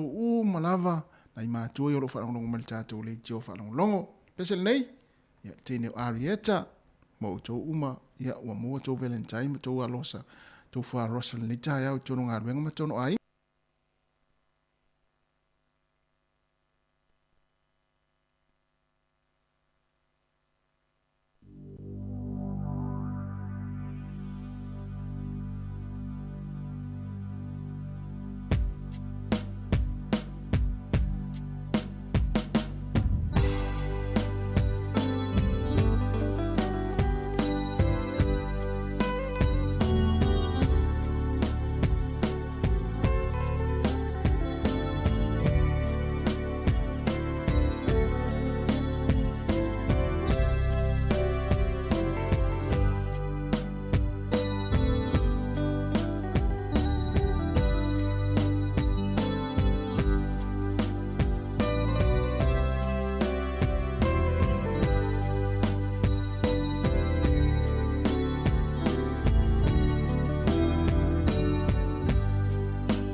Ia, o te whaatalofa ma whaafeila i atu I le mamalu tele o le tātou te nuu ma le au whaafonga. O lona rua le nei o whaapoponga o le polokalame le nei, le tautua le si ufonga le laumua, ua whaaingoina o le lalolangi o aso nei. O se polokalame e oto ina atuai I anisi o mea tutupu I le aitu ma le aitu o le lalolangi. Ia walawa le silofia o le mamalu o le au whaafonga. Ai maise o tātou tamahama tina mātua o lofa peo na taputapo I mai I le tonu o maota malawa ia o te ronei ia po o so se te whālawa o le kelope o maua mai ai ia le tātou whaasalaunga. Ia ai usi mai pea le whaafonga.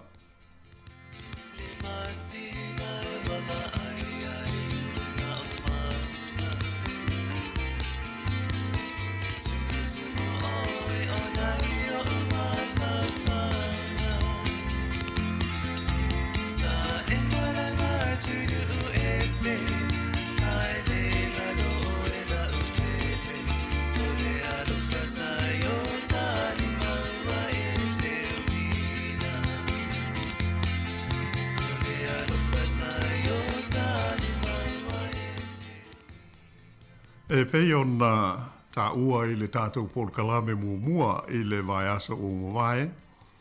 E matua tele mānoa noa ai ia swinga ma le mau whaafi tāuli ua whea ngai ma le lalolangi I le nei vai tau o le tātou soifuanga.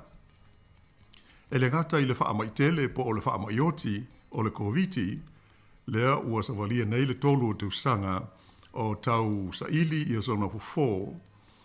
Ia ai o lo whapena fo I ona tele isi mau vevesi ma whetaua inga I le vāo mālo I nisi tu langi o le kelope e sea o na tātou maua iai ia ni whaamtalanga. O le fo I ua tātou mauti noa. O lo tu mau pea o na whai vaenga ia pe vaelua ina le lalolangi I le vaenga o tunuu ma whai ngā mālo sa o loto e pūlea I tali tonunga wha a demokrasi ma le vaenga o tunuu ma mālo e pūlea I filosofia ma whainga whaakomunisi. E pei ona silofia, o tunuu demokrasi ia masani ona ave iai le whaaupunga o tunuu po o mālo sifo le West, e tai iai le mālo tele o le United States o Amerika, ma e au fiai ia tunuu e pei o Peretania, Siamani, Falani, Initia, Sepania, Italia. Whapele tele o isi fo ia tunuu e au fiai Japani ma Australia ai moise o tātou I New Zealand nei. Ai o tunuu komunisi po o le vaenga lea o tunuu o le lalolangi e ta ua o tunuu o sasae po o le East. E pei o Lucia ma le tele o malo I Europa sa au whaatasi ai. A o le yo ina tūlai mai le mālo saina I le tūlanga mālo si o lona tamau ainga a to ai malona mālo si anga whaafita e pei ona iai I le taimi nei. O le tātou tana la a matai I le tātou polokalame I le nei tai ao. O le vai asa vai le na sai ni ai alo ia e tai o mālo komunisi au pito te tele ma mālo nosi o le lalolangi. Le mālo lea o Rusia ma le mālo saina. Ia se whengainga e ngāru lue ma tutu whaatasi hai la ua e whaasanga I le mea ua whaamatalaina ia mālo o winga fia pule o Amerika. O le nei whengainga aloa ia I le vāo mālo I lua sa sainia I le ai o Beijing le lau mua saina I le taimi lea na asia tu iai le Palestine Lucia le vai aso taluai mo le te talaina alo ia o ta alonga Olimpeka o le tau malulu, le Winter Olympics, lea o lo whaanga solo I nei saina I le taimi nei. O se whaasile si langa whalawa I tele tu whaatasi mai le Palestine Lucia, le lii o Vladimir Putin, whaapele Palestine o le malo saina o Xi Jinping, o nisi o mata upu o le a tutu whaatasi ai saina Malusia, e tusa o le la marienga ua sainia nei. E au fiai, ia le taua leo lo tupu i le tonu o le atunuu o le Ukraine. Ai whapena fo i le malimata upu e a fia ai ma le atunuu o Taiwan. Mo le silafia, o le whawhita auli o lo tula i mai i le Ukraine, o se taua lea i le wā o ona ia lava tangata, Civil War. E mahafua, ona o se vaianga te te e i le tūmāloa ta ua o Donbass, i sa sae o le atunuu, o lo o tau whaasanga i le whainga mālo, ma le pulenga o lo o i le laumua o Kiev.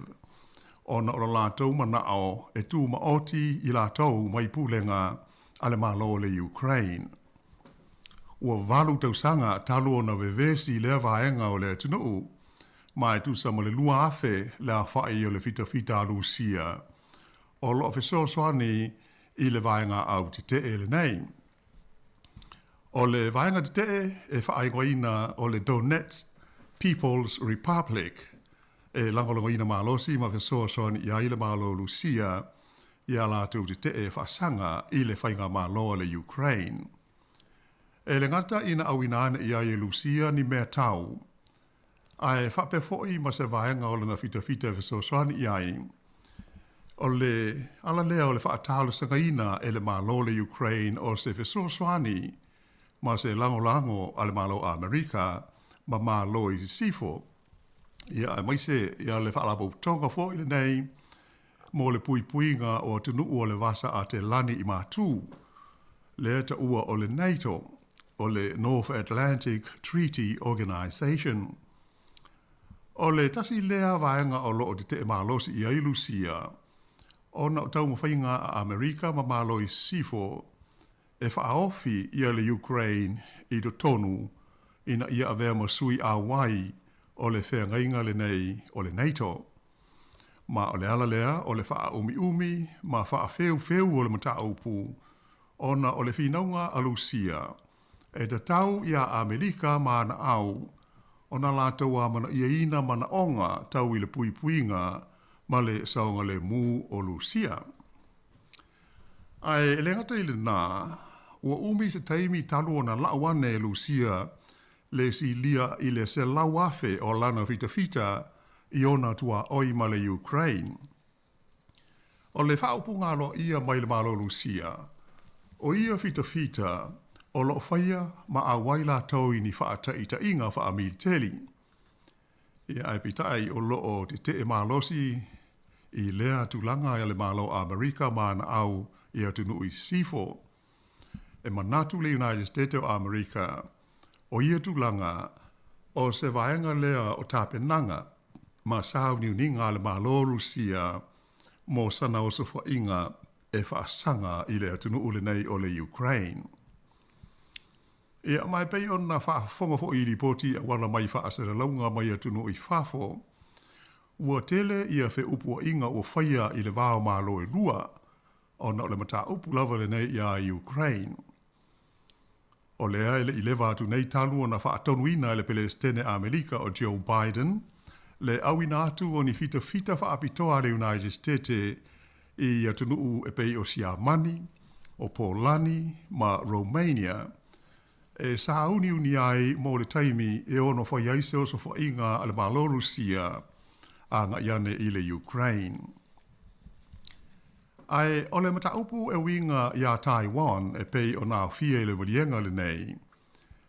Ia e le o se mea fau a wai ui ina ua tele tau sanga talu o na iai le whainga malo tu maoti a Taiwan ma ua mana ia e Amerika ma le tele o isi malo ma tunu o le lolangi. Ai o lo o tu mau pea o na finau le malo saina. E whapea o Taiwan e le o se atunu utu maoti, ai o se vaenga o saina. O le whengainga whaulai pei o na sei ni ai le vai aso daluai e tai o Lucia ma le malo saina, ua whamautui na ia tili le ese o manatu ma talitanunga a toa mai tu e tutu ma au iai ia malo o pito malolosi nei e tonu o le lalolangi o Lucia, Saina ma Amerika. E pei ua toi o i aso o le fe matea i o malo i le vai tau lea sa whaingoina o le taimi o le Cold War.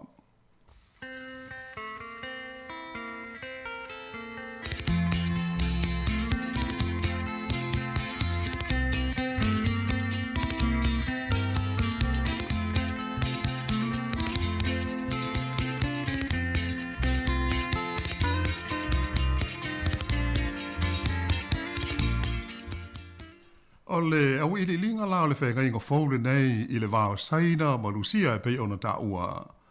Ua uma o na whaasara lawina alo ia i le tonu o atunu e lua. Ia ma whaasara lau fo i le lau langi a toi tulanga masani ai maise o lunga o veso o ta inga tele vavave. E nisi o whaamtalanga whaasanga ia Amerika ma atunu i sisifo ua whaia e malone e lua na tā ua ai le matua te te o saina malusia ia tunuu e ai ia fua i mata upu whaaloto i whale o isi malo o le lololangi.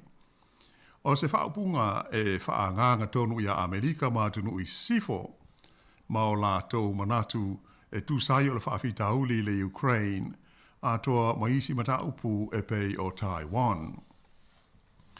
Ai o isi vaenga o lo au fia i le malienga e haafi aile tūlanga tau i fe whaatau inga. O mata upu tau i swinga o le tau, o le saonga le mū o le tūtau malo si anga, a toa ma le whaia o ni sa ili linga e winga i le mafu anga o le whaama i COVID se fulu ma le iwa. Sa hata ua i whaasara launga al malo Lucia no la tau lango ina o le whainga whaamaya saina lea e ta ua o le One China Policy ia pe tasi lava i saina e whaamauni ai o Taiwan o se vaenga o saina ai e le o se malo tu maoti. Ua manatu nisi o le au whaito whaama ta upu tau upu whai ia moise le vāwhea aloa i o malo le lo langi. O le atau o nao ngā le whea ngainga le nei mo Lucia pe a o ina whaia e Amerika ma malo i sifo ia ni tapu po o ni sā e whaasanga i a Lucia ona o ana ngā yo inga whaafita o lo whaia nei i lona tua oi male tunuu o le Ukraine. E mauti noa e ono feso soani le langolango atu o saina i a Rusia i le taimi e motu si aiso tanga whaale mao malo a toa ma so tanga tau il te mao ainga ma le tele o tunuu o le lalolangi pe a whai e tau nuu o na lātu o so ia le Ukraine. O lo o whaiti o ina fōi i le whaasara longa tu whaatasi le nei e saina mo Lucia le malo tele o Amerika ia ai whape fōi le malo au Sitalia ma peletani e tele. Ona o le lātu whea ngainga le ta ua o le okas le ua uma o na sainia e whausi aini wa amaulu fau mo Australia ia whapea ma peletania. O Leopold Kalame le imatua i le vātu nei tānu o na whaailoa mai atu nuu nei e tōlu e le o au fiai tātou i New Zealand. Le la o lo o whaitio ina malosi foi e saina marusia i le atu langa. E le kata i lea, ae sa toi ta ua i foi i le matua te te o Rusia i le fuafuanga a le malo o Japani e whapea e whaalu i le sami le suawai o ona mai lona no fuanga niukilia e Fukushima, lea na pā ma whaalenga ina i le tausanga i lua hafe se fumaltasi. O tele taimi ua whai tio ai ia Lucia ia Japani ona o lea mata upu, ona whai mai a Lucia, e matua hawha ina ma o ona ai le sami malanga tai whale pe a tau nuu ia lea fuafuanga ale malo o Japani. I le hao te lenga la, o le whenga inga ma le malienga fau i le vā o saina ma Lucia pei on tala no ia i le tātou Paul Kalame i le neitu la e ma whai ona whaapea wāloa i ai le mea ua lewa ona sila fia le laulangi e tutusa i a langona ma manatu o tai o malone i lua i Moscow ma Beijing e mai o le awhaso soani leisi i le tasi i taimi e whina wai ia pe tau ai fo'i ma malo i sifo o le laulangi.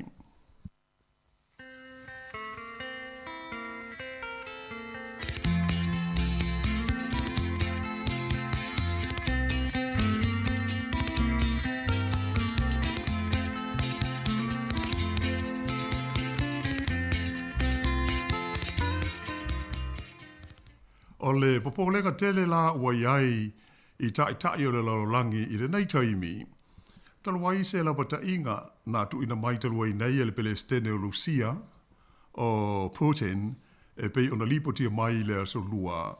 Le ana ia ta ua manino ai e whapea. E mauti noa lava e tupu se taua e whaonga ai mea tau ni ukilia. Pe a whai o le a avea le Ukraine ma sui a wai o le whengainga po o le whaalapo tonga a le NATO.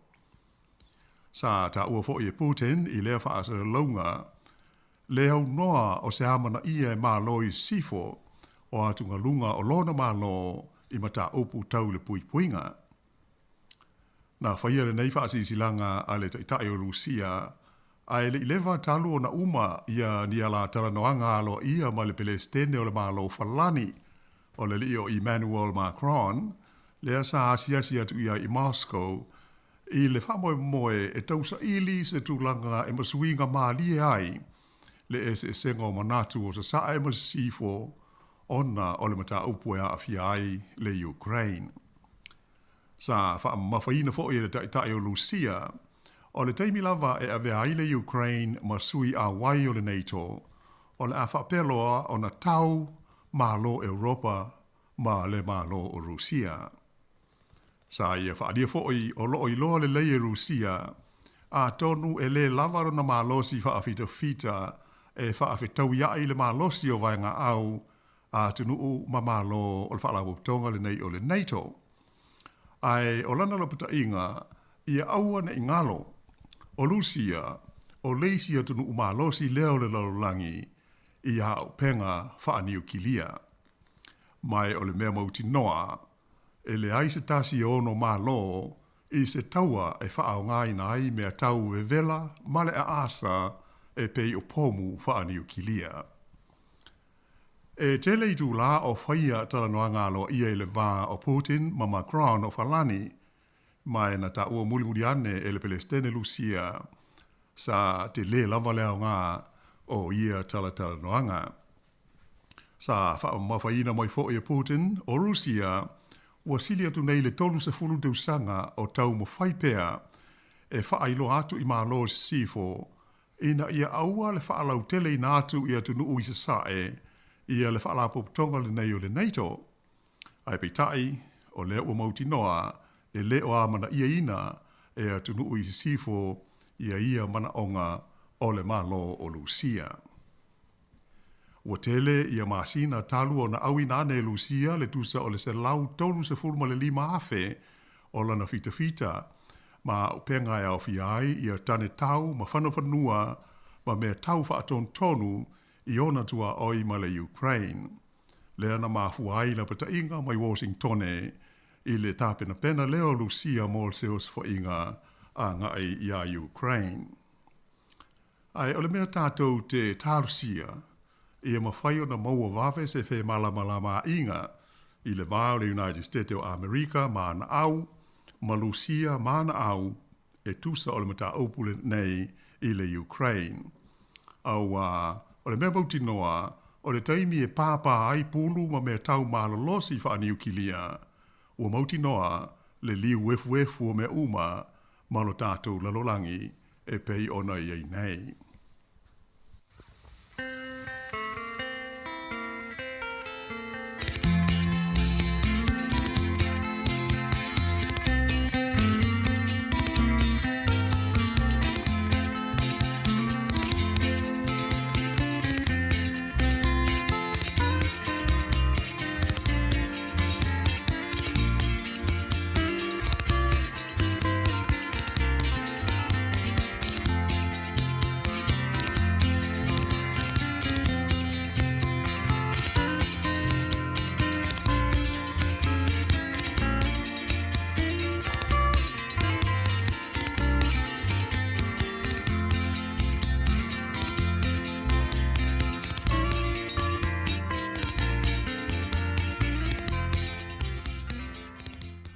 O leisi tātou tala i le tātou porkalame i le neifo i tai ao.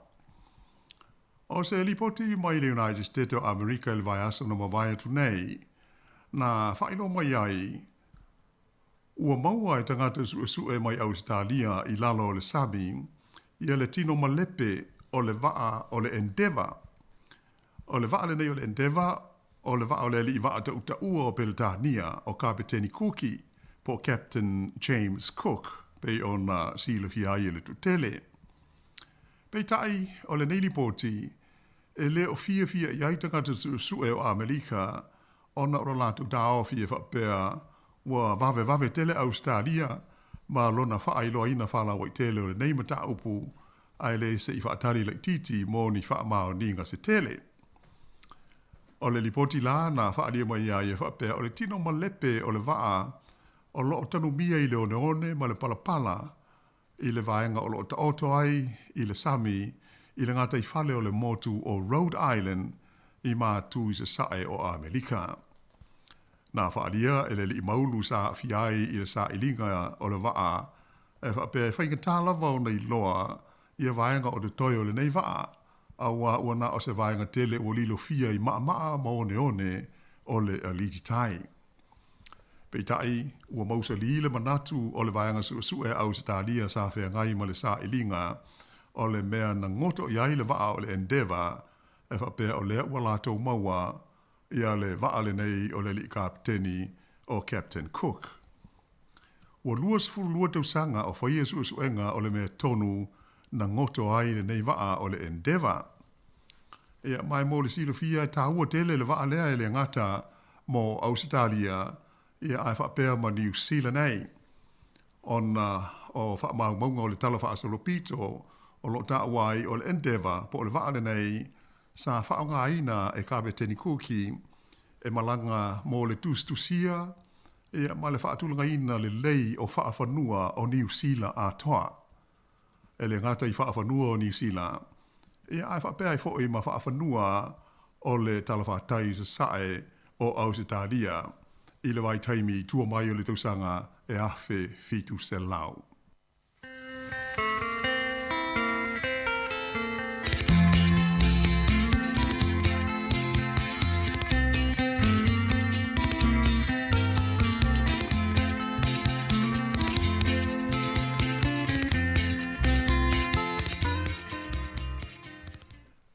O lesia tātou tala, o lea tunu o Denmark i Europa, a tonu o se tunu uinga ese lea maana ia ho i tu la fono mo le puipuia o le saunga le mua tangata i lunga o ona au wala te tele.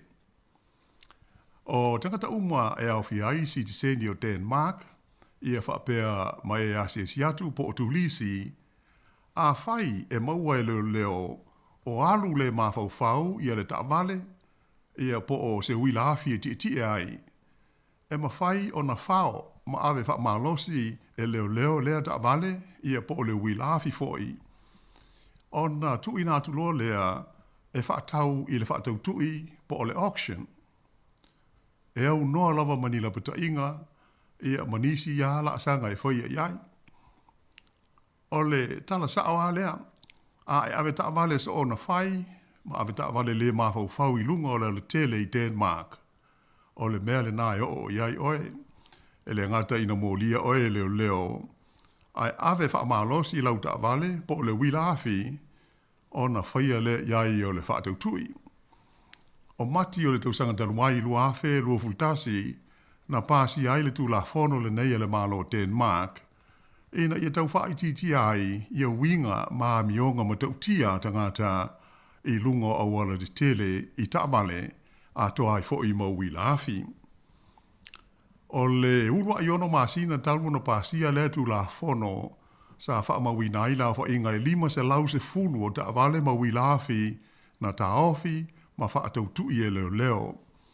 A o le teimi nei ia pe tusa ma le taitonu taamale mau wila o lo wha malo sia o na whao ia ma wha atau tui i le aso e tasi. O le mea silio na matautia, e tusa pe le o lou ingoa laela i sene ai le ta vale po se wilafi e le aloa i lava le tu la fono. E ave lava ma whaatau i le whaatau tui po le auction ia mea tō tino. E le tā ua fo i po ai ona le ta vale po le wila. E o e tusa fo i po se wilafi po se ta vale o lo rent. e whao lava ma wha tau nuu i aile tū la whono a lea fo i ma lo. A tau nuu o se tūlanga ma te utia lea, ia mai fōringa le lei, ia mo le au lava vale e mo i se anunga o le tele, ai pei o le anganga au tū ma le wha mo i le tū la whono a Denmark, o le maru pui puia, o le soifua ma le saonga le mū, o e umai whe mala ngai i lunga o na le tele.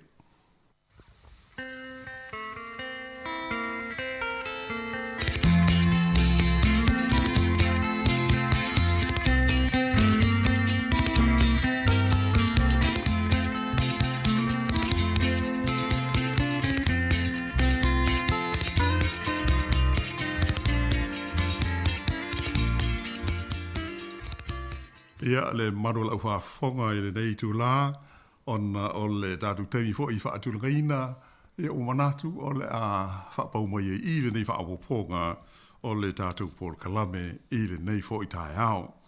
Ia i le whaamau moe maurunga, ia o le ato e whailau fo i le vai aso, mori atu i eilu tau soifua mo le mātou wola i le anga le leo le tātou tapa au i le langi. Ai o loto, ia tau ina manuia lava ia le alo atu i le whae unga le vai aso, whaaftai atu le whaafonga mai, ia whaaftai fo i le tuafina ia ana whaasolo, lo so sori mai ia tātou msini o al tātou ngā luenga i nei whaapoponga o le lalulangi o asa nei. A o le teimi nei, ia whaasau i fuia.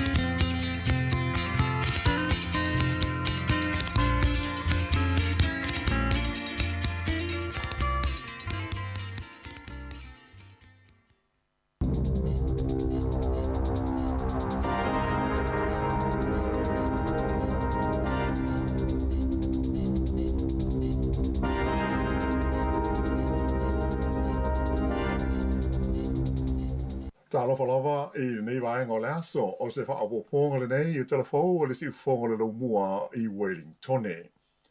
O lo o tu maupea o na whaaururu malo te ngata te te ia o no whaia whaamalosi luma o le parlemene i Wellingtone nei, e hui ina malolosi matangi ma mawhati bunga ia ma susu winga o le tau le whae unga o le vai aso na te nei. Sa polo ina le Fong of Talai o Trevor Mallard, le whaonga ina leo masini wha leo tele leo o le parlemene, e whaiaini wha asara launga mō te ngata ina ia o e whai o lātou tui pui pui o le wha mai ma tā i fo ini musika. E lenga te rena, a e sa wha aola ina fo i le wha unga vai aso a toa, ia paipa e fui ai le mutia ma la au o le mō le parlemene, i se tau mwhainga e wha ata ape ai ia ta ngata te te. Pei ta aisa le ia mana ia le au te te ia tūlanga e le ngata ua lātou eli ia ni autu e wha aru i eile suawai ai o motoa palapalai lava le malae o na tangata o lo api ai mala tau whanau. Sa whaalia se atu ngalunga o le ofisa o le leo i tūlanga saunga le mua tamaiti o lo wa aia le taa alo i le palapala ma tūlanga whaale tonu o iai le sio manga o le tonga la wapi lumane o le parlemene. O le taimi nei e mauti no lava o motoa le fia le o tele o tangata Wellingtone ai maise i la tau e na nofo e la talata i le vaenga tonu o lo pisa o ai ia tangata te nei. Mai o tele ni manatu malangona o whaadia i tanoanga i lunga o le itio, maala o vise o ta inga tele wawawe, pe le o te tau o na whaonga ina le fita New Zealand, e ave se ai tangata nei, ma o lātou whale ie a toa ma lātou taawale o lo poloka ai awala e lata i le maota o le parlemene.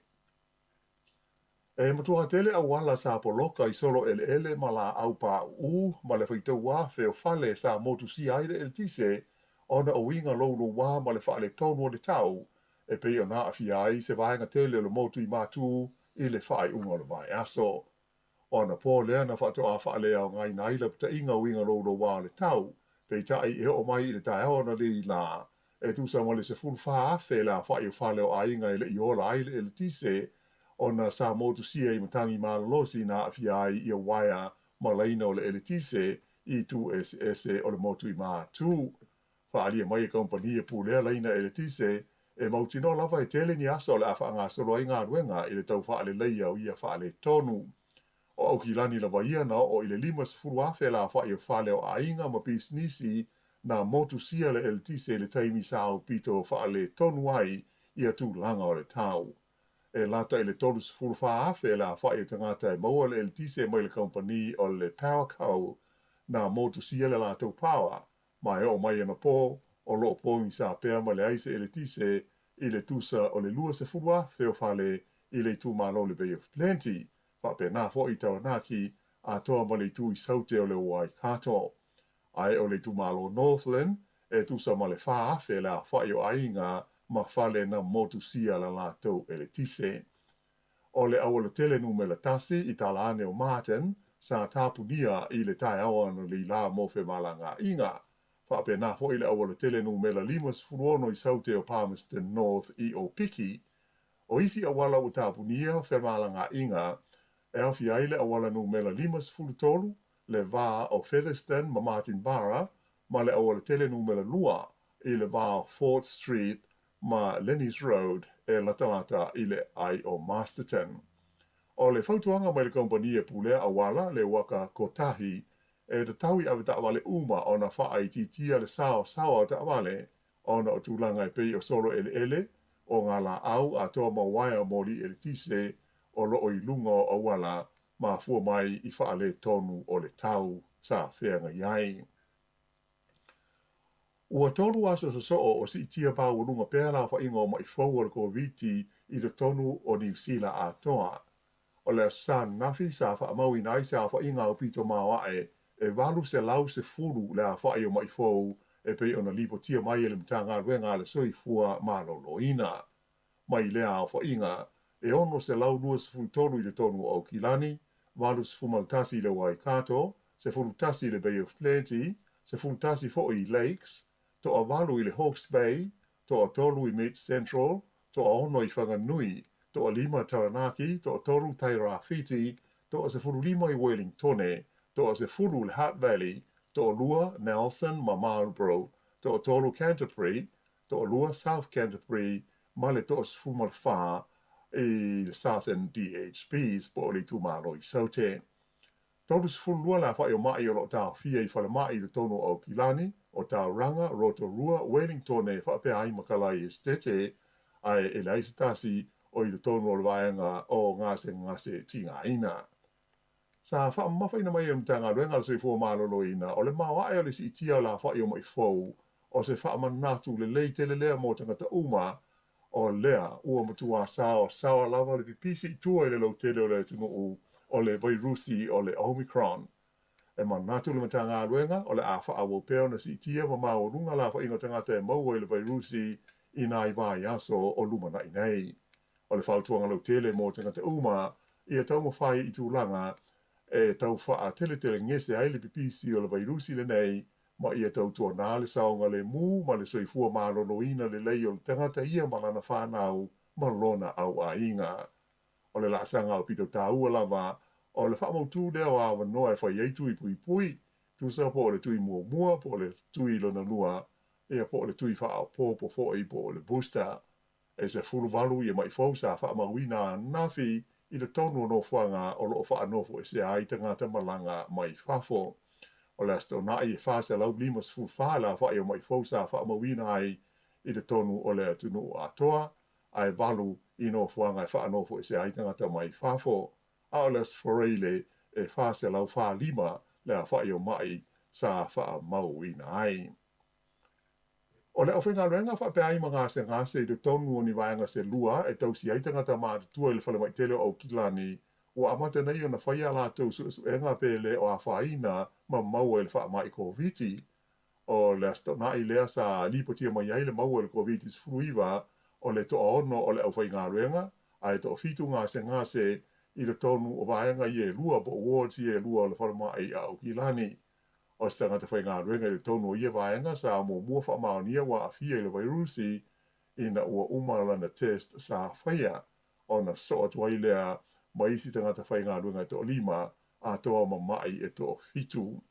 Whaero mai le pulenga le mai o Kilani, wa umana so tai ma ainga o ngā se ia wa fia le koviti, mai o whaia ia inga luenga tāla whenga i uma e lango ma fesoa soani ai ia i la tau.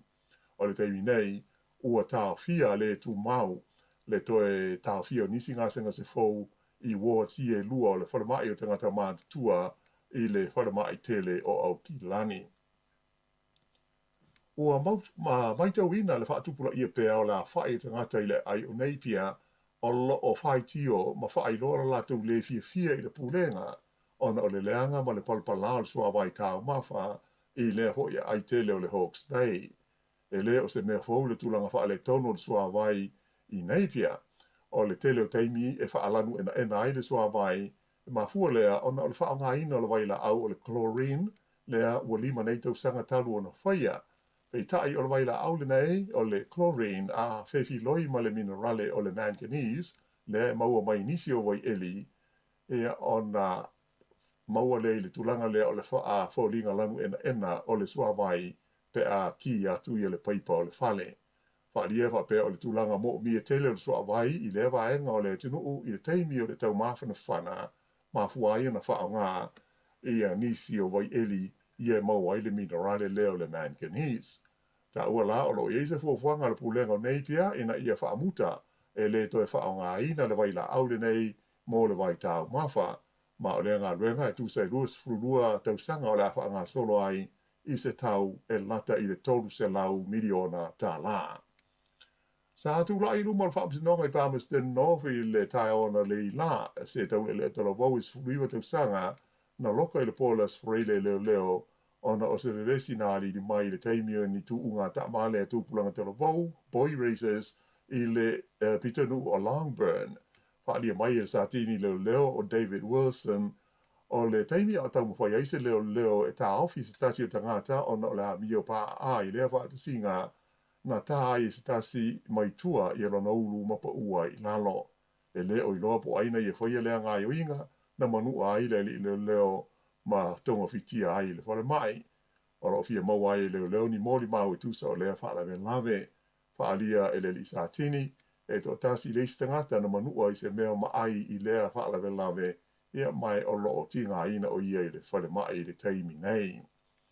O le atapunia mo fe malanga inga masani le o le tele nu me le tolu i matu o le maunga o Bound Messenger i Taranaki, mo i tu la tai wha i le aso, mo se vai na tele le vai aso le nei. Ma hua le fufuanga o no le so, lea wha moe amatai ngā ruenga o le suaina o le awala e sauni ai mo le toe whaataina i le lumanai, te a whai lea tāla whea ngai mawinga o le tau. A whai e le ai, o le atu i le so lulu e a matai, pe a ma le tolu nyaso o lo o fuafua whaatino ai lea ngā ruenga e tāpuni ai i le awala le nei i le vāo se fulu tai au, ma le lua i le au oli. Whautua ina i le tunu whamala ngai ina i tau mwhai alo ese mai i le uia o le maunga o Mount Messenger i le taimi o whaia ia ngā ruenga. Ua tu ina atu ia se whautua ngalo ia mai le maro New Zealand i tangata New Zealand uma o lo i te tono le tunu o le Ukraine ina ia la tautu ua wawe ma malanga ese loa mai le atunu ona o le tulanga wha de tele o fe ese inga wha military o lo ali ni mai i lea vaenga o le kerope le nei taimi. Whaenga o le vai aso le sa whaiai i le whautuanga lo i le nei mai le tamaita i min star vai whafua New Zealand ona nai a mahuta. E le ngata ia New Zealand ai whapena ho i ona whai ni whautuanga e isi atunu ue au fiai a Amerika o Australia, Peretania mawhalani i o lātou tangata nuu i leo Ukraine ina i o ese wawe mai loa ma le atunu. Le astonai whaalia mai ai e Palestine Joe Biden o Amerika e te tau tangata Amerika umalo iai i le Ukraine o nā tu ua le atunu o nā e le aini fita e au i nātu iai e lawe ai i lātou pe a whaiaseos wha i ngā Lucia i le Ukraine. Pei tai, o te lea teimi u whaero mai iai e Lucia e le o iai so lātou wha moe e oso wha ia le Ukraine e ui ina ua sili atu ma le se lau wafe le a wha i alana fita ua iei nei i ona tua oi mai Ukraine.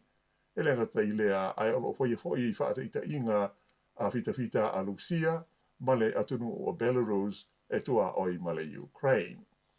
Manu malo i le au kirikiti ta mai ta i New Zealand le White Ferns i le ta'alonga mua le vaenga te tasi aso poko 1 days i le vama le ausi mai initia le sa whai ai Queenstown le whai ungo le vai aso lua se lau fitu lima ai o New Zealand na tuli e initia ai ele i maua. O le ta'alonga luna lua o ta'alonga le lima te tasi aso po 1 days i le vau awe lua e whai le tai ao i le ailawa o Queenstown i le motu i saute. Ma le tala whaaiu, wa le ho le ta'alonga mua o le ta'amisanga le ka Pisupa a le Pasifika, i le vale o le Blues a Ukilani, ma le au fau le moana Pasifika, e pei o na whaatulanga i mo le sforeile le vaia so nei, o na ua maua le COVID-19 fuiva se vaenga tele o le au le moana Pasifika. Sa mo i fuafuaina le ta'alonga e whaia le Malai Mount Smart i Aukilani, ai o le wha mai COVID-19 o mafuai, o na ave uma ta'alonga e whaia i Queenstown i le motu i saute. O le teimi nei la, ua whaanofo e sea le au atoa al Pasifika, e lo la tu whale teri malo o lo iai Queenstown, e whaateri ai i a leisi tūlanga o le ao iai. Ai o le au le Blues, o le ua pai po le amalo lo wha sei i le vaenga mua o le ta'amita sanga. Whai umana nā, o tala fau.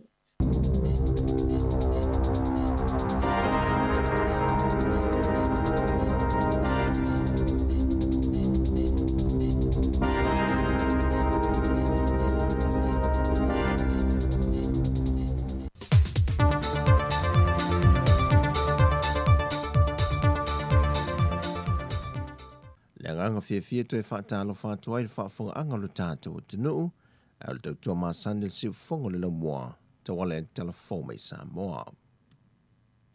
Wa toi tau fia Amerika Samoa le sa o la tonga le na tui nei tangata Samoa pe a malangatu, e le to e whaanofo i se ai malanga sa o yo lato wa inga. Talo mai o na mawe Samoa i lato ua mawe le whaamai o le COVID-19 furuiva, wa toi sui e fuafuanga o polo inga, o le whaamai o le COVID-19 furuiva le motu i se sae. Pe o na sila fia o le tausanga te nei na te tala i Amerika Samoa le awa no lea, a o le ua toi tapu nia.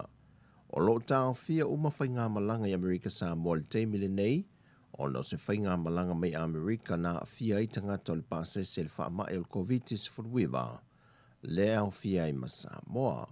O le vaiaso fo i lene te nei na to e te tala i Samoa le awa no mo fe malanga inga i le vao moto e lua, le o lo awa no ai le ofiso le pale mie mo i la to e fi talo sange malanga i le moto i se sae, o lo te tala le awa no ia i la tou. Pei tai mo i la tou o lo i Amerika Samoa e fia malanga mai, e talo sanga le konsula Samoa e tutuila, mo an whanoa e malanga mai iai pe a whai ai te tala awa noa. O Amerika Samoa o lo iai fo ilalo teunga ma iai ngō polo ingol COVID-19 fluiva ma whai ngā malanga e whaanofo e sea fo ilanto uma o le a malanga mai mo le luas fulmaltasi aso. O se ngā yo inga o fau mā lo e wata tau wai o na wha mā vai mai le tofinga a wā ele o onge tangata na matanga luenga wa onga. O se vaenga le saunoanga le fionga le minista o wha ato angam whai ngā whaiva la audio le male to le o tempo la te Valfosi Schmidt e lunga o le TV e le whaka sa i le whai unga le vai aso.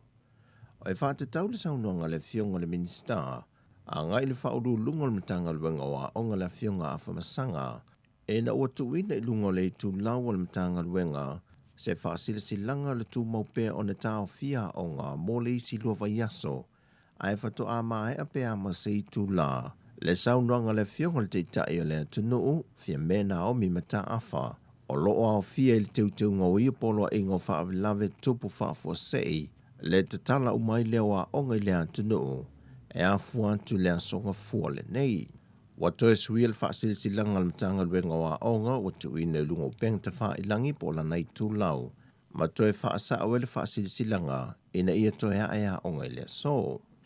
E ui o le suinga, ai wa ve matulanga wa le o fia ai le fionga le minista o whaatoanga ma whainga whaiva mai ua tāli ai se tali mai a le whaurulungo mtanga luenga wa onga mtaalonga maanga nuu.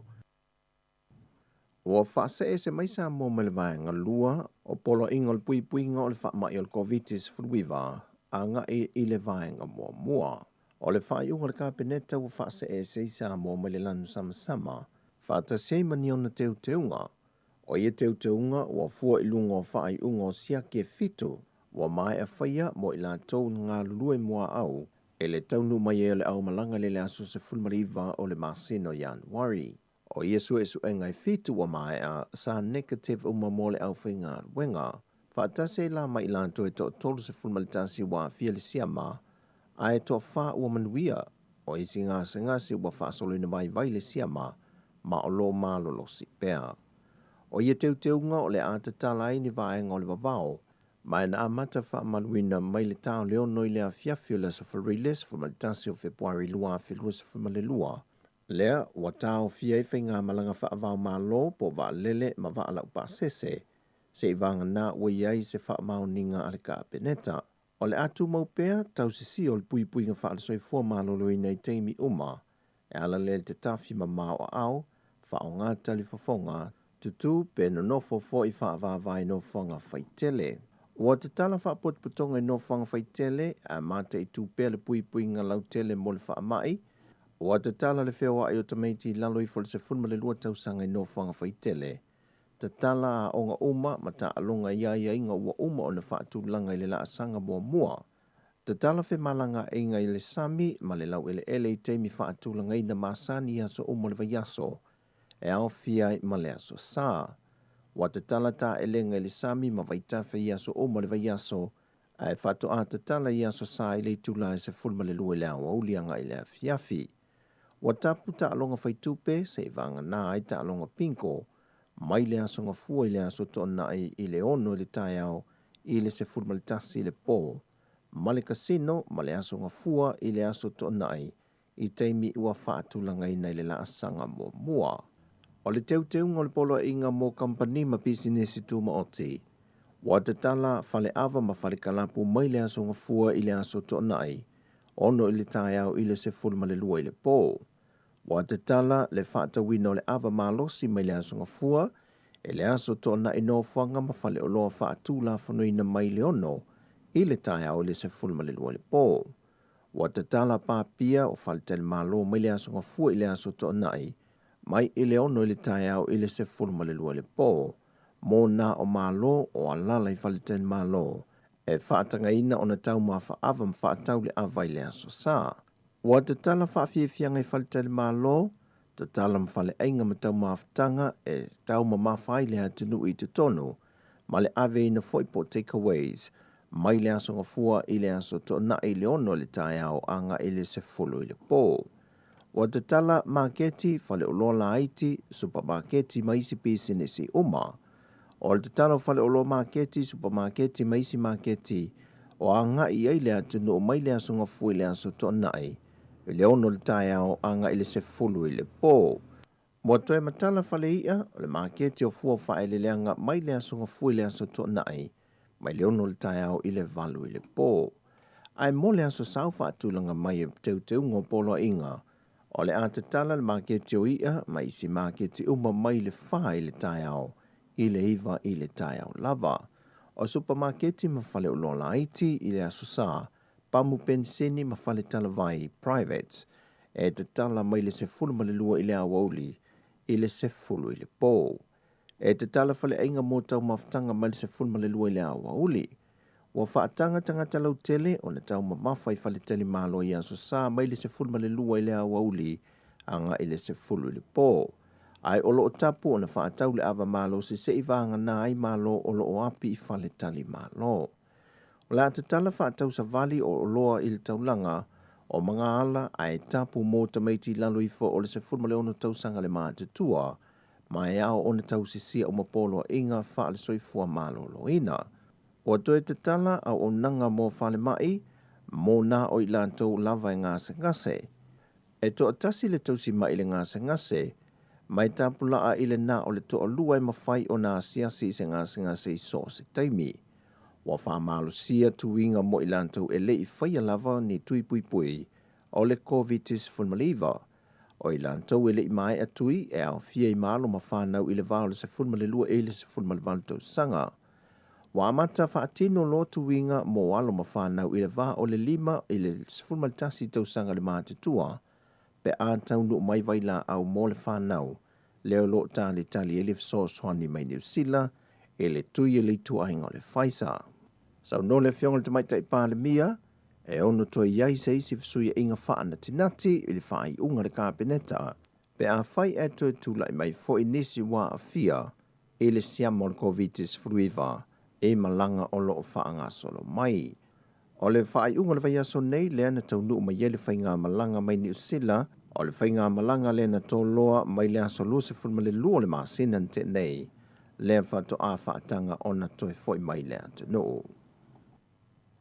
Ua toi whaamamafa mai il teitei whono le komite o whaavilai whaafosei, anga whiri tō mai Mano Shem leo, i le mamalu le ante nuu i se pepo whaamtalanga, e whaapitole ia i lanto e mauawa noa e whai malanga i, ai mai se lava ia i lanto i ngā luenga whaavaitemi, i atu nuu i whafo, e tapu pēr whaapotopoto le malai wa lele i whaleolo, ma le wafu i matautu, se i vanga nā lava na o tangata malanga.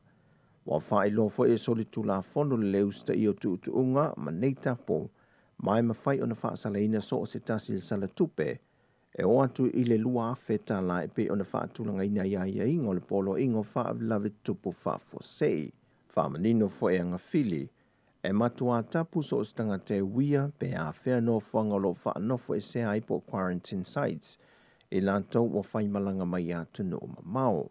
E na o le au whai ngā luenga ua iai le whaatanganga, e ma whai o na ulufali tu tono nei no whanga, mo le tu inatu o au nanga mo mia. O talafowia mai sa mo le amatango le nei vai aso, manuia tātou tino whaasai foia.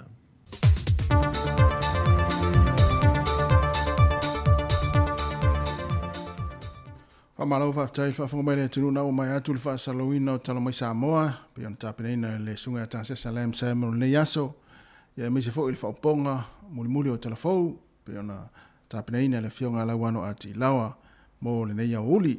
Luas fulima minuto te nei le tūlai se fulma le lua, toi whaamaloma, toi whaatalo whatu le tātou tenu, ma le au whaafonga, le au ngā le lue, ia mese la tōlo mafuta mai, tono a inga, nei mātua, mātua tausi, ia ua tari fo i sua le taimi o le auli, ia i tātou i New Zealand, ia i lātou fo i lo mafuta mai lunga le Facebook, ma lunga le tātou YouTube, hape fo i lunga le Apple Samoa Capital Radio.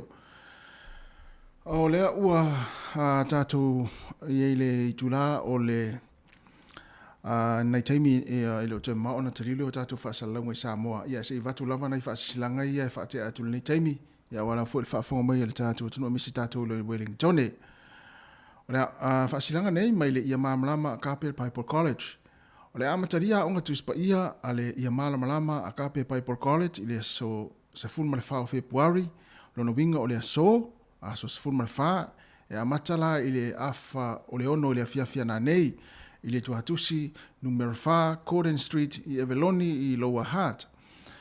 Whaaftai o lo sainia e Simotu William, o le CEO o Haonga, whaamaonia e Reverend Dr. Beniamina Williams, o le whaao o Haonga tuspa ia ale ia malamalama Kapel Piper College, whaamanuia le tua, ia monis whaamtalanga, ia o na wala au leo numero lea, o le olua fitu, lua tastasi o tolu valu, o lua fitu, lua tastasi o tolu valu. Mantua o le aso lea a matari ai, le afa le fitu, le afiafi, te whasawatu, le afa le ono, le afiafia na nei, le numero na le tuhatusi i Lower Hutt, numero 4 Corden Street i Eveloni i Lower Hutt. Ia watu loa mara whaasilanga nei, ia matatu sina pese, talia i loa le tari o tatu whaasalaunga, ia i Samoa le sunga atase Salam Sam. Silanga mai le kapelanisia Samoa, pule anga whaaki e pikpo e Kalesia Katoliko i Wellington. Whaasalongo le sinoti lua fe lua. E mātou te whaatula watu i le pa ia ma le mamalu le whaafonga anga Samoa, i le tautua ma le au nanga ale si ufongo le laumua. Ai o le nei whaasile silanga e patino tonu i le kapelanisia Samoa le Kalesia Katoliko i le laumua i Wellington. Wale o toi pose lilo i le silafia o la tātou kapelanisia, ai maise o taitaifono ma lau au lotu taitasi. I le finangalo lo tātou tamaka atinale o le aki e pikupole pule anga Katoliko Wellington John Dew. E vala awinai ma le whaaloalo tangata lotu uma, mo le tuina maioni o outou finangalo, e lango ma whaatino i naini suinga i le malanga whaasinoti, ale e Kalesia mo le anga i luma. Ua whaatulanga ina i nei le kapelanisia Samoa, ni whailo inga whaasolo i pālisi te itasi, o la tātou kapelanisia i Wellingtone, mo le whaamao poponga, o manatu mawhina ngalo ese o le amawhaiona tuuina mai, e le mamalu ese o a tātou au lotu, o ia fuafuanga, o se vaenga le malanga whaasinoti a la tātou pule anga, e pe ona tōwha i eile au le Kalesia Katoliko i Roma, le fionga li tupusā ia pope whalanisisi, e pe ona whaanga solo i nei whaatasinga, mawhanotanga whaasinoti i tu ese o le lalangi, o finangalo mamanatu le a whaamaupopo ina mai, i nei whaatasinga whaasinoti o le au fia i se manatu alo ia, submission, a la tātou kapelanisia Samoa, e tu inatu i le sinoti le au epikupo, Bishops Conference Synod i Roma, e pe ona whaatulanga mai e taitai o le Kalesia wao, e awanua mō nei whailoa inga, so o se tasi o lo tātou atunu e fia whaalia i sona finangalo, e tusa pe le whai au lotu, a fia mai matala mai a ao, tātou whailoa iai, o le whaasolonga le nei o whailoa inga whaasinoti, mō le nei whaamoe. Au lotu a taita, lo wahat, ma avaloni, o le aso lua sifulu Februari, i le sifulu malelua i le awauli, pālisi te wairua tapu, aso lua sifulu fito Februari, i le sifulu lua i le awauli, au lotu Newtown, Masitun, aso ono mati, i le sifulu lua i le awauli, pālisi Holy Family Porirua, aso sifulu tolo mati, i le sifulu malelua i le awauli, pālisi ti Tahipei, Matawa, aso lua sifulu mati i le sifulu lua i le awauli, au loto Stokes Valley manaenai, aso lua sifulu fito mati i le lua i le awauli. O le ato e fonga i nātu i se taimi vave, no fuanga tono e whaiei whailo inga umanei o la tātou sinoti. A tātou tatalo ina ia moli atu i ailo outou soifua ma so mātou wola, a wānei fuafuanga tāua whaasinoti, a la tātou kapelansia. Whaia male awa tele, komiti whaafoia le kapelansia mo le sinoti. Talofa, si ufufonga o le lau mua.